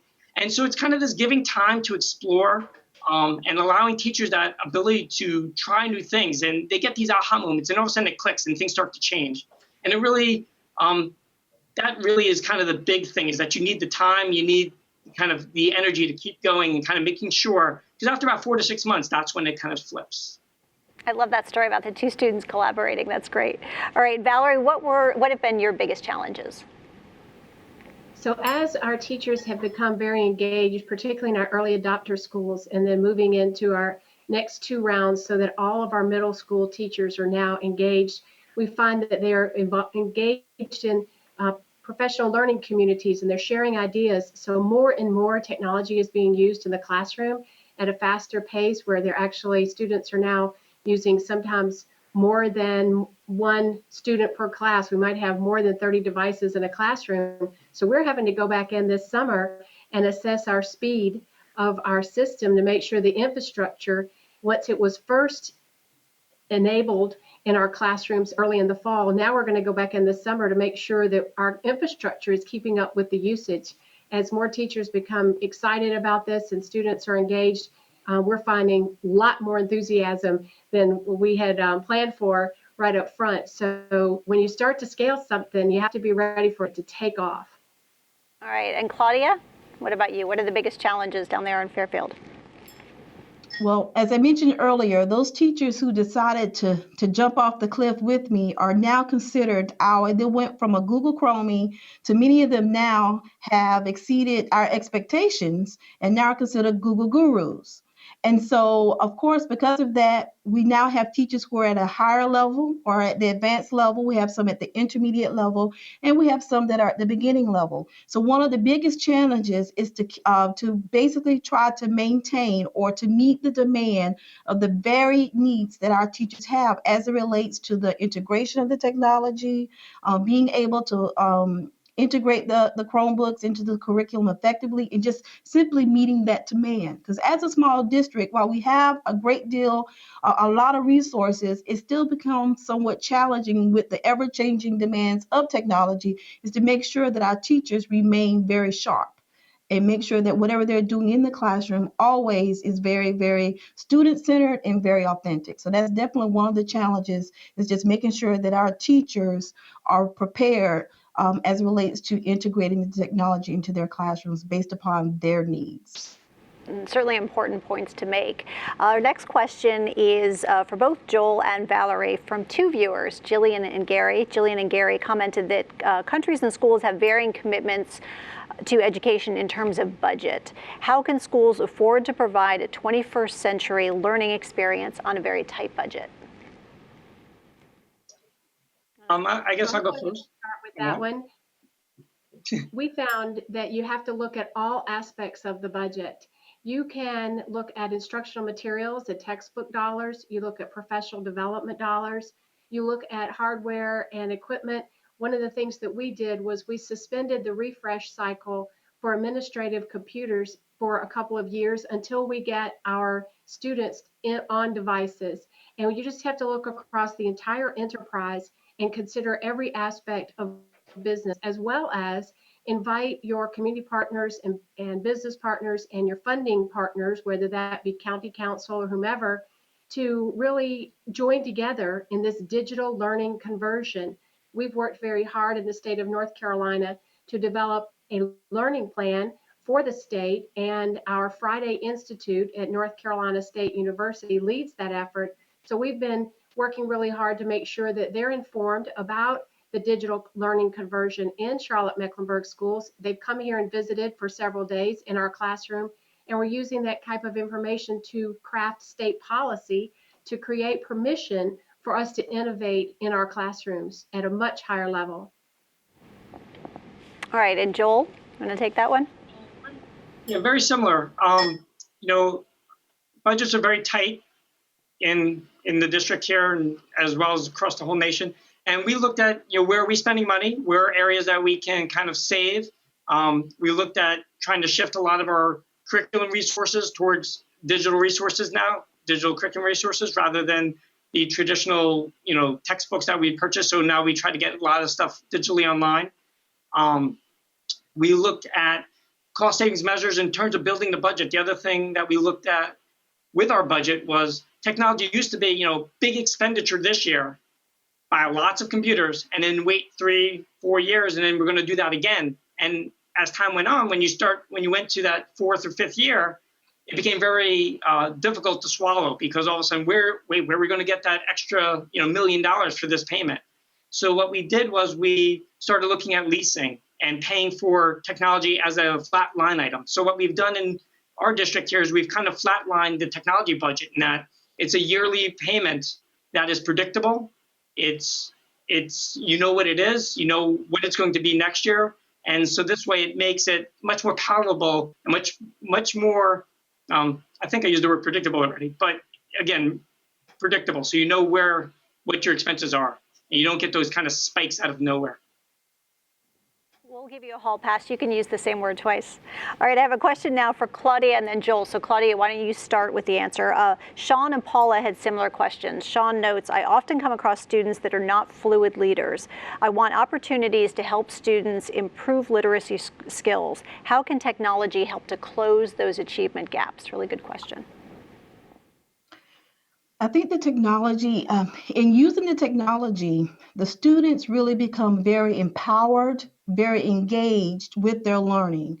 For example, because we're in a very rural area, students are now hopping on Google Hangouts and are actually collaborating across Hangouts in the afternoon once the learning ends. And I think not only is that helping them learn how to collaborate, but it's also giving them an opportunity to be able to express themselves fluently through Google Hangouts, being able to hop on a Hangout and ask questions that will help give them a direct answer to help aid them in actually doing an actual assignment. In the classroom, I have noticed that the students are becoming the leaders in the classroom over their own learning, whereas the teachers, as stated earlier, I believe by Joel, that now the teachers are becoming the facilitators. They're there to give them that immediate feedback. They're there to provide that support. But then also, they're also looking to their fellow peers to actually provide some additional support in a collaborative environment by utilizing the technology. So the technology is the vehicle that helps get them ultimately to becoming more empowered. All right, Joel, what's your response to how technology can help close achievement gaps? Yeah, Claudia hit it right on there. We're seeing the exact same things in terms of increased participation outside of the school hours. I have an amazing story, actually, of a student who was out sick last year. She was home working with Google Hangouts with its classmate who was in class. They were using Google Hangouts to chat back and forth. The student at home was actually following a teacher's presentation on her device. And the student in class was not only learning it from the teacher, but then now relaying it to the student at home saying this is what was going on in class, all without the teacher really being involved. The teacher didn't know about this till afterwards. That was the first instance, and all of a sudden we've seen that kind of crop up over and over and over. So the students are starting to figure out their own learning styles and learning needs and kind of jumping on board. We've seen, because of this initiative, we've seen an increase in just student collaboration and student collaborative writing and note-taking. I gave that other example earlier, but we've seen that frequently throughout the district. Organizational skills have gone through the roof. Actually, organizational skills are the one thing that across the board we've seen increase because of this. And that is, always think of the student who came into class, their notebooks falling apart, the dog ate my homework. I don't have a dog, but somehow the dog ate my homework last night. That kind of student always was there. Well, what we've seen is because of the whole digital environment and cloud-based environment that Google offers here, the students don't lose their work. Everything's organized in their Google Drive. It's always available. We've seen students using the device that the school supplies, the Chromebook, that they're using that. We've also seen them using other devices. When they go home, they might jump on their phone and be studying through that. And it's just because it's that cloud-based, it's always accessible. So those are some of the things that we've seen students who weren't necessarily very academic all of a sudden kind of stepping up because they have these devices and they have access to their content all the time. So that's kind of been what we've seen here in our district. All right, nice. All right, a question for Valerie. Jennifer wants to know, how can we keep teachers inspired when resources are limited? Teachers may be frustrated that they don't yet have all the technology and resources that they need right away. So it's been my experience as a teacher and as a leader of teachers is that teachers are inspired when students are achieving and when students are doing well. And they're challenged primarily by the lack of time, which has been cited also by Joel and Claudia. So when our teachers see that with technology-aided instruction, all learners are stretched, our most able, capable, academically oriented students are able to stretch to very, very high levels, and they're excited about what they're doing. And the teacher is able to spend a lot of energy with developing playlists for students who are in the middle and for students who struggle, really individualizing their instruction. So they were really excited when they see students perform. I was just this morning with a group of English language learner teachers who were having a poster session to celebrate their strides for the end of the year based on technology integration in their ELL classrooms. And what they were able to show us with short videos and little apps that they've used in the classroom for students to make books, to share what they're doing, tell about their home country, to use their words and their language as newcomers to really scale the English language and use their technology and all of their senses to learn at the same time. What we saw was a huge increase in the confidence of these learners, and the teachers are literally jumping up and down with excitement. And as one teacher told me, I've been teaching for 22 years, and I've just come into this digital transformation, and I have never been more excited about teaching ever. And the other part to keep teachers inspired is to help them save time. Digital tools reduces the amount of time for planning and for prep and increases their time for collaboration. It's not such a lonely profession then. And to go to the limited resources, one of the reasons that we as a district are converting to Google Apps for Education is because the price tag is perfect. It's free. And being connected is one of the very important things we keep hearing throughout the day for teachers to be able to collaborate. Before we have our last question, let's take a look at a video because we asked students the question, how does technology help you? Let's roll the video. We had some insightful answers.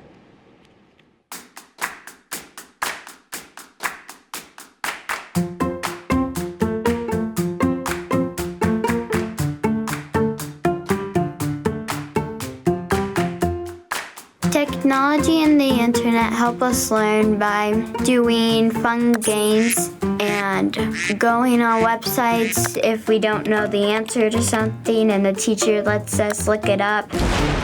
YouTube videos on physics and technology are a great way for me to widen my knowledge in an enjoyable way. With a wealth of resources from podcasts to blogs to videos available online, the internet is an extremely powerful tool. It's always right there when you need it. Books at the library sometimes aren't even there because people take forever to return them. My learning's never limited to the walls of a classroom. I feel that I'm able to work and improvise on the go, whether that is sat on the field at lunch or walking home from school.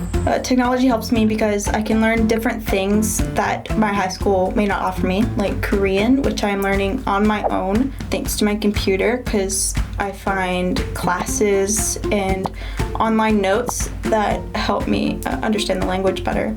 It's kind of like having the world's information all at your fingertips. It's like just type in anything and bam, you get like over a million different sites.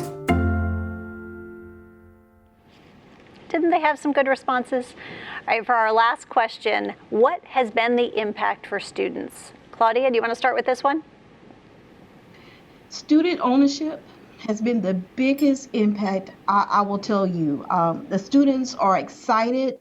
No longer are they dreading turning in assignments when they know that if they share it with their classroom teacher via Google Doc or Google Slide, they know that they're going to get immediate feedback. I will tell you that we saw tremendous gains on our standardized assessments as a result of the integration of the technology. And while I will say that the technology wasn't the single or silver bullet, but I will tell you a combination between the teachers' enthusiasm, along with the Google Apps for Education, along with the student engagement, has all played a part in impacting the overall educational experience of the child or for the student. And so we have been very pleased with where we are headed, and we are really excited about the possibilities to come as it relates to how this technology is going to continue to impact the student achievement in our classrooms. And Valerie?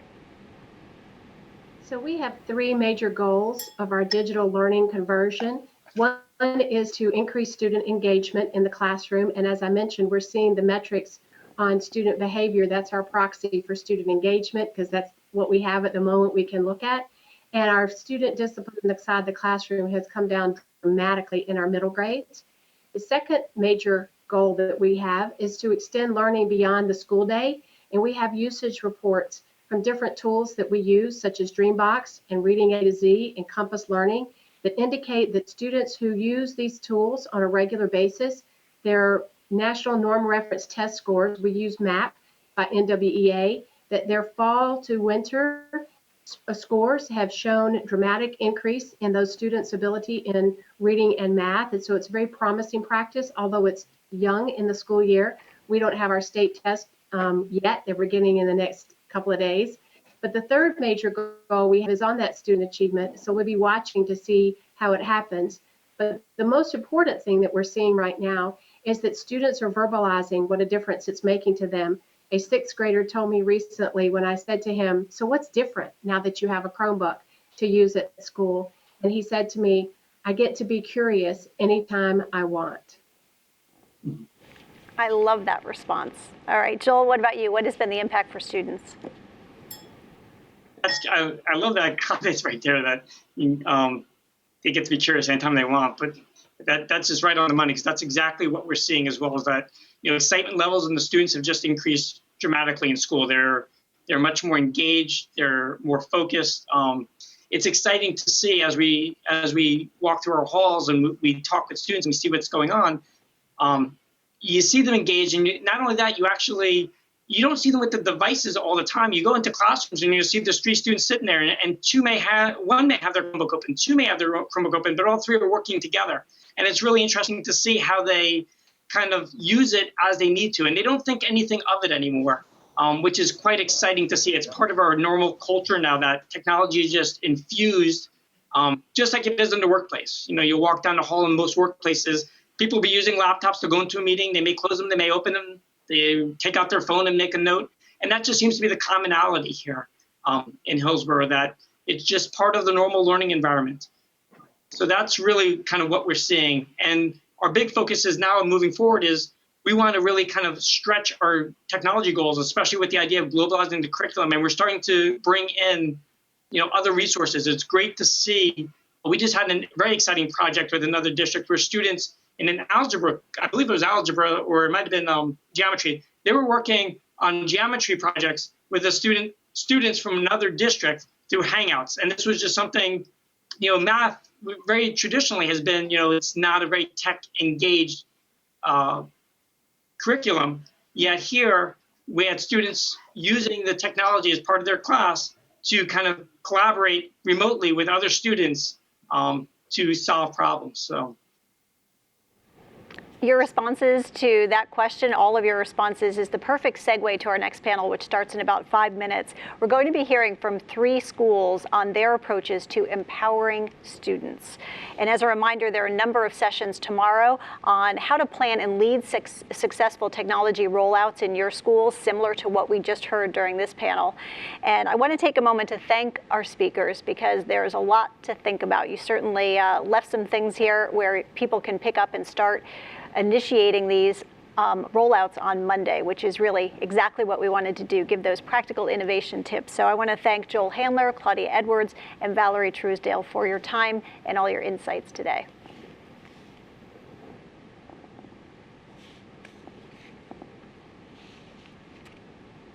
All right, and we are going to see you back here for our next panel on how to empower students. It's a challenge when you're teaching for the test or you have a very focused curriculum.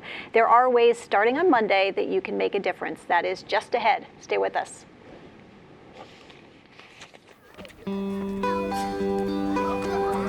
We serve an island community here at IPACA. We have a number of students that come from real tough backgrounds, and we're here to support and encourage all of our students. We believe that technology can engage, innovate and inspire our pupils, and the Chromebook platform allowed us to do that. It's made it much easier and fun to learn. It makes people want to come to school. We work in a stage, not age approach to education, with a really clear vision of providing outstanding learning for children from age 3 right through to 19. We've seen a massive amount of differences in the children since they've had their Chromebooks. They can share the same things really easily, they can access their learning in any way they want to. We're seeing this fusion of technology with traditional methods to provide a much more collaborative platform. We can just pull it up on the screen and suddenly you've got the work there, you can have a conversation about it. When the whole class is working together and collaborating on one spreadsheet, it's so much faster to get the experiment done. It's changing the way students work and actually giving them more responsibility. It's made them feel really valued and respected. We see a great difference from students being able to engage with their teachers, being able to engage with their peers. They seem happier, more comfortable, more confident. The fact that we've gone one-to-one Chromebook means that learning doesn't stop at 3:20. I'm able to carry on with my work, I can get my grades higher. We've seen a 15% rise in the students achieving 5 A star to C grades, including English and Maths. Our next step is to introduce tablets for education, and we're really excited to see how these can be used alongside the Chromebooks. By taking on Chromebooks, I think they're learning in such an exciting way. It's going to be a fantastic generation to watch, and I'm really excited to be involved with those children.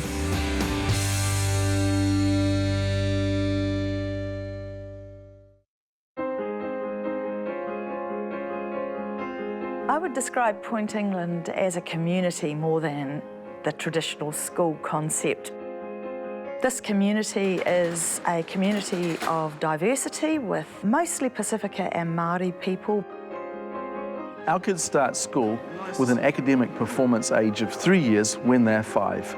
So they've got a lot of catching up to do. Google Apps for Education opened a world of amazing possibilities. We were able to work collaboratively and it broke apart the barriers of the 9 to 3 school day.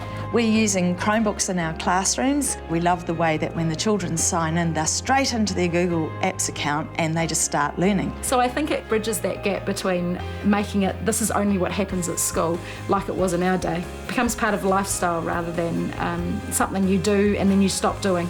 Literacy has been a really important part of Point England School.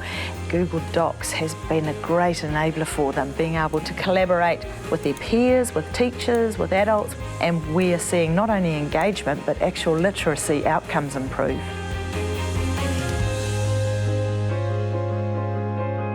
Children who have access to the internet are actually able to manage their own learning. It gives them the opportunity to be the best they can be.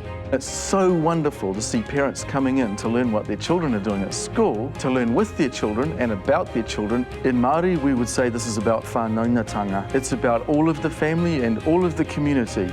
This has made a huge difference to the opportunities that they will have in the future.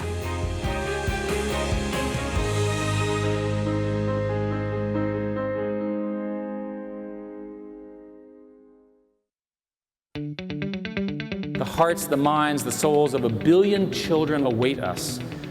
Through access to information, their worlds will change. It's up to us. Let's give them what they deserve.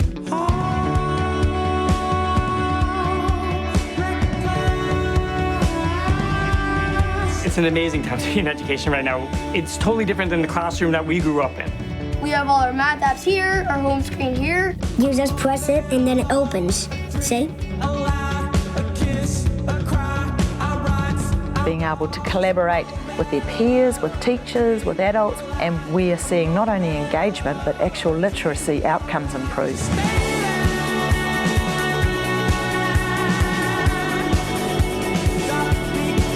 In Malaysia, we place a huge investment in the education of our young children.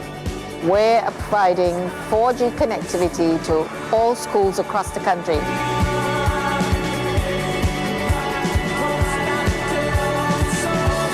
Students will be learning whenever they want, wherever they want, whenever it's convenient for them. It's the future.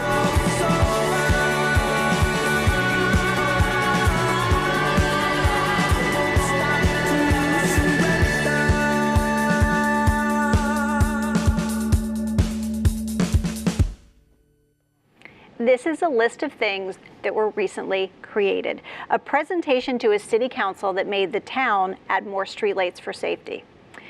A film about Haiti in the aftermath of the hurricane. And a new artificial intelligence that helps detect breast cancer.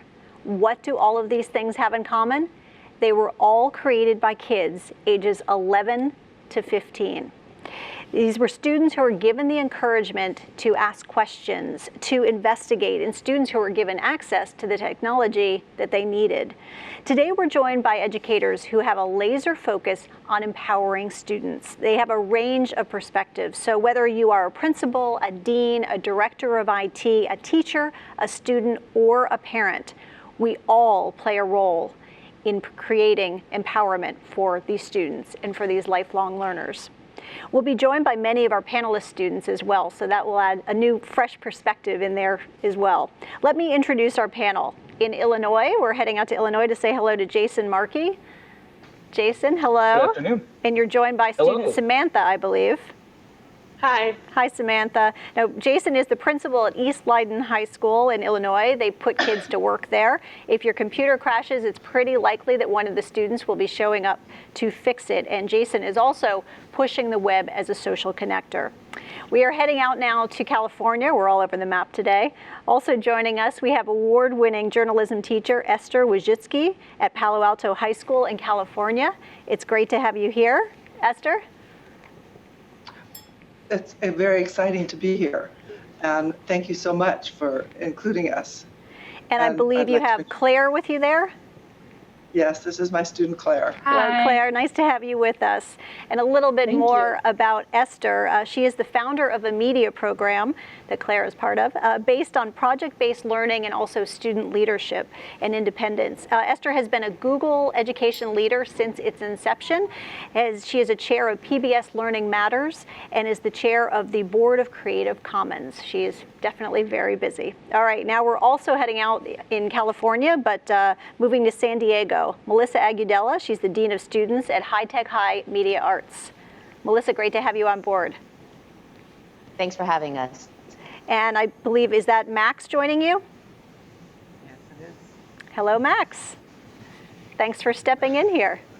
All right, telling you a little bit about High Tech High, which was actually brought up in one of our earlier panels as one of the places to go. So it has about 400 students, and it focuses on a college-going culture, and that includes a lot of internships and also a focus on just changing up the norm. So welcome to all of our panelists here. Now, we throw all of these terms around, and so that's what I want to dig into first. What do they really mean? In one sentence, this is the tough part. In one sentence, what does student empowerment mean to you? So Jason, I'll start with you. Sure, thank you. That's a great question. I think what student empowerment really is about, it's about student agency, and that's providing students voice and choice in our schools. All right, Samantha, why don't you take that one as well? What does student empowerment mean to you? Oh my. Student empowerment is giving the students in your school the ability to lead and succeed on their own.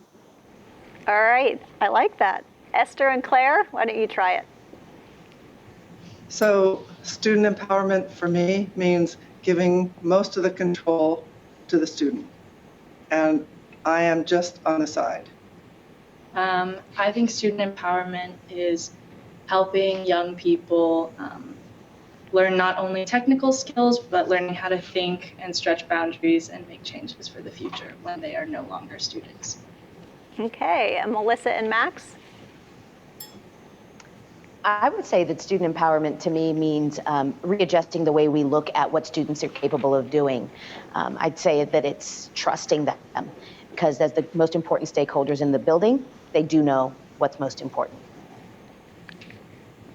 And Max? And I would tag right along behind Melissa there and saying that every student, no matter what, is a leader, and no matter what their students are, still really believing in that student, and that's the part. All right, well, Jason, Esther, and Melissa, I can definitely see why you chose the students you did. Some really impressive answers there. Now, we have a chance today to really dig into this topic and to see what it looks like. And we had a neat opportunity because we have a video from Jason's school, East Leiden High School, where they created a class specifically to empower students to be digital leaders. It is called TSI, the Tech Support Internship Class. So let's watch.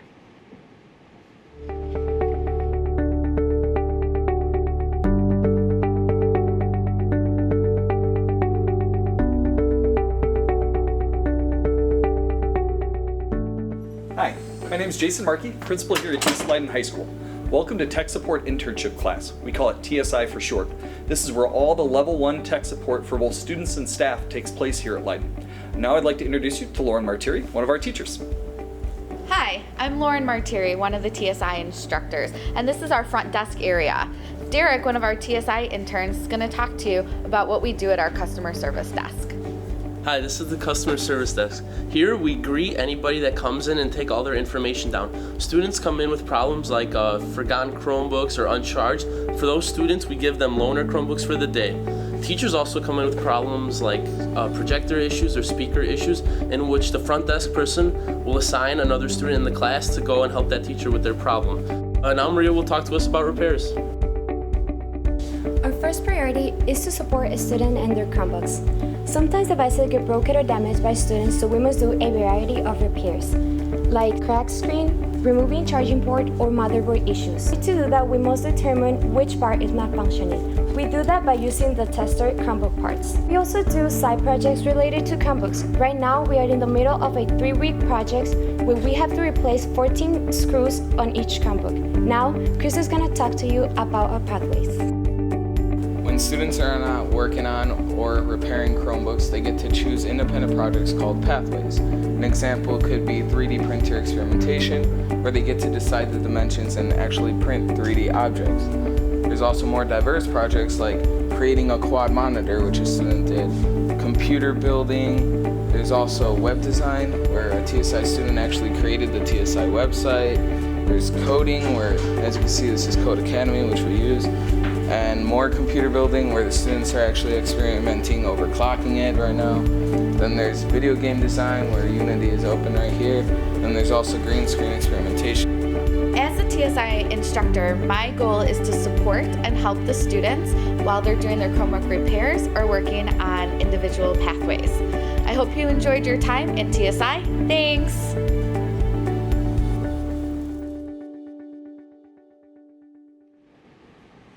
All right, Jason, I think I need one of those TSI t-shirts. Not only did the students get those great shirts, but they also get certifications, including programming and coding, before they even graduate. So they are having a clear advantage to having all the access to these types of programs. But first tell me, how did the class actually come about?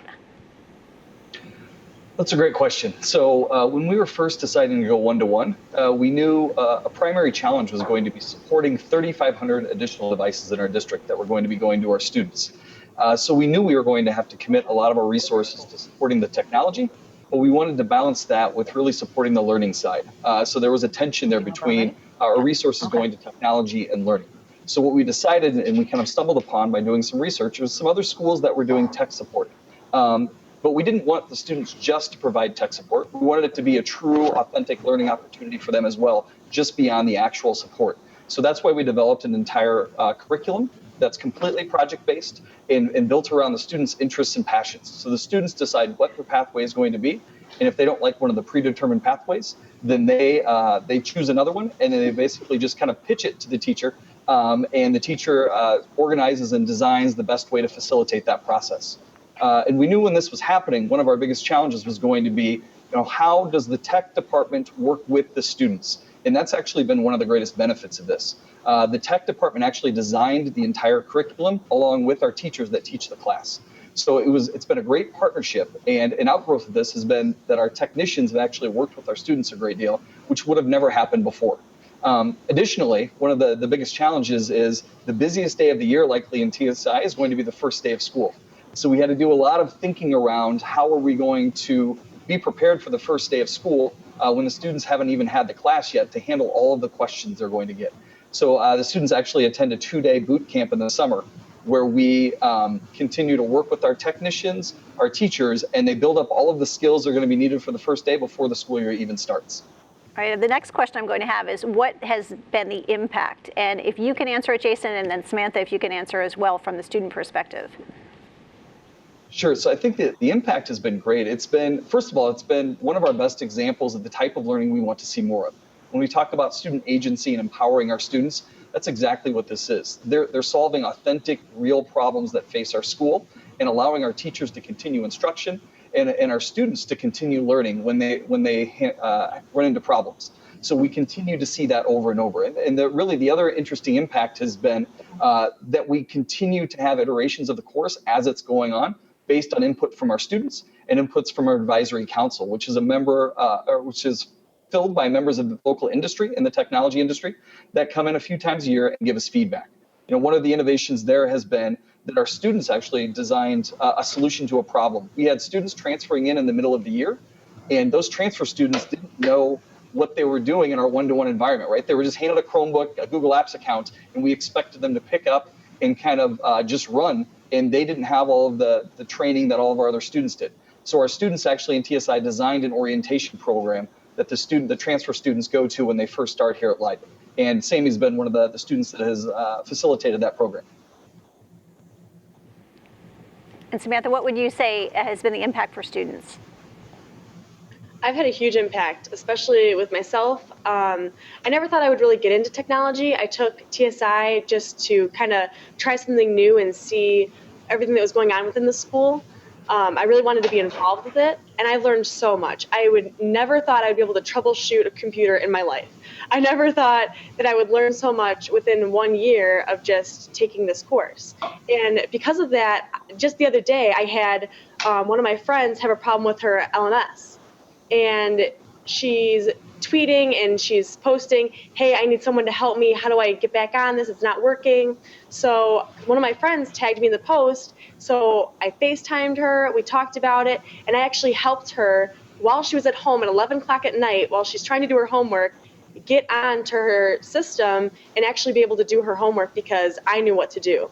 And that wouldn't have been able to happen if I didn't know what to do because we don't have accessibility to tech. I would have never known any of the tech at Leiden unless of being in this class. So it's given me a lot of opportunities that I would have never had before.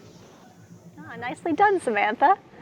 All right, now we're going to talk with... As a teacher at Palo Alto High School, I can tell you we would love to have the same program you have. It sounds fantastic. And the question is, do you have a curriculum that you could post online for all of us to use and to follow so that hopefully maybe other schools around the country might want to do the same thing like us? Yeah, absolutely, Esther. Thank you for following up. We have a TSI website, which was mentioned in the video briefly, that was actually designed by some of our students that really houses the majority of the curriculum. And it's not as complete a curriculum as you might expect with all the standards that you would typically see in a course. I'm guessing likely much like one of your courses, Esther, where you have those skills and those overarching themes, but then the students really build the curriculum as they determine what their interests are. So we can certainly share all of that, and I believe it will be shared in a blog post soon.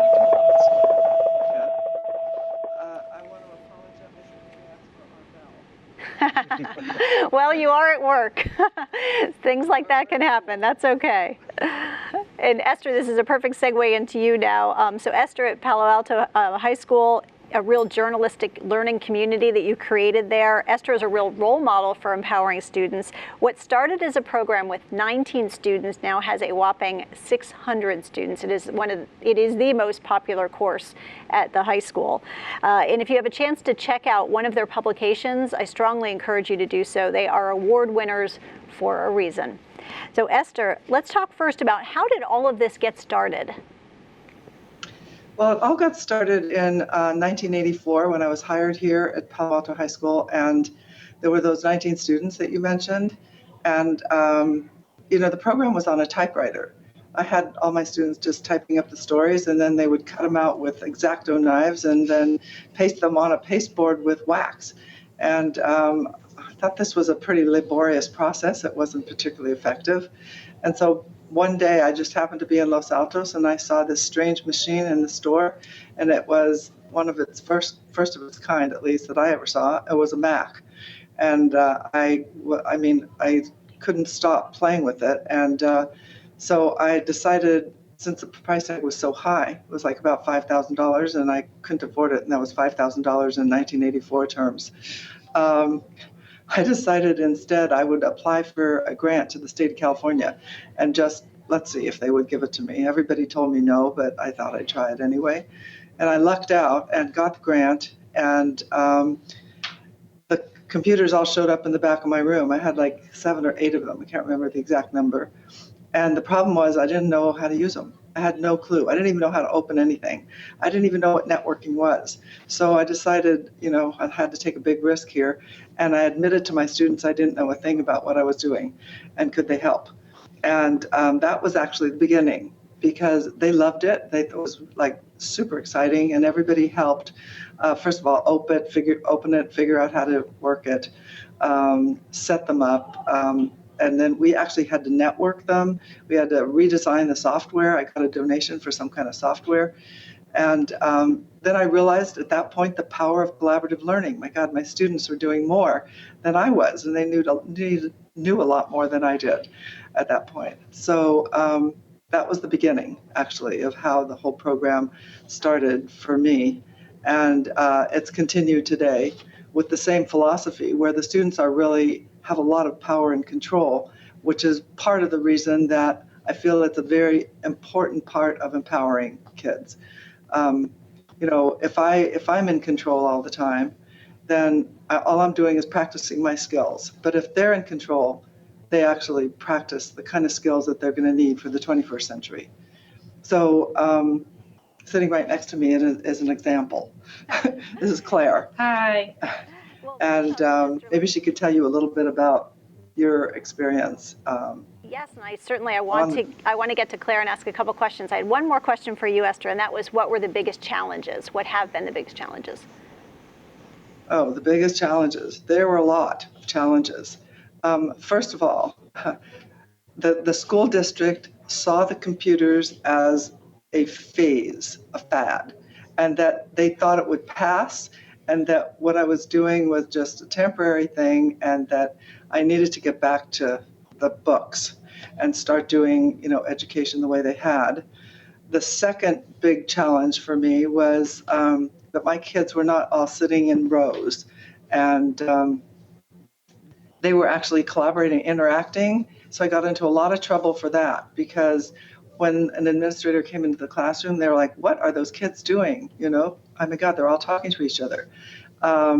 And maybe they're talking about something that isn't related to the class. As a matter of fact, they probably are. But that wasn't true. It turns out that they were really collaborating. So that was a big challenge to change the, like what people saw as a well-managed classroom. That was probably the biggest challenge. And that continued for years. That continued all the way through the 1990s, even into the early 2000s. And I would say that in many schools today, there's still the concept that if the kids are all sitting quietly in rows and not interacting much with each other, that is the model for the school, that is the model school. And I think the model needs to change. But anyway, that was probably the biggest challenge for me. And then getting them to see that computers were here to stay. Hard to believe that they didn't think that was true. All right, now Claire, why don't you take this one? Why is it such a popular class? So building off of Waj's philosophy, our entire journalism program is completely student-run. But I would definitely say Waj's publications are the most student-run. So our entire publication process we use a lot of technology. So first we have story ideas, which is run by students, the editors of the paper, and then the students come up with their own ideas. Waj will throw in like something if it's very important or she thinks it'll impact the student community. But for the most part, it's just student brainstorming. And then we go ahead and do everything with Google Drive. We do our edits with the comments. And then the students teach each other how to use Photoshop, Adobe InDesign, and we lay out our entire paper. Do you want to? Yeah, here's a copy. So this is one of our recent additions. And essentially for the entire publication process of our paper, Waj is sort of hanging out in the background, chilling in her office, and what she does is at the very end of our writing process, our design process, she will give everything a quick look over, and if something is going terribly wrong, if there's like libel or something is structurally like a chaotic mess, then she'll be like, I think you should reconsider that. But for the most part, it's just student-run, student independence, and there's just a ton of creativity flowing around. And I think that this is so appealing. At a high school like ours, we're extremely competitive. We are a very academically focused school, and for students to have such a creative outlet and a class where they have control over everything, I think that that's extremely attractive to young people. And I think beyond just learning how to use these tech tools like computers and Photoshop and Adobe InDesign, what's really appealing to young people is in Waj's journalism class, we are able to write about whatever topic we want to. So since Pali is a public school, we have no censorship, and day one beginning journalism, Waj and our other journalism advisors say to us, you can essentially write about whatever you want as long as you're telling the truth and it's not hurting anyone, and it's within journalism ethics. Right off the bat, they tell that to us. And I know with a lot of my friends, even at private colleges, their administration won't let them write about certain things. No one has ever had that problem here. So you see students, criticizing academic policies at school. You see students following the shutdown of a mobile home in our community, social justice, student sexuality, everything and anything, provocative or not provocative. Waj is always supportive. And to have a teacher that supports risk-taking and pushing the boundary, even when it could be borderline inappropriate or risky, that's so refreshing, and students definitely don't get enough of that. And so I think that is why our publication is so attractive to the student body. Terrific. I'm so glad that you were able to show the actual paper, because I think you're giving some of the big names in the newspaper industry a run for their money. It looked really impressive. And as I was saying before, it's the reason why they're award winners. All right, we're going to move to San Diego now, and Melissa standing by. I'd love to hear more about the High Tech High approach to education. Sure. Well, High Tech High was really founded as an exploration or an effort to try to look at equity in public education. Our real goal and focus is to try to bring together a cross-section of students from across San Diego County. And so if you're going to create a school that mirrors society in all of its intricacies, whether that be racial or socioeconomic or gender, you're going to have a school that's going to have a lot of varied opinions and opinions that come from a large cross-section of backgrounds and thought processes. So one of the things that's really integral to our school is student voice. It's integrating the students' ideas and thinking not only into what happens every day within their classroom by co-collaborating with teachers, but also taking a look at how they see their overall school experience through vigorous efforts at having them be part of student senates or student governments that do more than just address the traditional ideas of student culture or rallies or just the fun part of what student governments often do. So really, what we see as being so core to what we do is students as the most important stakeholders that walk our halls have the answers to the questions that we sometimes have ourselves as administrators or teachers. Will this work? Will they find this to be interesting? Is this engaging? And when they're working through projects, because we are a project-based school, it's important for them to be able to see their voice and their choice and their thought process reflected in the questions that they're asked to think about. So here at High Tech High, student voice is central. It's the most important thing in terms of what we do every day in designing the learning experience. And what would you say has been the impact for the teachers and the students? Well, I have a new student with me, Maya Irvin, and I'd love for her to talk about the impact on students. I would say that for the teachers, it reflects very much a lot of the things I heard Esther talking about. It fundamentally shifts the role of the teacher away from the keeper of the knowledge, the person who knows what the students need to know, tells them what they need to know, and then asks them to repeat it back. Rather, the teacher really needs to be a partner, a co-designer, someone who is there with the students every step of the way to constantly be critiquing and editing and participating in the learning process rather than holding it and carrying it. It's a real shift in the way that teachers experience the classroom and experience their students. I don't know, Maya, what do you think about from the student perspective? Yeah, I have been in High Tech High since fourth grade, so this is what I do now. And I think that I have spent a lot of my time with teachers who have just sort of given me the task at hand and said, I know that you have these problem-solving skills that you need, so go tackle it. Just recently, I'm in a committee who's in charge of sort of handling our advisory program at High Tech High, and we wanted to try something totally different that would involve changing our class schedule for a day. And we presented it to our teacher, and he said, "You've planned this out every step of the way, so yeah, let's give it a shot." And it went so great that we're going to do it again. It's going to become a yearly thing. So I think that's the kind of thing that's really important, is teachers to just trust. Let your students know that it's important to have a plan for them to give you as an adult something to work with, so they're not just sort of going in blind.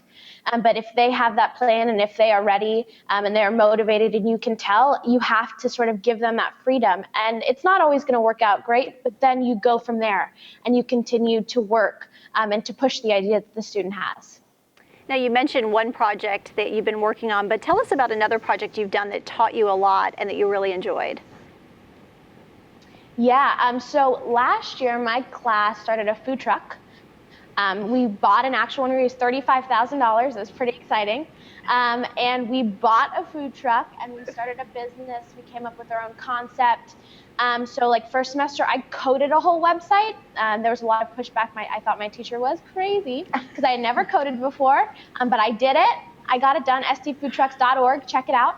So I made that. And then second semester, I was the head of the event planning committee. So at High Tech High, we do a lot of exhibitions as a project-based learning school. And so our exhibition was a party that me and about 5 other students put on. And we had to get a venue and we had to get food. And my favorite story to tell is our food truck left school at 8:40, and our exhibition was set to start at 5:30. The truck didn't get there until about 5:45. So I went to my teacher and I was like, "The truck is not here, parents are here, what am I supposed to do?" She goes, stall with all you got. So I went up there and I talked and I talked and I talked. I was so proud of myself because when we went back, there was that kind of scene where like everybody was like, what's up, ready? Are you ready to go?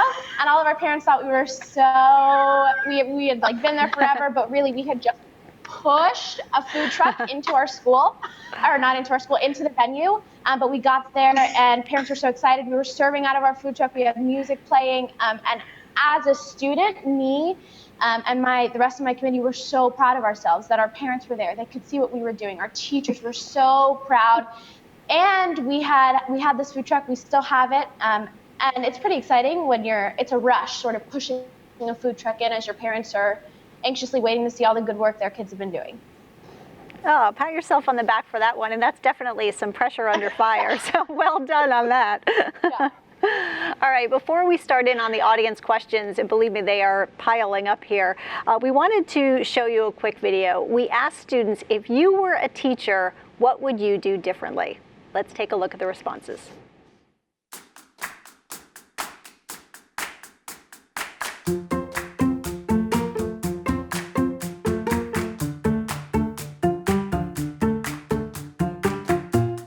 If I were a teacher, I would be different by adapting my teaching strategies to better utilize technology to benefit the students. So a lot of times when teachers think, let's use technology, they just think I'm going to have them type the essay instead of writing it. But that doesn't really make the essay more engaging. There's a lot of things that you can do to still use technology instead of simply just replacing something on paper. If I was a teacher, I would teach computer programming because in the next few generations there will probably be a lot more electronics, so it would help prepare them for that generation. If I was a teacher, I would change school by making most projects online. I would do this so kids can't lose papers. Also, I would do homework in school and schoolwork at home. I think school should be changed so then you can do more of what you want to do in a project. So if you want to sing, you can sing for a project. If I was the teacher, I would ask the students what they thought about the lesson and what did they learn, and are they now inquired, and are they reflective? I would make sure there was a way to teach each student the way that's good, that works for them in each classroom. These videos are so much fun. All right, now it is time to turn to these audience questions as they keep coming in. And my first question is going to be for Jason and for Samantha. So why don't we start with Jason answering it first? Let's see. Jenny talked about how do we create conditions in schools where students know it is okay to take risks? Yeah, I think that one of the most important things to make sure that risk taking is supported is that we model it for our students, and that we put them in charge of situations, much like the food truck example at High Tech High, but we're there to support them, and we understand that things aren't going to go perfectly all the time. So an example of that is last year here at Leiden during our state testing days, all of our freshmen and sophomore students, which is about 850 students, about 900 students here, they usually would do practice tests when our juniors took the actual state test. And last year we decided to change that up, and we allowed them to completely design those 2 school days and what they look like. So they came up with sessions. They wanted to teach everything from photography to hairstyling and nail painting to robotics to Zumba. And they picked the sessions they wanted to go to. It was all led by students, and the teachers really just took attendance and were sitting in the rooms. And then each day concluded by the classes coming back together in small groups, and then thinking about a major problem that faced our school or our community, and then thinking through that and potential solutions for that. And then there was also a community service component to that. But all of that was put together by the students, knowing full well that not each one of those 50 or 60 sessions that were put together were going to go perfectly. But we gave them the opportunity, we gave them the stage, and we were there to support them. But just giving them, again, those authentic challenges and opportunities, I think, is what we truly need to do. And Samantha, is there an example you can give where you felt as though, okay, it's all right to take a risk because this teacher did this or someone else? I feel like everyone's always giving me an example because I'm taking risks every day. I mean, literally in probably 5 out of my 7 classes, I'm taking a risk every day. I'm doing something different. We're trying something new. We're working with different material or different technology that we never had before. I seriously feel like I'm always taking risks because my teachers are always taking risks. They're literally coming up to me and saying, hey, do you know how to work this program? Yes, I do. Show me how to use it. Let's all use it together. Okay, cool. We can do this together. We're constantly doing things that maybe even both of us don't know how to do. And we've done that a lot in my journalism class, and that's been really cool too, with showing like hey, like we hit, like my teacher, Mr. Rossi, he didn't know how to work something, and I didn't know how to work something either. So we worked together. I stayed after school one day, and we worked through it, and we tried to figure out how we were going to work this together to show the rest of the class, hey, this is how we're going to do it, and this is how we're going to make everything happen. So I don't really think that there's like a day where I'm really not making a risk, because I'm constantly taking risks.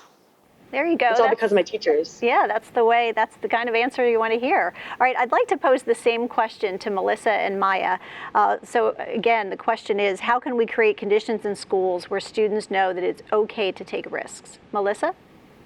Oh, and you switched out here. We are back with Max. Like magicians back there. I don't know what's going on. The magic curtain. All right, so Melissa, you want to go ahead and talk about it? The most important thing that we need to do with students is we need to authorize their voice. I think it's not just about saying, hey, we want to hear what you think, but it's about creating the structures, the spaces, the questions, the access for the students to know that not only do we want to hear, but we're actively going to ask you what you think. I think that's most important here, because often if we're going to sit back and wait for students for whom school is often not a safe structure to step up and try to challenge that structure, that can often be asking too much of students who are already struggling to find their place within school. So I would say taking that time and creating those structures by actively creating student governments that don't just address issues of student culture, but that actively ask students to be critical about their school and to seek out spaces within their school that they believe could be improved to reflect their own needs and desires and vision and self. So I would say crossing that divide and making sure that the staff and the administrators are doing that in a way that clearly authorizes students to be critical, to be constructively critical, and to be part of the team that is addressing anything that they see as a need. That to me is the most important thing. And Max, what's your take on that? When was there a time when you felt as though a teacher pushed you to take a risk and said it's okay?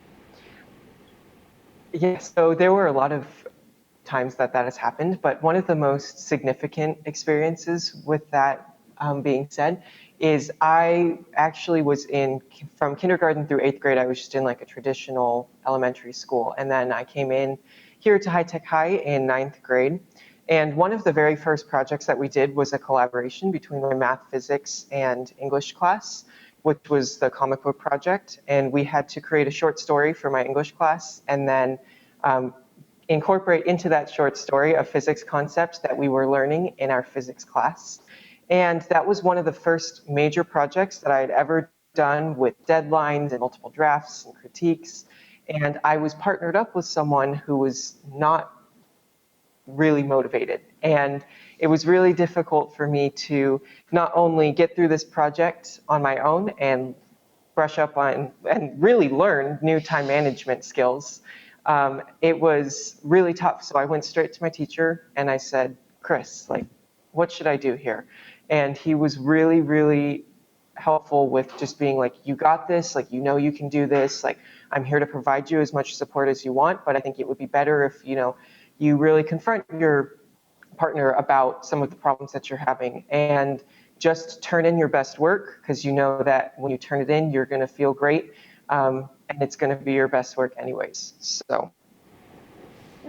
That's a good lesson. I like that. Thanks, Max. All right, we have a question now for Esther and also for Claire. And Allie writes, my chemistry teacher has been telling us to ask questions to understand complicated concepts. How can teachers help encourage students to ask questions? All right, we'll get to Esther in just a moment. She took a little bit of a break here. Let's see. So let's move down, and we're going to talk to Jason now. Let's see. Robert wants to know, Jason, what do you do if a faculty member is 100% focused on teaching content only, not on projects or inspiring students? How do you engage them?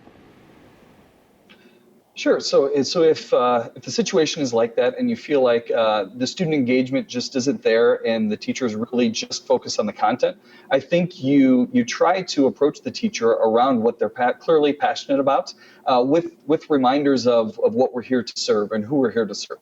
So I think you capitalize on that passion that they have for their content. I think particularly in the high school, there typically is a true passion for the discipline or the content. So you look for that, and then maybe in conversation you approach that teacher about what sparked their passions in that content. And likely it was a question. It was something that they were investigating, that they were inquisitive about at some point in their educational career. And when you take them back through that process, and remind them that, I think in most cases they arrive at the same conclusion. Well, that's what I need to do. I need to present those sorts of inquiry-based opportunities to my students so they can arrive at that same passion that I have for my content. And then particularly thinking about students that maybe aren't going to arrive at that same passion for the content. How are you going to make the content relevant even for the student that maybe isn't passionate about it? And then that's a different way that maybe you have to connect it. Like in the last example, maybe you're connecting it to another discipline where they are very interested and inquisitive. So I think by really, again, capitalizing what the teacher is presenting, that they're excited about the content and using that and leveraging that to arrive at a quality experience for students. And Samantha, what's your take on that? I'm guessing that you do prefer to have somebody who's more engaged and not just teaching by the textbook. I think I have most of my teachers who actually are engaged in not teaching by the textbook. A lot of my teachers actually have a student-run class, so we get to work with each other and help each other out in whatever we want to work with.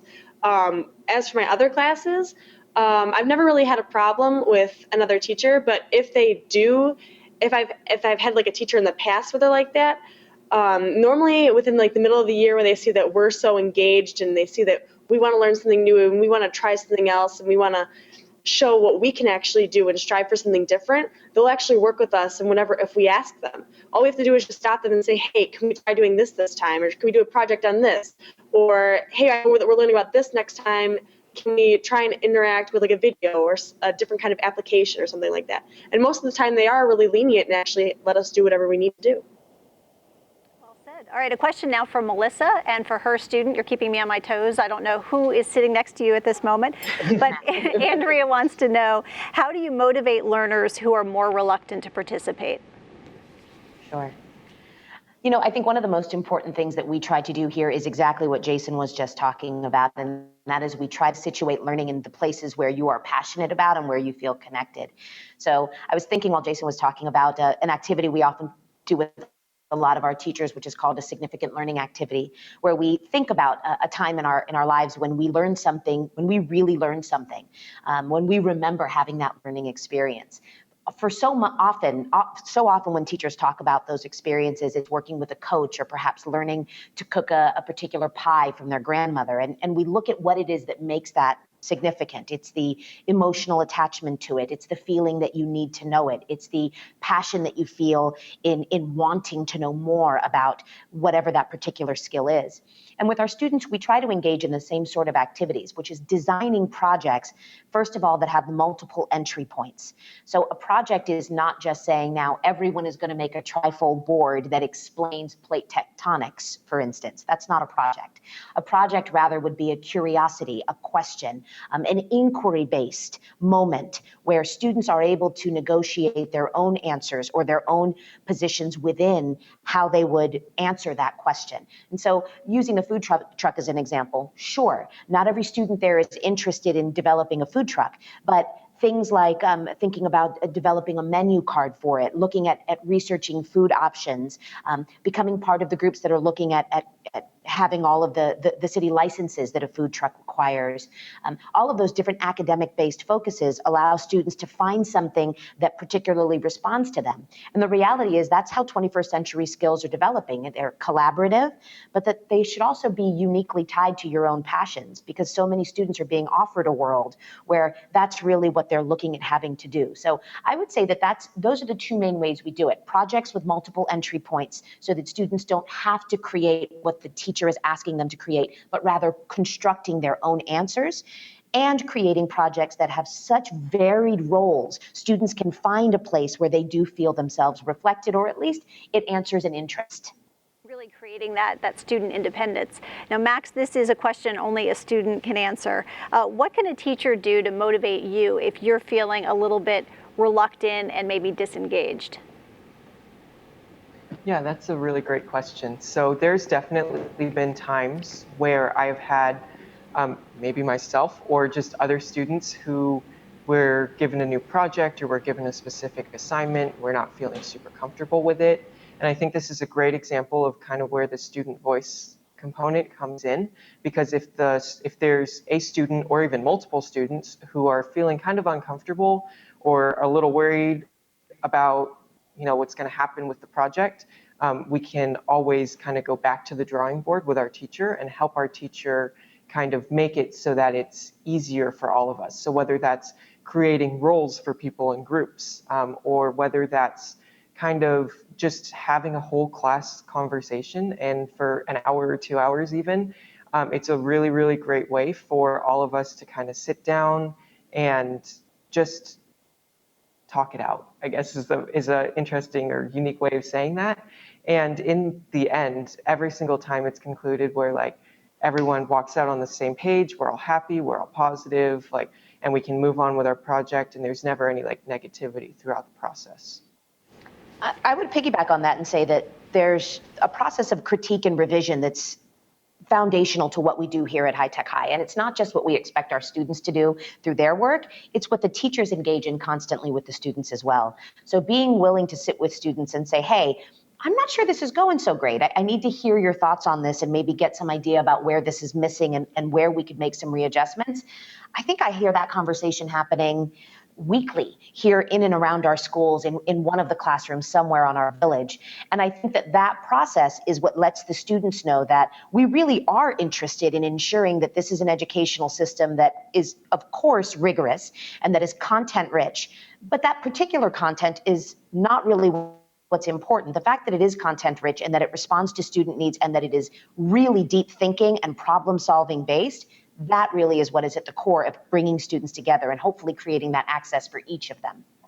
That is vital. All right, I'd like to head to Esther and get this question in. It is from Allie. My chemistry teacher has been telling us to ask questions to understand complicated concepts. How can teachers help encourage students to ask questions? Particularly important when you're talking with a journalism teacher. Esther?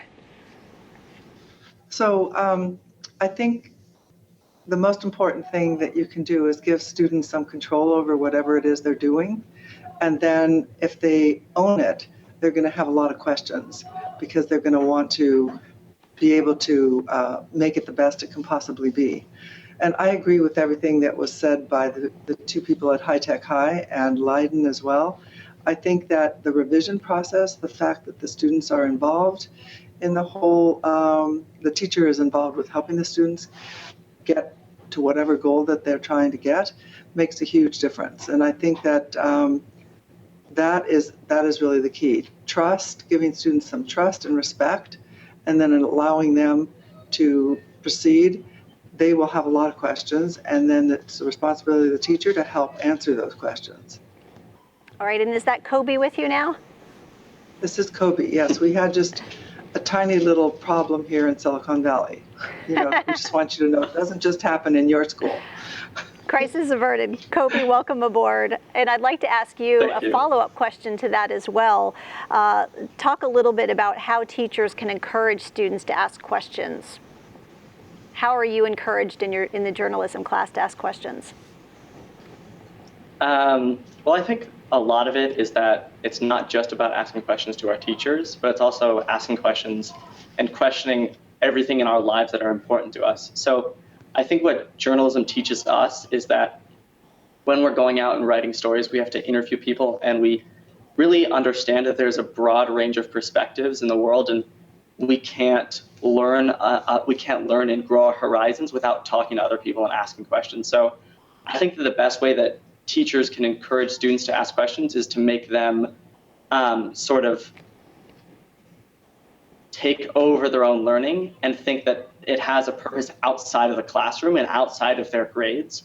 And so in that way, I think that students are more likely to ask questions because it's for their own learning as opposed to a grade in a grade book or as opposed to making a teacher happy in class. So students ask questions when they care. You know, if you don't really care about what's going on, then you don't ask any questions. You just don't, it doesn't matter. So you want them to be engaged and you want them to care. And that's really the key to asking good questions and then trying to solve the issues around it. Oh, well said. I wanted to just say one other thing that I thought was kind of important about the publications that we do. They're all self-supporting. So students go out and get advertising and make sure that the publications actually can function. Because without the advertising revenue, they don't function. You can't publish. And it also teaches students a very important skill in entrepreneurship, actually, how to raise money for whatever it is, this project that you're working on and trying to get across. And the sound of the bell, the indication that you are hard at work as we speak. All right, let's go back to Jason and Samantha. Amanda asks, as we move into a more online digital society, what skills of the past do you see becoming less important, and what should we actually stop teaching? That's really interesting. I think the first part of the question focuses on what skills in the past do I think aren't important anymore. And I would argue that the skills that we've always cared about are of the same importance, if not more. I think typically what has happened, and you look at what a lot of people will call the 4 C's or the 21st century skills, those are the same things that have always been important, but the need and the importance of them often are amplified when we talk about living in a digital age. So when you think about things like media literacy, like I'm sure Esther is dealing with, working with her students on all the time, that's always been an important skill. But instead of comparing between 1 or 2 newspapers like we used to do, or 1 or 2 network news channels, now you do a Google search for a news event and you have hundreds of thousands of hits. So that it's the same skill, but the amplification for it is very important. Now, I think there are some things that we can start to peel away as we become more skill focused, perhaps, in some of our courses, and there might be layers of content that we don't necessarily need to focus on. Because although that content is important to continue to build upon our learning and understand, there are certain things that we don't have to commit to memory in quite the same way that we used to. So I think just to tease the question out a little bit, I would argue that there aren't many skills that have always been our main focus that we would pull away from, but we would become maybe more skill focused than content focused. And Samantha, what's your take on that? What do you think they should stop teaching? Stop teaching wise? I don't think they should stop teaching anything. I feel like everything that I've learned thus far has been very influential to myself and honestly to others as well, because everything that I've learned, I've used somehow in my life. It's never been, oh, when am I going to use this? Oh, no, I've actually used this. I feel like every time some students, if they don't really care in class, they'll say, oh, like, are you sure we're going to use this in life? Like, yeah, you actually are. Like, just wait a month and you'll actually see that everything you're learning in consumer ed actually is going to be when you're trying to go open a bank account. Things like that. Even like with your U.S. history class, maybe you're learning something that's going to help you with a random quiz someday that's going to win you $100, different things like that. It's like, it's just so random. I don't think you should stop learning anything, because anything can be useful at any time, and you're never going to know when you're never going to know when you're going to need to know it. So I feel like everyone should keep learning what we're learning, and possibly even more. I feel like education is very important, and we should do more of it. I'd like to jump in on that one too. Right there. Okay. Yeah, and Alyssa, I was going to move it down to you and ask you and Kobe about that. Great. Or you and Max, sorry. I think that there's a couple things. First of all, I definitely agree with Jason that there's two questions here, right? One is about maybe what is it that schools have traditionally done that should change versus the idea of what skills the students are developing. I think it's so important that we begin to shift away from the idea that any particular content is what's important and move towards the idea that while content is important, particularly what students are memorizing or what we used to have to memorize in school, it's really just not. It's a dead skill. Everybody walks around with a computer in their pocket, so you don't need to know who the 16th president is anymore. You can Google it. The other thing is, I think we need to strongly make a shift towards what we are asking our students to, how we are asking them to react to information, apply information, transform information, and react to it and collaboratively.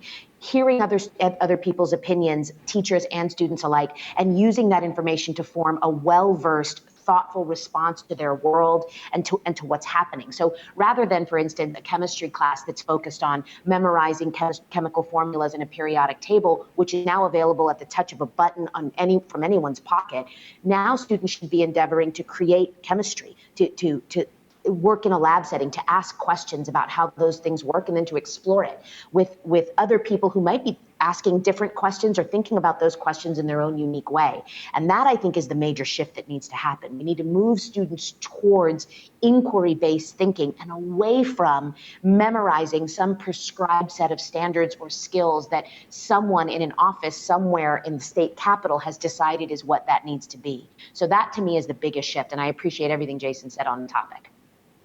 All right, and Esther, I know you had a follow-up to this point. Oh yeah, I did have a follow-up, and that was what I think students should not learn in this particular century is they shouldn't be totally focused on testing. And I think a lot of the students in the world today are still focused on testing and taking multiple choice exams because, as Melissa said, we have like a computer. It's in our pocket. We have an encyclopedia actually in there, and we've got access to all the information. So the question is, why should kids be memorizing things? And why should we be focusing on memorization and test taking? So that was the main thing that I wanted to add to it. I think we need to focus on thinking skills, collaboration skills, and empowering students. And one thing that I think that we shouldn't be taught as much is, I think the first thing that you learn when you enter an education system is obedience. And what I think that takes away is it takes away a lot of creativity in kids. If you're forced to sit in rows and always listen and never be allowed to talk about something that interests you unless the teacher allows it or acknowledges it.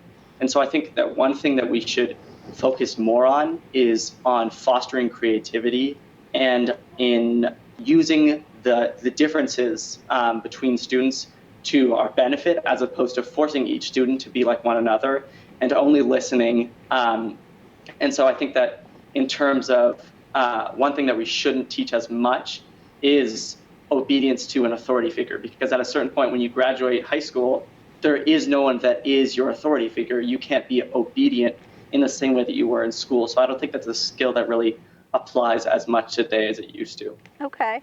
And this seems to be a hot topic because we're going to go back to Jason. Jason, I believe you had a follow-up on this. I had a follow-up on it, just kind of thinking about, even like in the past video when we heard a younger boy talking about how he thinks that we should have schoolwork at home and homework during the day. I don't feel like there's much of a need for memorization anymore because, hey, I can just open my Chromebook right now and tell you anything that you want to know. But at the same time, I feel like we should be learning that content at home and then taking the time that we have during the school day with our teachers to dive more into content during the school day and actually being able to look at different things that you might have never thought before. Because I know that I've been at home doing my homework and then I think, oh, here's another question. Oh, here's another question I want answered. But then it gets to the point where, oh, I'm not going to email my teacher because they're not up right now, like it's 11 o'clock at night, or oh, maybe they'll think that this is dumb or something like that. I think that if we actually spend the time at school thinking about different things like that and being able to have our minds racing at one point in time and be able to ask questions, that'll be able to make the learning experience more purposeful and more enjoyable. Okay, and as I said, this is a hot topic. So we go back to Esther. And Esther? I just wanted to say that one thing that I think needs to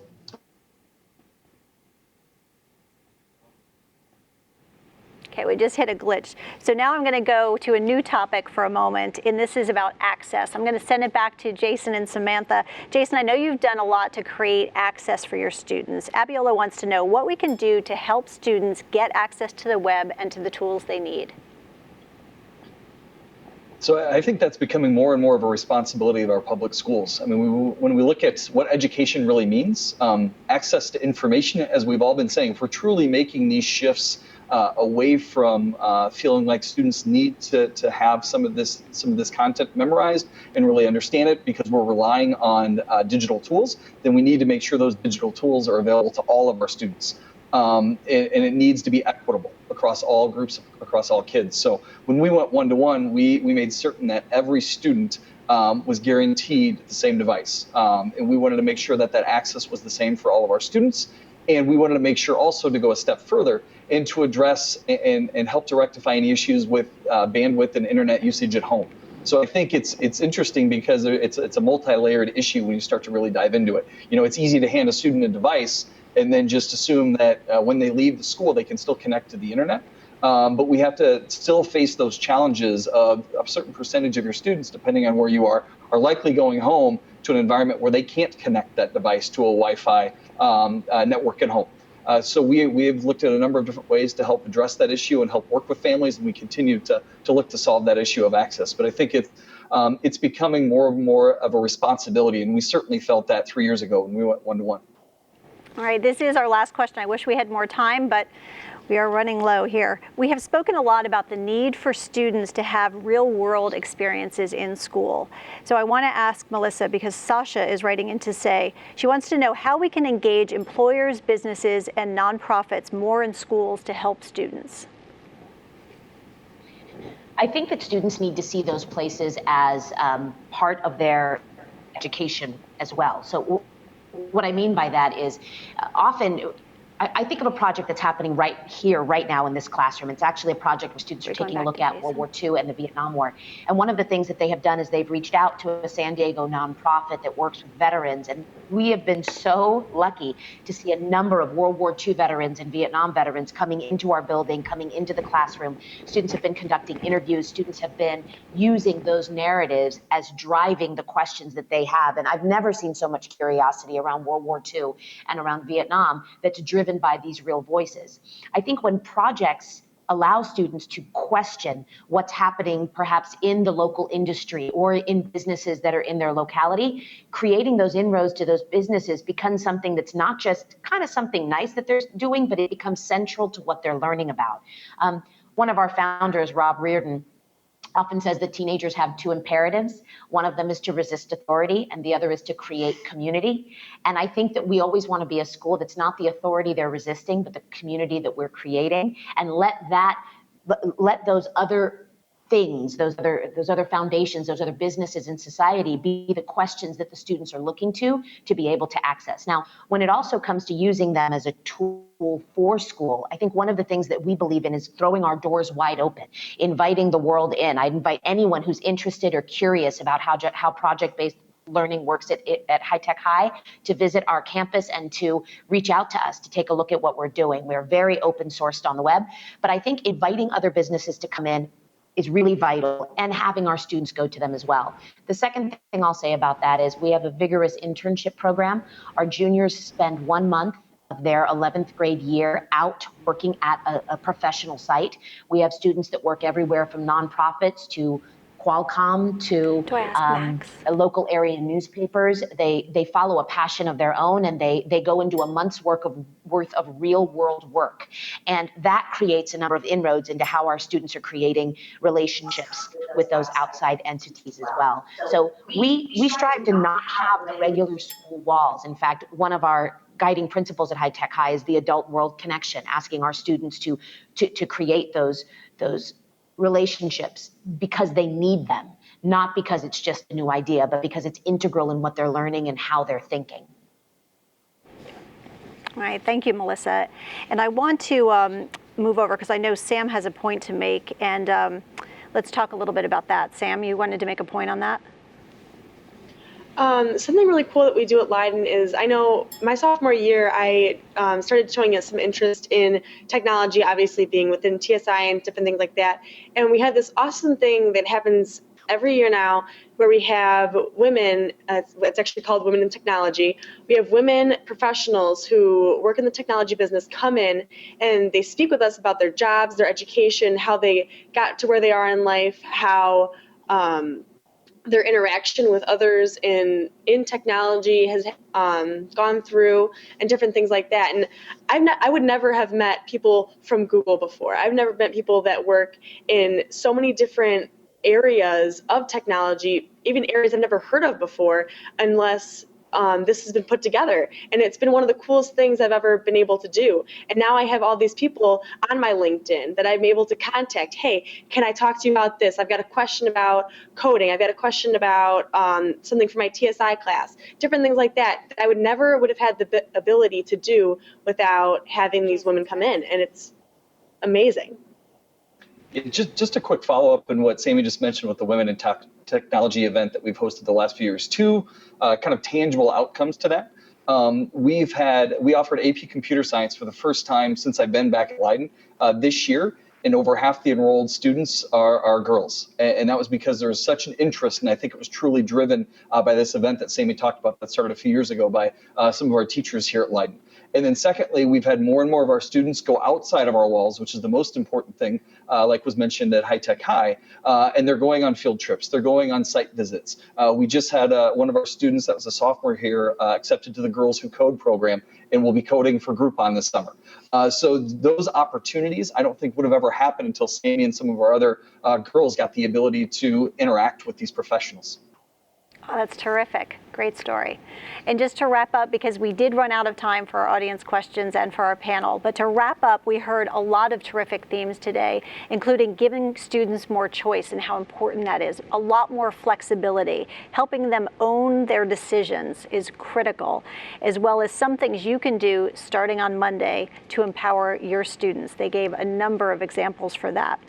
So I want to thank our panelists because they really added a lot of time in so many things, great takeaway points here. So thank you to Jason and also to Samantha, much appreciated. Now we're going to move over and say goodbye to Esther, Claire, and Kobe, and also to Melissa, Max, and Maya's not there, but please pass along our thanks as well. So thank you to all of you. Terrific panelists. I appreciate it. All right. Well, thank you to the audience and viewers for listening, for scribbling your notes, and making a commitment to do more. We would love to hear from you. You can use hashtag Google EDU on air. Let's keep the conversation going. And on that end, you can jump online right now and connect with Google Educator groups. This is really for anyone who wants to share ideas to improve education. For all of you who are registered, you'll be getting a follow-up email in the next couple of days that will give you more information on that. For those of you who have not registered, it takes just a quick moment to jump on that website and fill out a very short form to do so. The good news is, tomorrow we have over 20 sessions on empowering students, ranging from how to set up a tech support internship program, like the one Jason told you about, also project-based learning, and bringing the maker movement to your class. On that note, let's take some time to wrap up today and to hear a little bit more about what's going on tomorrow. I'm going to hand it over to Tia at this point. Tia? Thank you for being part of the first day of Education on Air. We look forward to more discussion over social media. Remember to use the hashtag #GoogleEDUOnAir. Now, we have a lot more in store for you tomorrow. So now I want to take a few moments to give you an overview of the day and also to show you how to find the sessions that might most interest you. Around the clock, we have over 100 sessions for you to choose from. Now, don't worry if you can't catch everything that you want to see tomorrow live. All of the sessions will be recorded so that you can watch them on demand after the event. Now I'm going to let you know how you can find the sessions for day 2. Visit the same website that you're using to watch the conference right now. Scroll down and click on the right side to explore Conference Day 2. You'll notice that sessions have been organized by the audience that may be most interested. We have tracks for anyone, for IT, for administrators, or for educators. I'd encourage you to look across all of the tabs. You can also filter by a number of different criteria. Like here, we're filtering by theme, looking for sessions that are Google Tool tutorials. You'll be able to see which sessions are live. They'll be indicated in red. To watch the session, just click over to the right and click on Watch Live Now. And that's it. You're in the session. Remember as you're watching to scroll down below the video so you can type in any comments or questions that you have. All of our speakers are going to do the best they can to get to as many questions live as possible and to answer the other ones in writing after their session. Thanks again for being a part of Education on Air Day 1. We'll see you tomorrow for Day 2.